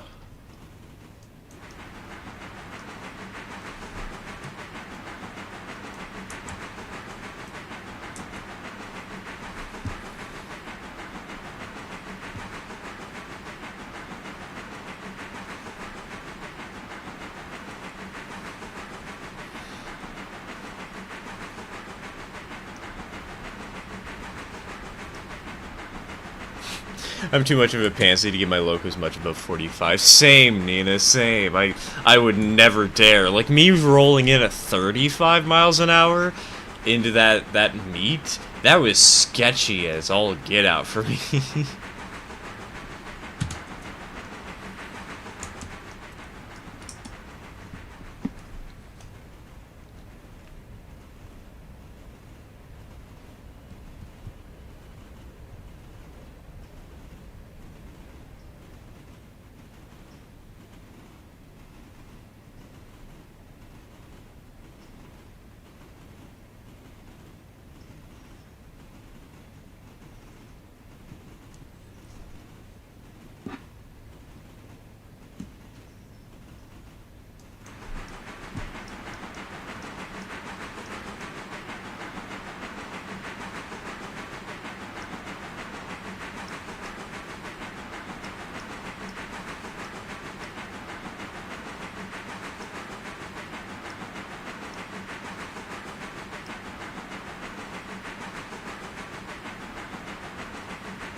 So only about the time I heard you whistle and started whistling back, I realized, oh no, we are both hauling ass. Glorious. Which 280 is that? How does it handle? This is the C55 and it handles pretty well. Currently hauling a pretty heavy train up a 1%. I think it's a 1%, right? Oh no, it's like a 0.5%, but still, you know, minor grade. It's the strongest engine we have in this world. Oh wait, no, we have the Jeep. I guess the Jeep is slightly stronger, but aside from the Jeep, it's the strongest engine we have in this world. Strongest steam engine. There we go.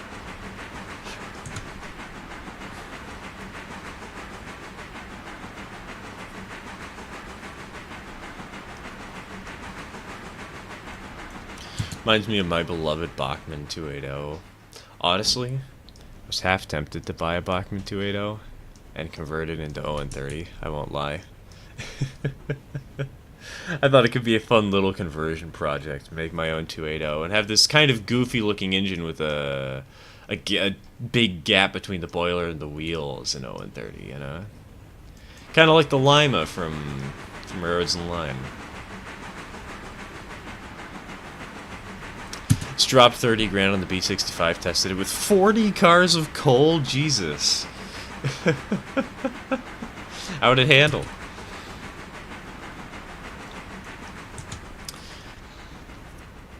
We ran the Burke on Friday for the first time. Ran it with not a coal train. It was just with a train headed towards a coal mine, but it didn't actually go there. It was for Alarka Junction.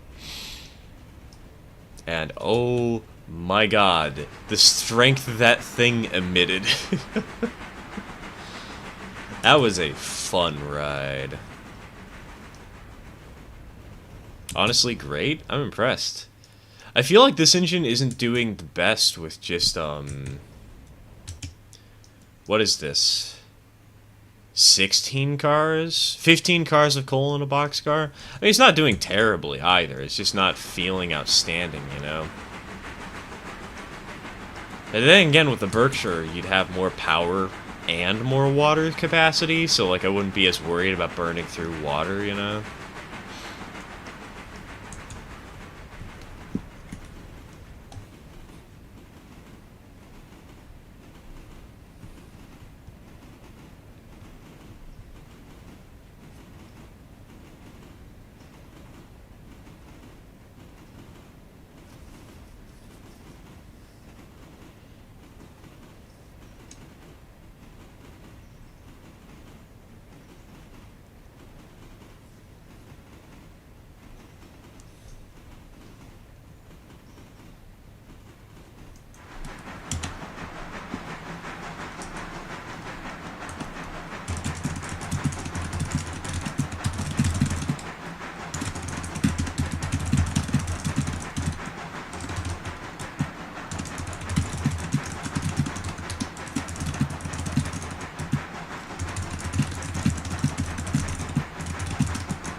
A broken record, but I would adore a heavy mic.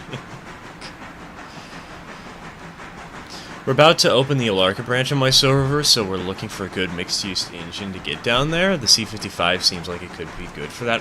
Personally, for the Alarka branch, since I've been using it for 2 days so far, or I've been running there for 2 days so far, and the engine that I picked to pull the cars up here was the logging Mikado. Not the tank. Not the tank. the good old-fashioned 282. And it's been doing the job reasonably well. But I do think that once you start reaching, like, Tier 5, you're gonna need something stronger. And a C50... I think, like, the D46 is the minimum that you'll want to run up that direction once you start getting to Tier 5. D46, C46, something in that range. Because the grades are a little bit annoying. On the way to Alarka itself.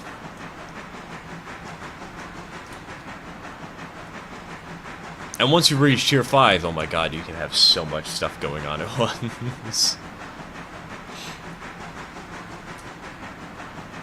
I think for the Alarka route, we're probably going to dedicate the D46 or the P43 there once the mic retires, but we'll see, we'll see.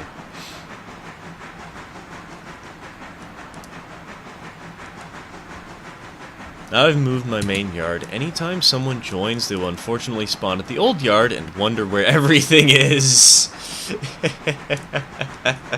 You'll need to get yourself like a doodlebug or something, just so you can shuffle players to and from the old yard to the new one.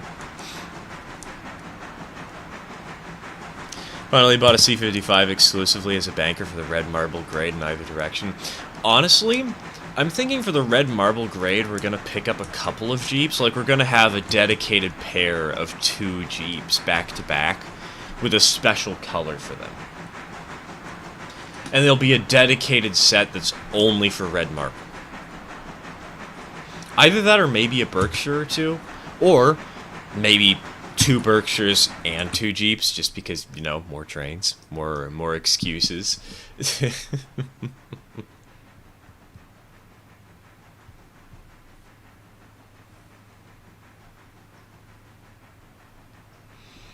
Purple? Like that guy from FNAF? Honestly, I was thinking of making them black.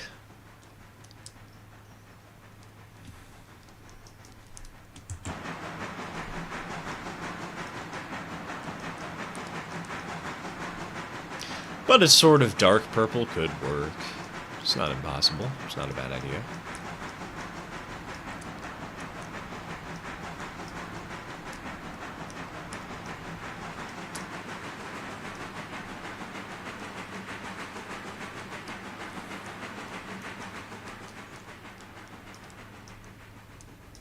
Makes the most sense with how good their fuel life is. The only reason I didn't grab one is I'm running almost pure steam still. That's fair, that's fair.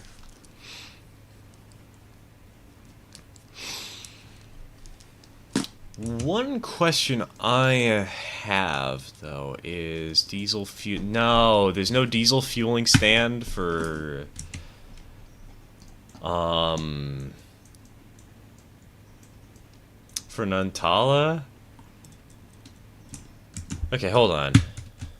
Actually, I need to teleport out here to figure this out real quick. Is there really no diesel fueling stand? And is there no water tower here? Where's the water tower? There's got to be a water tower somewhere, right? Okay, thank God. There is a water tower here. It's a little bit out of the way, but it's here. It exists. But if there's no diesel fueling stand, that might mean we do have to dedicate a Berkshire or 2. Instead, use those as helper locomotives. Then again, diesel's fuel efficiency is just so good. Then maybe we can have a dedicated locomotive anyways, and have it so that occasionally it leaves the area to go refuel.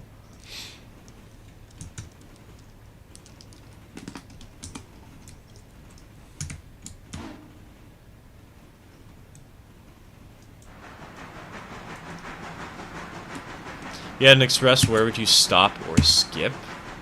I wouldn't have an express, honestly. Express trains seem kind of foolish to me. But if I had to, it'd be Silva, Dillsborough, Whittier, Bryson, and then, honestly,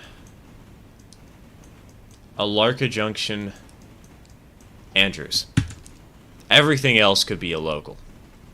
Even Alarka Junction could be argued as a local, but like it is a junction where there are multiple stations off to the side, so it might not be the worst idea to stop there. But you'd skip 1, 2, 3, 4, 5, 6 stations, or was it 7 stations? I don't remember. Did I leave Whittier in the list? Yeah, I did leave Whittier in the list. 6 stations. Then you'd have a local for everything east of Bryson. You'd have a train for Alarka to Bryson. And then you'd have a train from, probably from Bryson all the way out to Andrews. But you could also just have it turn around at Alarka Junction.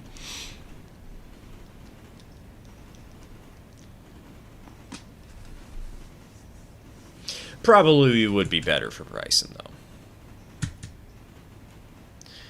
Problem with trying to express is just so many of those small stations have people for the big stations. Exactly, and so many of the big stations have people for the small stations occasionally, too. And really, it's a tiny stop that isn't all that consequential. And it's more work to do the express, to actively do an express service and a local service than it is to have them just combined and say, yeah, whatever, we have one all in one. Especially because you don't get more money for being fast. I mean, you kind of do get more money for being fast, because the faster you turn around your train, the sooner you're able to reload it, you know, but...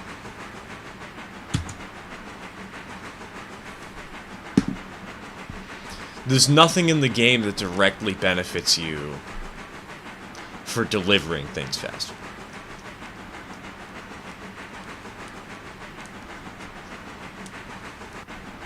Whereas my main passenger train could just hit everything, even Alarka, rather than to have a dedicated Alarka branch line that made me grumpy to learn, lol. Honestly, if anything, I do think when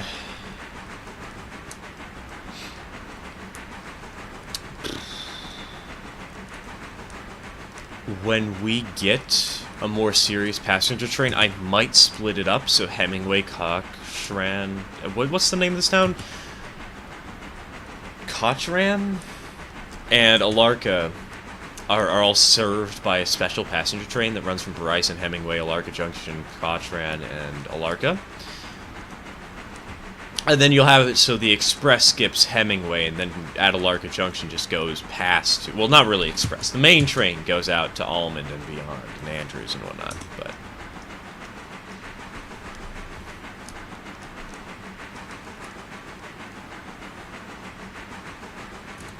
not bothering with going past Fontana, given how much of a pain in the neck it is that far. And Alarka branch line and Robinson Gap coal mine spur only worth doing the Bryson Bridge for anyways. I do agree that in single player, you really don't want to go past Fontana. You don't want to go to Almond and beyond. It's not worth it. In multiplayer, it is. In single player, well, I mean, it can be. Actually, it depends on what contracts you pick up, you know. If you're looking for long mainline runs, maybe Andrews is the way to go for you, you know? This is not like you unlock a ton of industries. The only other industry you unlock is down here in Andrews, and even then you don't have to pick up the contract if you don't like it. Been pronouncing it Cochran? No clue if that's right or not. I have no clue how it's pronounced. If anybody knows... please correct me. I am big dumb.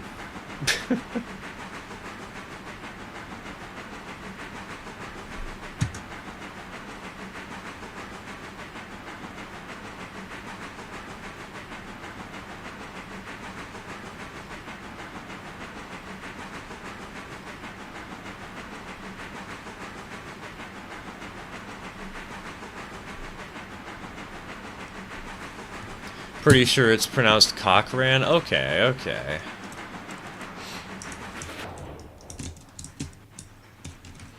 Why's it got the H then? Cochran? It's pronounced Cochran? I mean, I guess I could see that, but, like, that's a strange pronunciation. That's weird. Cochran. I guess I can kind of see that. I could see that being the case.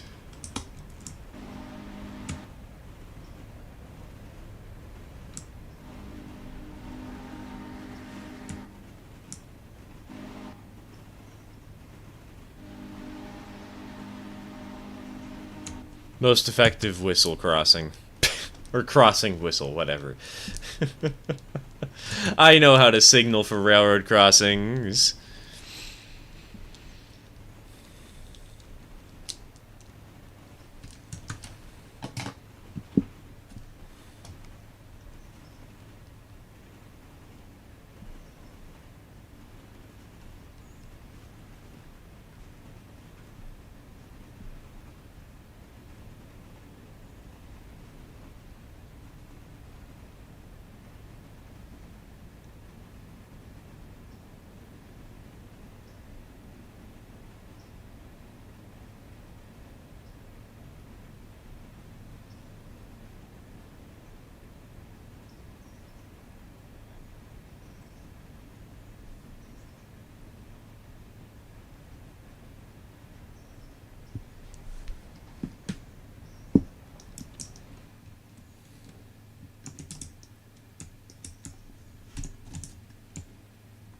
Alright, I think...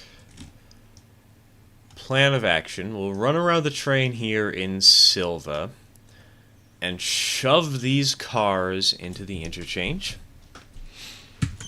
Then we'll go and park this engine over in Dillsboro, where we'll refuel it, and then we'll end stream there. It has been 4.5 hours. I do have to start worrying about some other stuff in my life, but...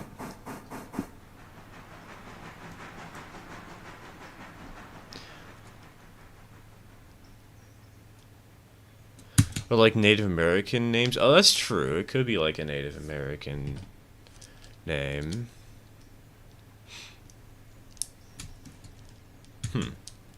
It's a Scottish name?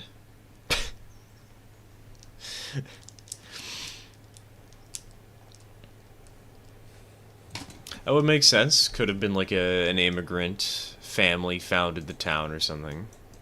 Decided to name it after themselves. Immortalize their legacy within a random community in the middle of a railroad somewhere, I guess. That doesn't even have a single industry to serve, so it's kind of not worth stopping there unless you got a passenger train.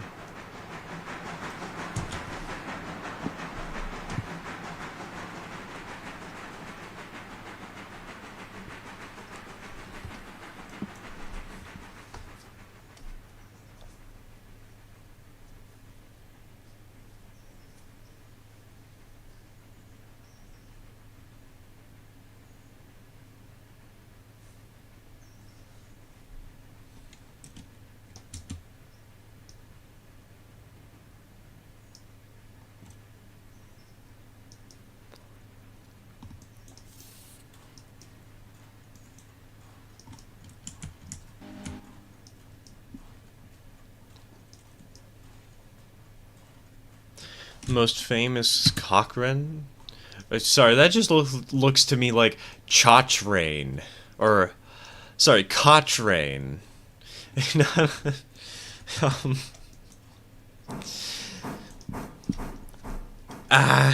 was Admiral Thomas Cochrane. What was he famous for? What's he known for? What's on his Wikipedia page?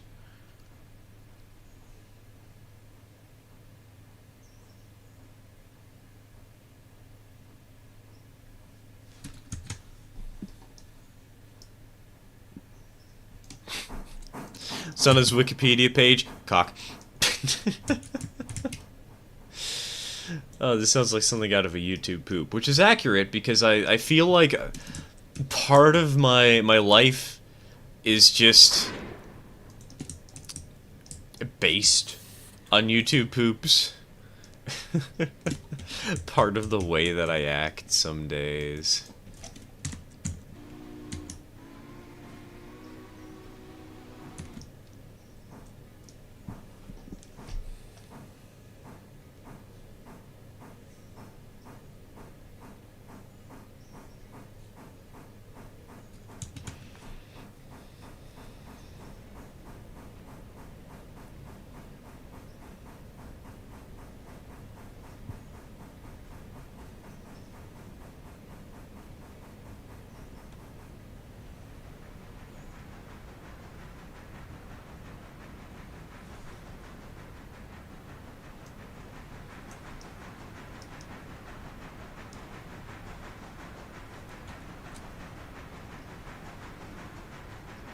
Pingus.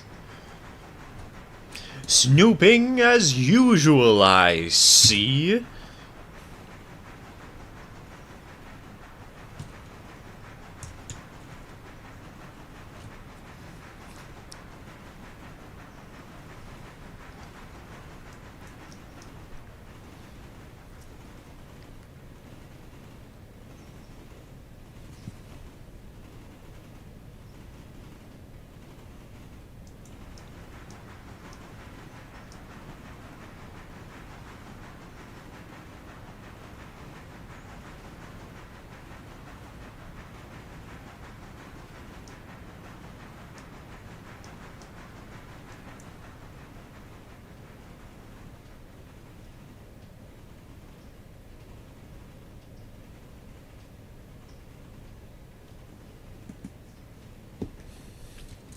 Spaghetti dinner.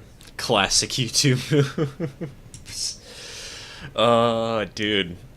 Maybe we need to have a watch party of watching the Things stuff on the Discord. Gang together and watch some of his more recent works.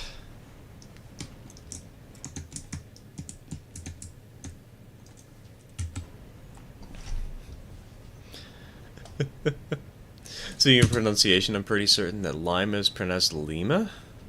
Oh, that's interesting. Strange. I wonder what... Wonder why that one is. That's weird.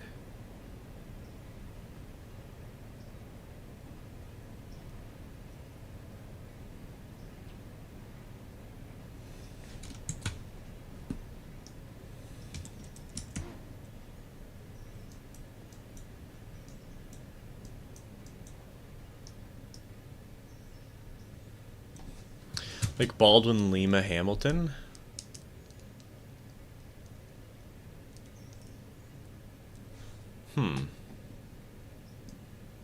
Fascinating.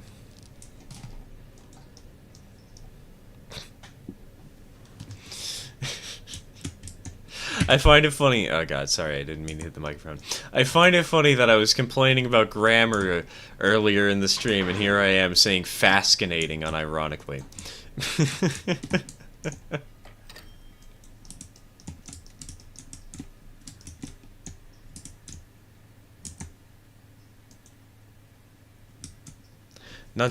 Speaking of Native American names, Nantahala and Tuckasegee are Cherokee names. Yes, I spelled them out phonetically. Tuskasegee. Oh, why am I pronouncing that more like an H?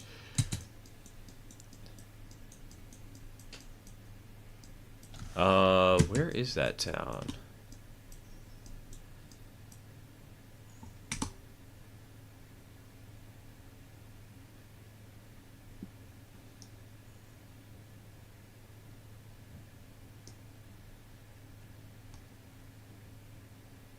Tuska. Oh, it's the river that goes through here. Okay, okay. I'm learning things. Kind of. Nantahala makes sense, though. Nantahala.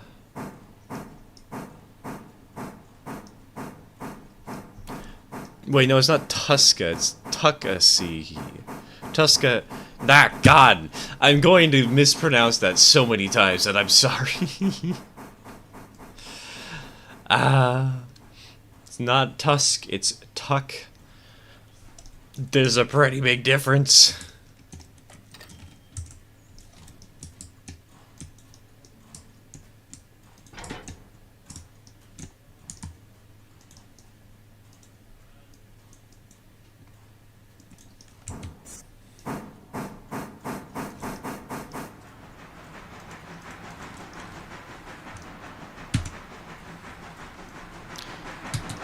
Names are hard. That they are, James. That they are.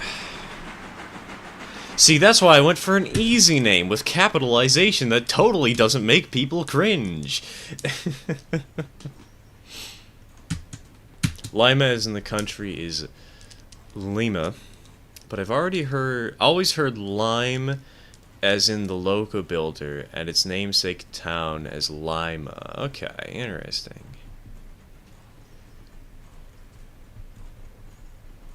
It's Cherokee. God, right, it is. Oh my God, it is. I knew this. Like the Jeep Grand Cherokee. It's the Native American tribe. I know it's the Native American tribe. I'm vaguely aware of their existence. I'm just apparently not very good at remembering their,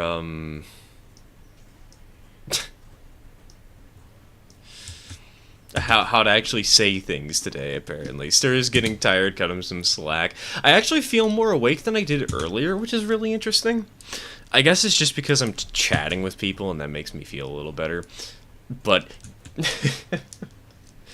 I need to fix my sleep schedule, dude. I keep waking up after like 4 hours of sleep. I'm like, I'm so tired. Why am I streaming? And then I stream anyways, and it's a lot of fun. But like, I need to sort out my sleep schedule. I need to stop going to bed at 7 in the morning.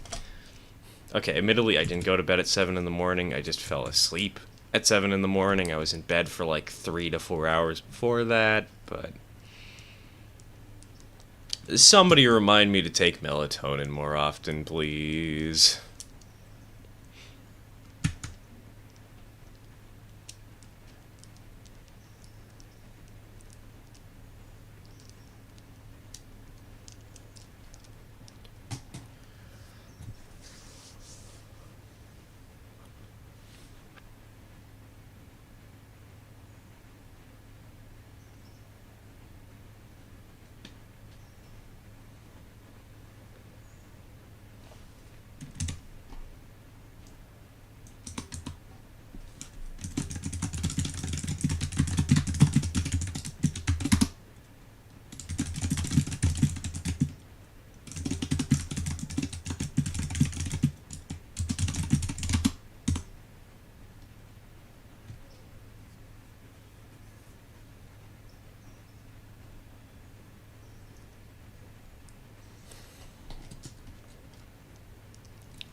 Fun fact, in Cherokee, North Carolina, yes, there's a town called that, the tribe owns and operates a decent-sized casino. Interesting.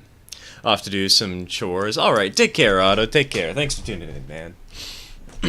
Probably gonna end the stream soon here anyways, because hunger is starting to slowly claim my soul.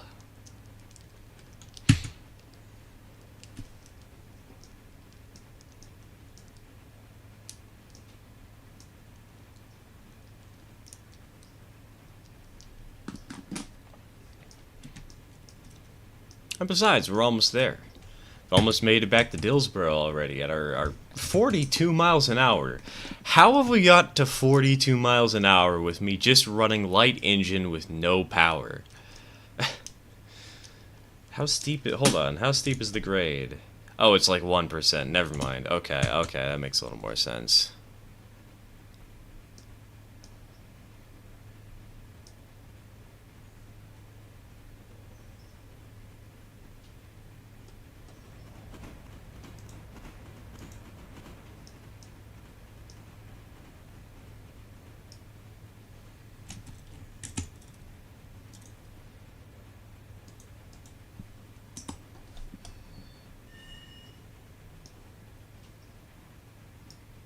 I learned the danger of that grade once myself.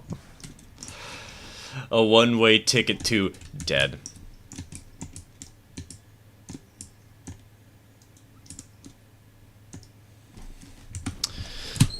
At least members of the tribe own and operate the casino. Don't know if any of the nuances of it, just that it's directly associated with the tribe. Also, the tribe helps put Western Carolina University students that are a part of the tribe through college. Oh, that's nice. That's cool.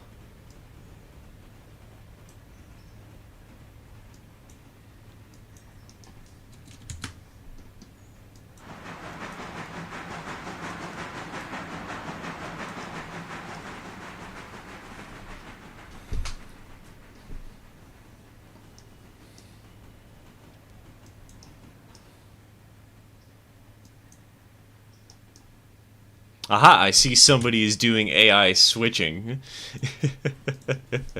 Honestly, valid. I'd do the same if I were in your shoes.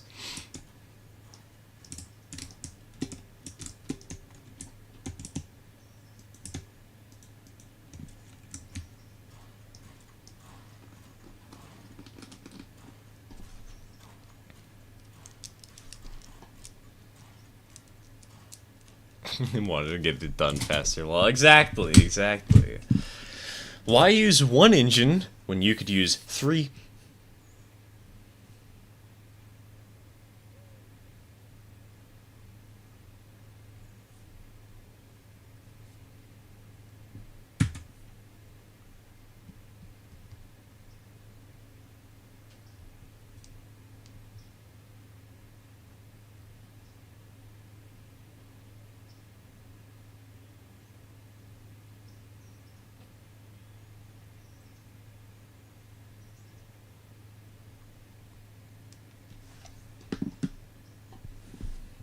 Also makes the good brain juices watching a bunch of trays do all this stuff at once. Very true. Very true. It's like watching clockwork. It's like those videos of the those satisfying videos you see on TikTok. That totally aren't AI generated. What are you talking? That totally aren't stolen content.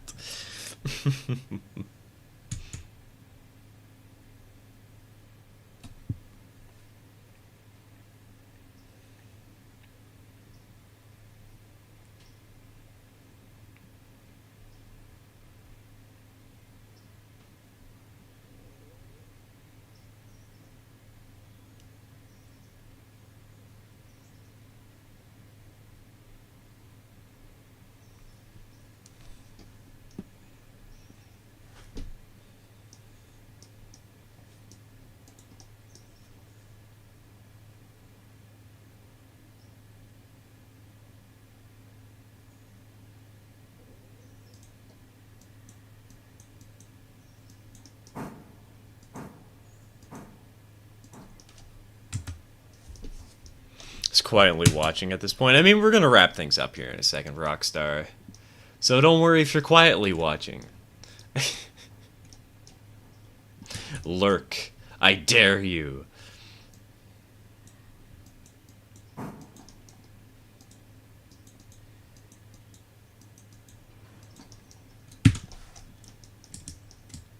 Alright, so we'll park the engine over here in the storage tracks, probably.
Can I get my cheeseburger? Nah. We don't sell Bees sugar, we sell Whopper. It's a Wendy's, sir. We got no bees. We have sugar, though. Just no bees.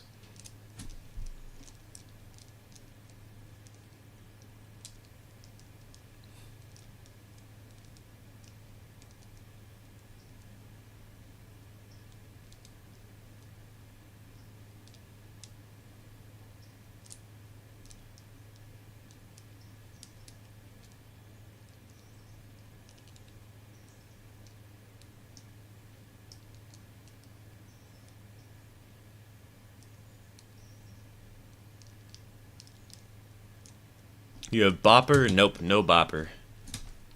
Bopper machine's broken today.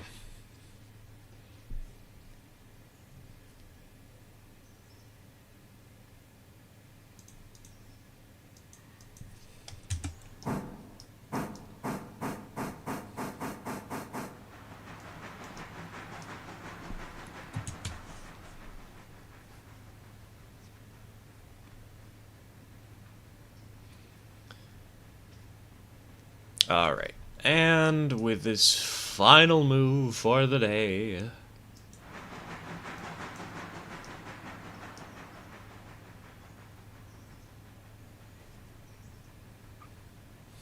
I think it's time to take my bow for the night. Thank you all for joining me, and I'll probably see most of you on Friday. Or, well, some of you. I know that some of you might have obligations. That's fine, don't worry about it. Other life obligations are important, man. Thank you all for tuning in, and I'll see you all around. Cheers, everybody.